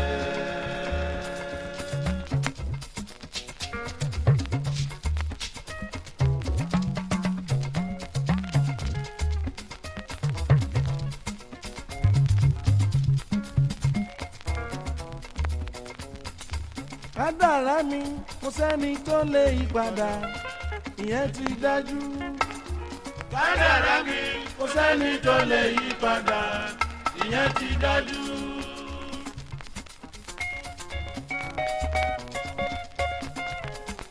Ojú tẹ̀kẹ́ o, òjò rọ̀, ojú tẹlẹ́pẹ̀, èpè ọjà.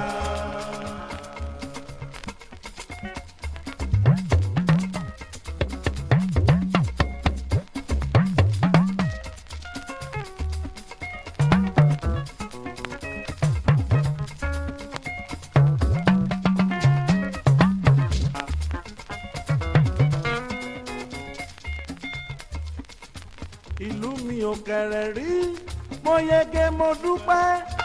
Ìlú tẹ̀tẹ̀dọ́ sórí òkè Olúmọ. Ìlú mi ò kẹ̀rẹ̀ rí, mo yege mo dúpẹ́. Ìlú tẹ̀tẹ̀dọ́ sórí òkè Olúmọ.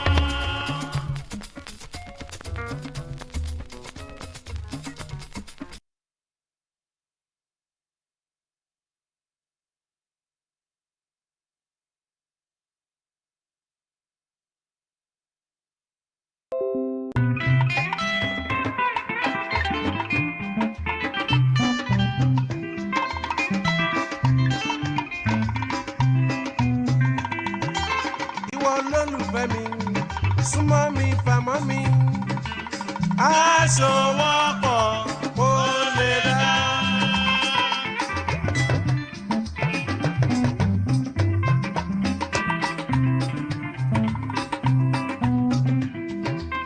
Ìwọ olólùfẹ́ mi, súnmọ́ mi, fàmọ́ mi. Aṣọ wọ́pọ̀ kó lè dá.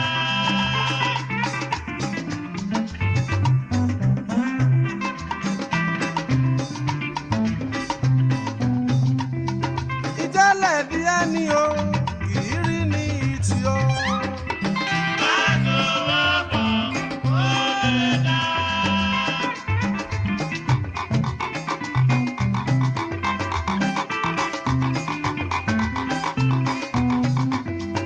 Ọ̀rọ̀ àjọsọ wa dákun máa máa sọ síta.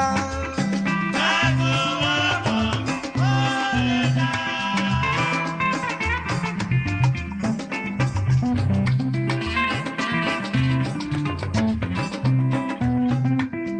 Mọ́gìrì ọ̀lànà o, aláǹgbá ò lè ráyè wọ ògiri.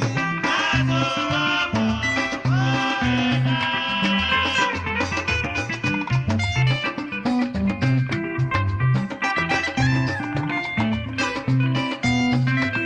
Ọ̀rọ̀ àjọsọ wa dákun máa máa sọ síta.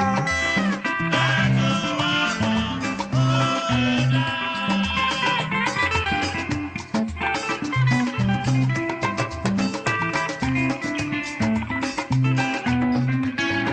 Ìlọsíwájú ọkọ ó ń bẹ ò lọ́wọ́ aya rere. Aṣọ wọ́pọ̀ kó lè dá.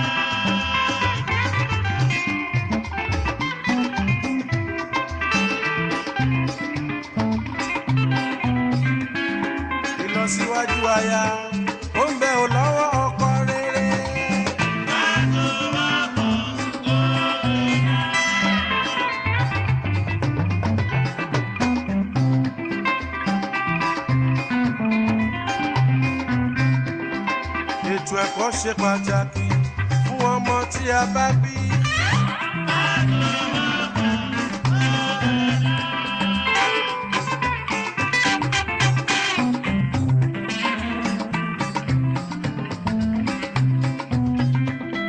nítorí kíyà má jẹ wọ́n lẹ́yìn wa ọ̀la.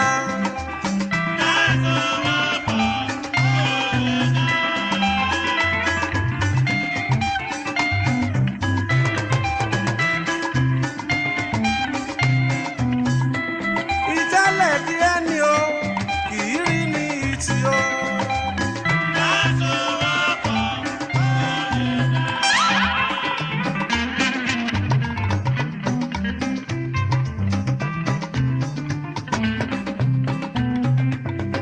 ọ̀rọ̀ àjọsọ wa dákun máa ma sọ síta.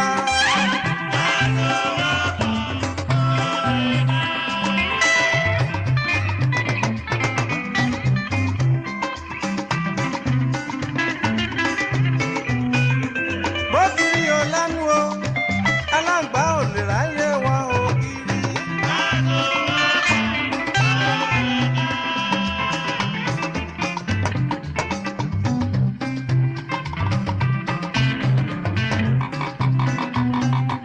owó ọwọ́ ọ̀tún ṣe ló sì lò wá lápúnyẹ ìwà àyà mi.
International brothers ẹ bá mi dá sí i.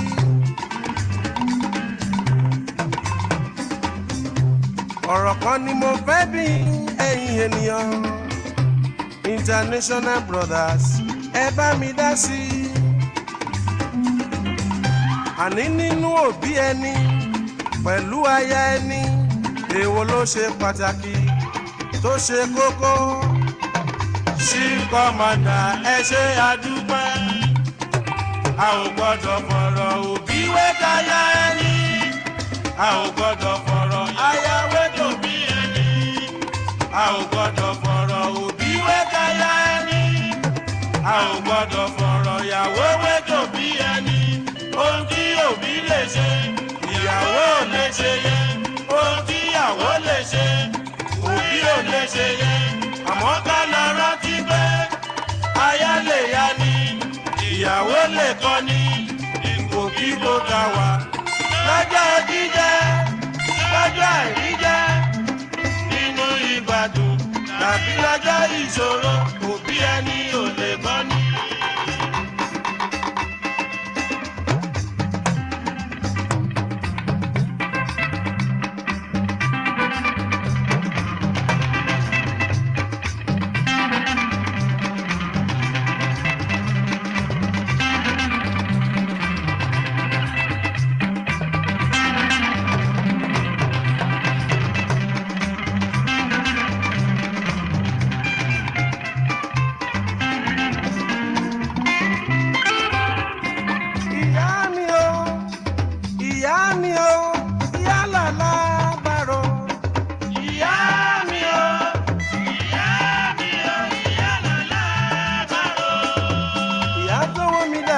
Ìyá tó bí mi sáyé.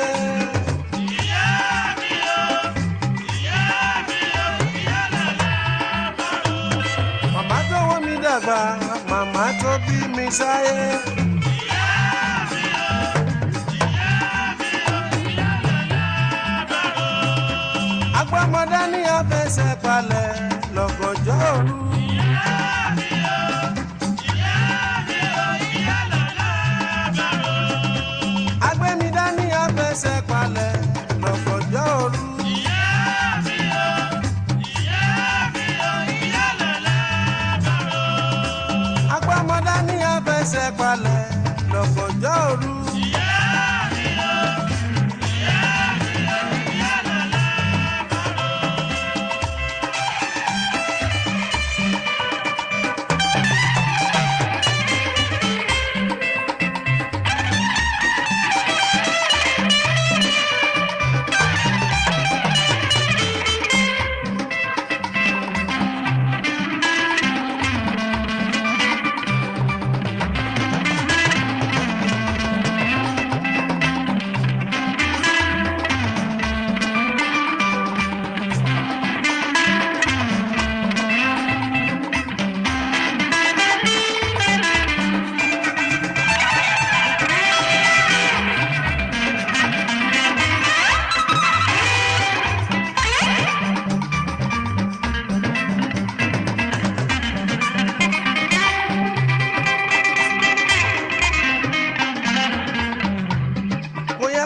Síbi kan báwọn ọkùnrin bá ti ń sọ tiwa ọ̀rẹ́ mi ó yẹ ká máa rántí gbogbo àwọn obìnrin.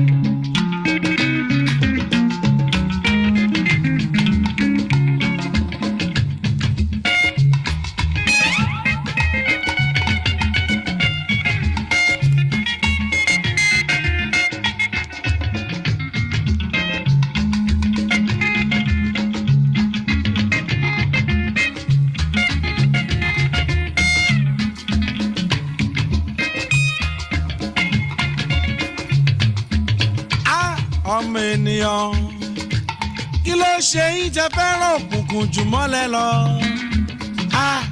ara ẹ yí wá yín padà o ẹ jẹ́ ká gbọ́ t'Olúwa.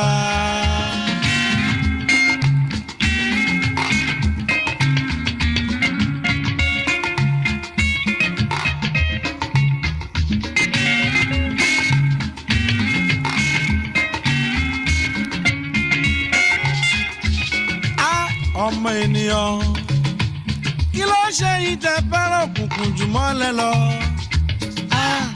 Ara ẹ yí wá yín padà o ẹ jẹ́ ká gbọ́ t'Olúwa.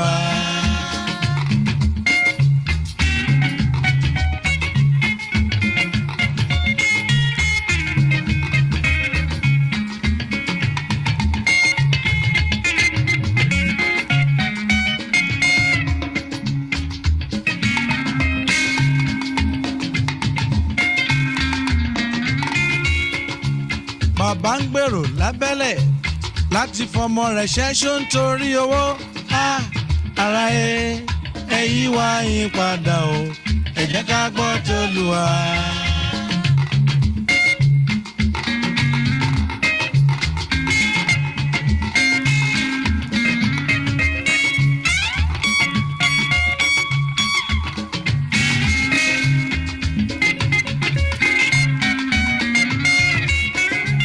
Bàbá ń gbèrò lábẹ́lẹ̀ láti fọmọ rẹ̀ ṣẹ́ṣó nítorí owó. Ara ẹ yí wá yín padà o ẹ jẹ́ ká gbọ́ t'Olúwa.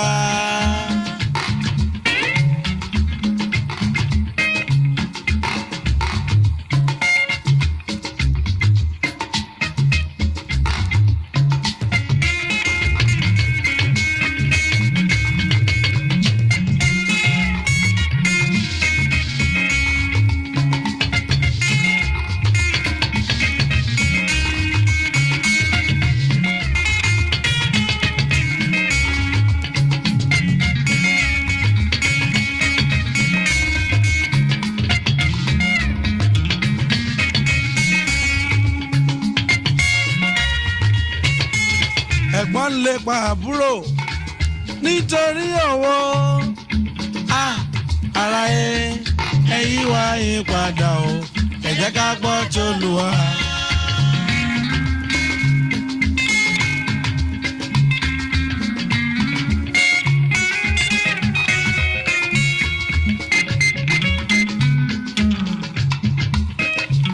Ọ̀rẹ́ òtítọ́ tirọ́ lókùtọ̀ dalẹ̀ ló kú o. Ara ẹ yí wá yín padà o ẹ jẹ́ ká gbọ́ t'Olúwa.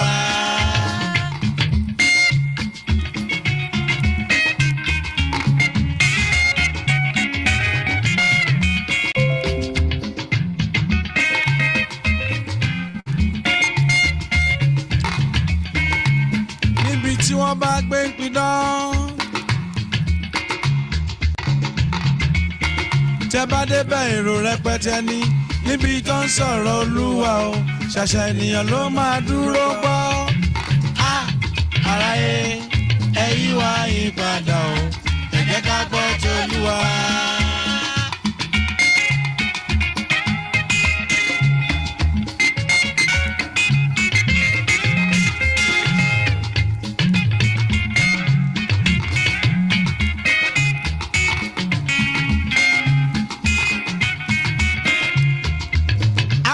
Ọmọ ènìyàn kí ló ṣe yín tẹ́ fẹ́ràn òpùrọ́ jòdòdó lọ. Ara ẹ yí wá yín padà o ẹ jẹ́ ká gbọ́ t'Olúwa.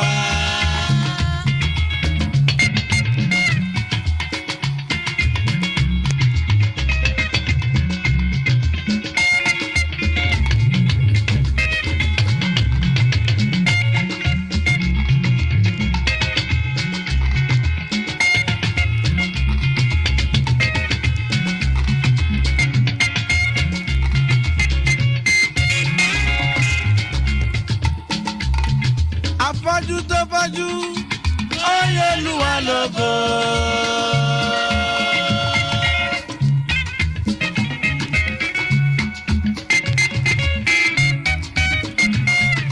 Afọ́jú tó fọ́jú ó yẹ Olúwa lógo. À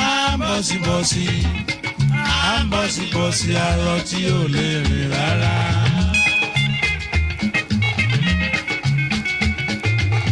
Alára moríre alára gbà ìdá.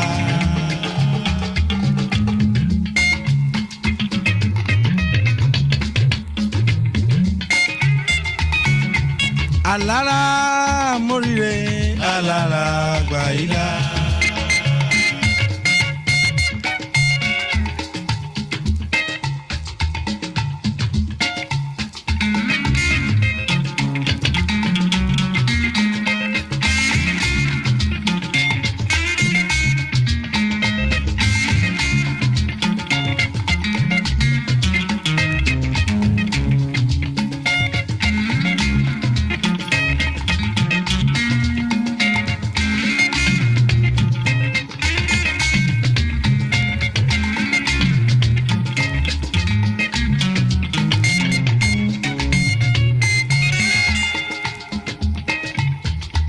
nígbà ìdẹ̀ra tàbí lọ́jọ́ ìṣòro ẹ máa yọ̀ níwájú Olúwa.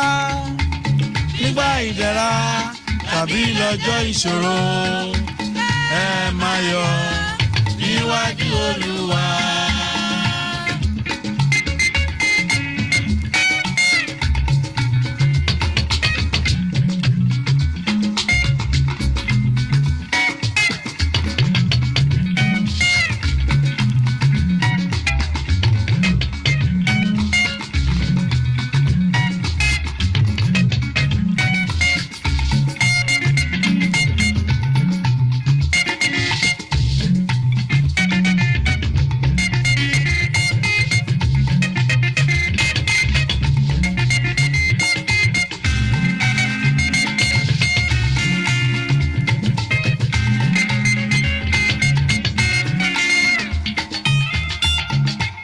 ẹ máa yọ̀ gẹ́gẹ́ bí onígbàgbọ́ ẹsẹ̀ máa yọ̀ bí onígbàgbọ́ òdodo nígbà ìdẹ̀ra tàbí lọ́jọ́ ìṣòro yẹ ẹ máa yọ̀ níwájú Olúwa.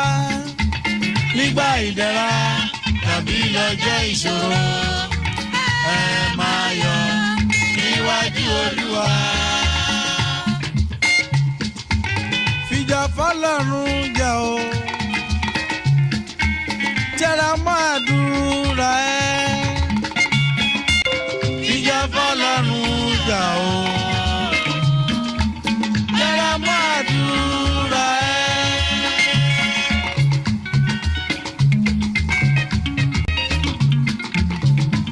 mo fàyè mi fún Jésù, mo fàyè mi fún Jésù, mo fàyè mi fún Jésù, bàbá ológo jùlọ. mo fàyè mi fún Jésù, mo fàyè mi fún Jésù, mo fàyè mi fún Jésù, bàbá ológo jùlọ.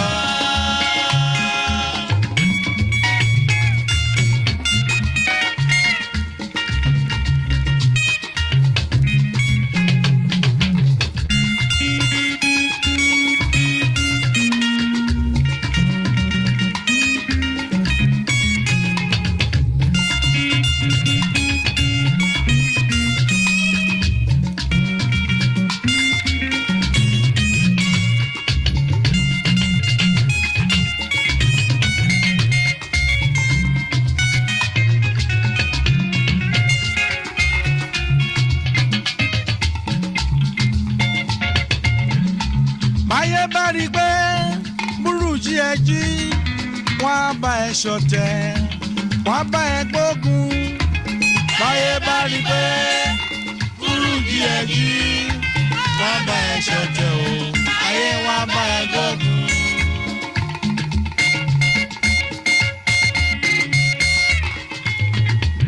orí ló ní ṣe ẹ̀dá làyàn mọ́, orí ló ní ṣe, orí ló ní ṣe ẹ̀dá làyàn mọ́.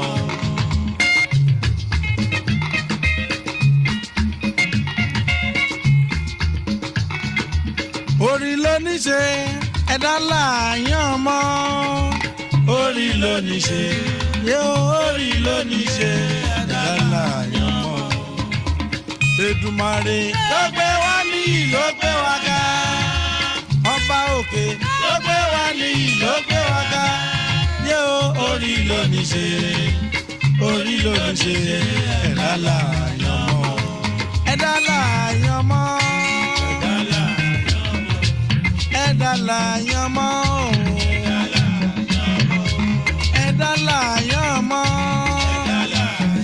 Ẹ̀dá ayé la lárò bí o ẹ̀dá. Yé o yé o yé o yé o a. Ẹ̀dá láàyàn mọ́. Ẹ̀dá ayé la lárò bí o ẹ̀dá. Èdùmàrè tó gbé wá ní ló gbé wá ga. Ọba òkè tó gbé wá ní ló gbé wá ga. Yóò orí ló ní ṣe, orí ló ní ṣe ẹ̀dá láàyàn mọ́.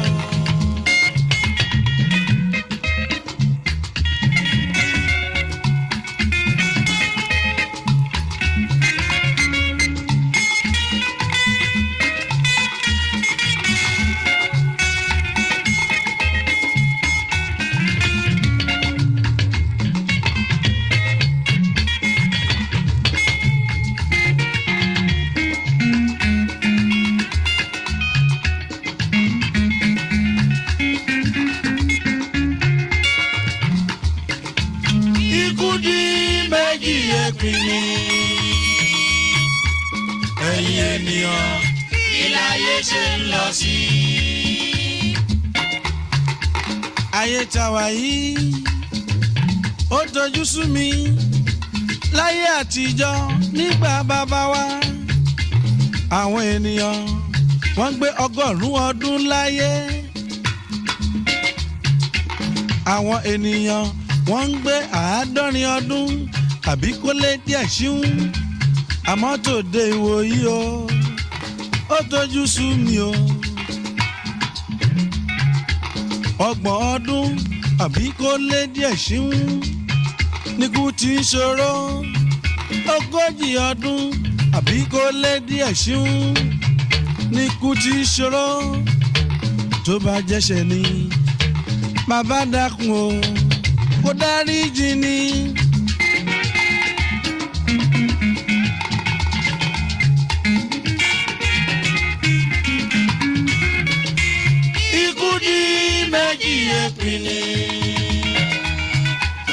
Ẹ̀yin ènìyàn kí láyé ṣe ń lọ sí.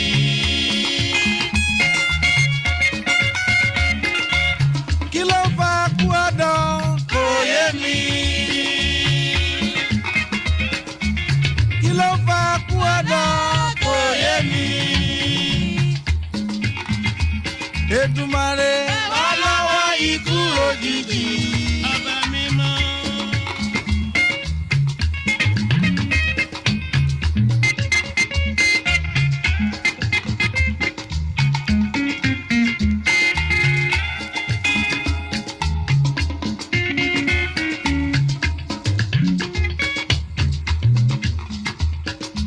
Ọ̀kẹ́ Àmínú tó kú.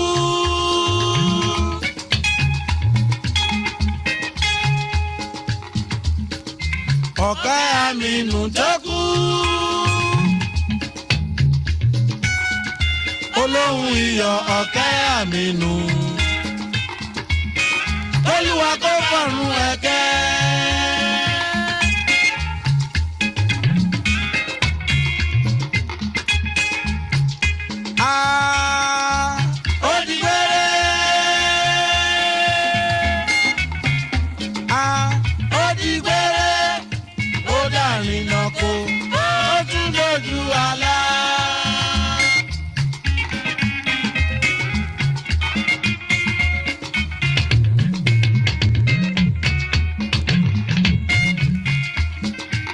Láì ṣàìsàn ikú ṣe bẹ́ẹ̀ ó mú.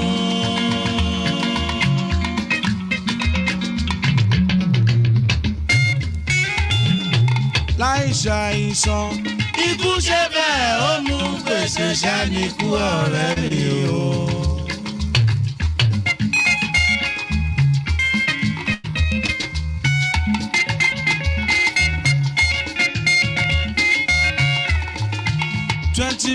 of August lọ́jọ́ sátidé níkú ṣe bẹ́ẹ̀ tó mú lọ. ìjàmbá mọ́tò ló ṣẹlẹ̀ lọ́jọ́ sátidé. ìjàmbá mọ́tò ló ṣẹlẹ̀ lọ́jọ́ sátidé. ikú pọ̀ kẹ́ Aminu ó lọ sọ́run ọ̀run àṣàǹdé.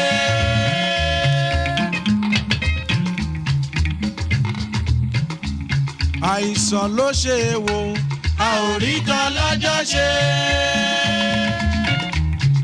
àìsàn ló ṣe é wò a ò rí tán lọ́jọ́ ṣe.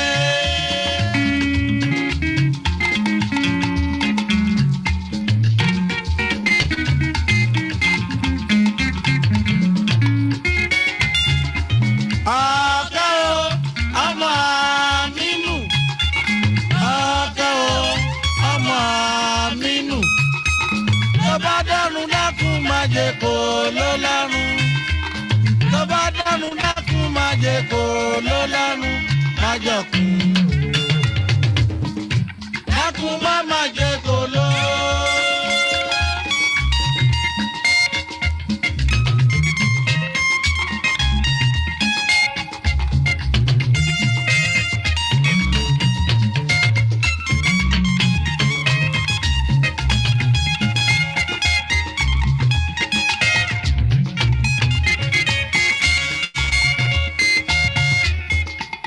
àwa ọmọ ènìyàn má ṣe dùn mọ́ láwa yìí. àwa ọmọ ènìyàn má ṣe dùn mọ́ láwa yìí. a gbé ọ̀kẹ́ gẹ́gẹ́ délé ìkẹyìn pẹ̀lú omijé lójú.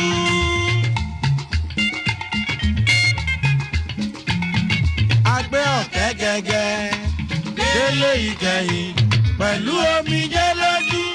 afẹ́rúfẹ́rú àfiyẹ̀pẹ̀ fún yẹ̀pẹ̀ kálukú ìṣẹ̀padà tó kù ọ̀kẹ́ nìkan.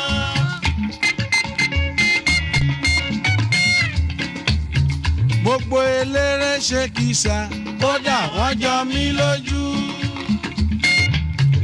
àwọn eléré ṣe kìsà kódà wọ́n jọ mí lójú.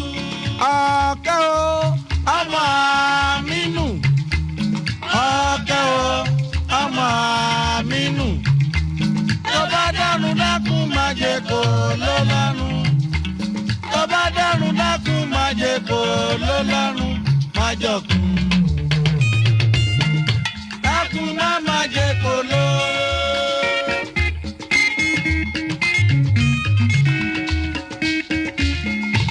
Association of Nigerian Musicians. lọ́jọ́ yẹn wọ́n ṣe bẹ̀bẹ̀ níbojì ọ̀kẹ́. gbogbo ènìyàn pátápátá ni wọ́n ṣojú tí wọ́n ṣẹ̀yìn. lọ́jọ́ yẹn wọ́n ṣe bẹ̀bẹ̀ níbojì ọ̀kẹ́. ẹni tó tẹ wáyà ránṣẹ́ àtẹni dọ́gba tó dìde. lọ́jọ́ yẹn wọ́n ṣe bẹ̀bẹ̀ níbojì ọ̀kẹ́.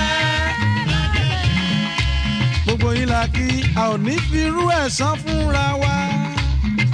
lọ́jọ́ yẹn wọ́n ṣe bẹ̀bẹ̀ níbojì ọ̀kẹ́. lọ́jọ́ yẹn.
Èdùmàrè ló ní rírí ṣe láyé kò kàn mí mọ̀ ṣe dáwà lóhùn lásìkò àríbá ti ṣe.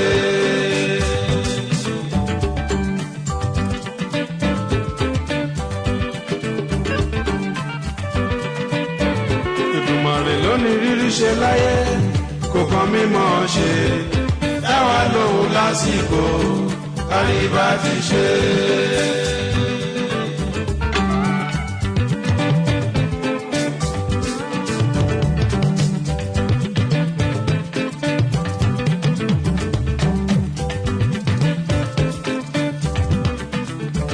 Ara líle lókun ọ̀rọ̀ dákun bá wa ṣe o dáwà lóhùn lásìkò àríbá ti ṣe.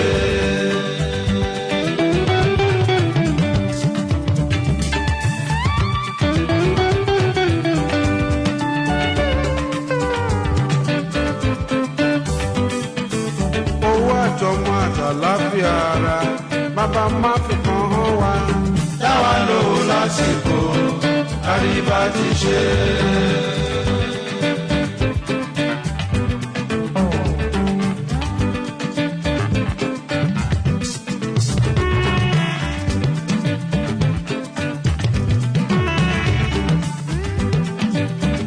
Ẹ̀mí gígùn ló ṣe pàtàkì Olúwa fi ta wá lọ́rẹ dáwà lóhùn lásìkò àríbá ti ṣe.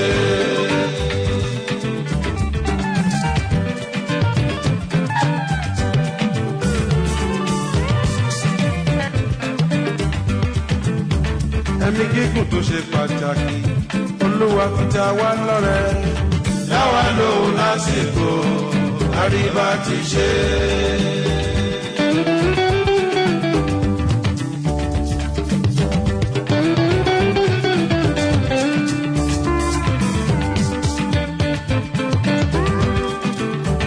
Owó wù mí mo ké Olúwa Èdùmàrè bá mi ṣe tèmi dáwà lóhùn lásìkò àríbá ti ṣe.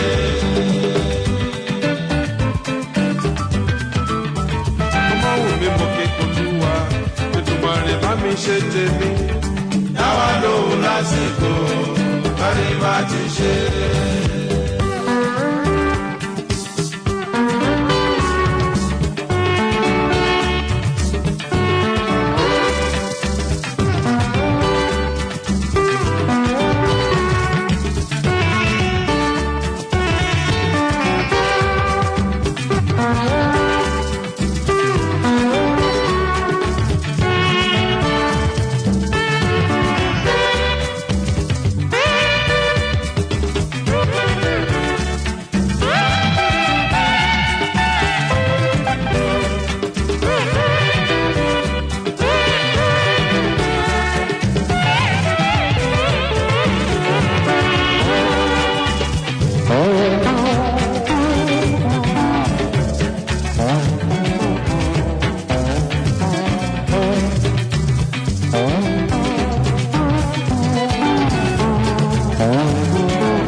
tàbí ṣùgbọ́n ò sí ṣùgbọ́n tàbí ò sí tàbí ṣùgbọ́n ò sí ṣùgbọ́n tàbí ò sí láyé tí mo wá o.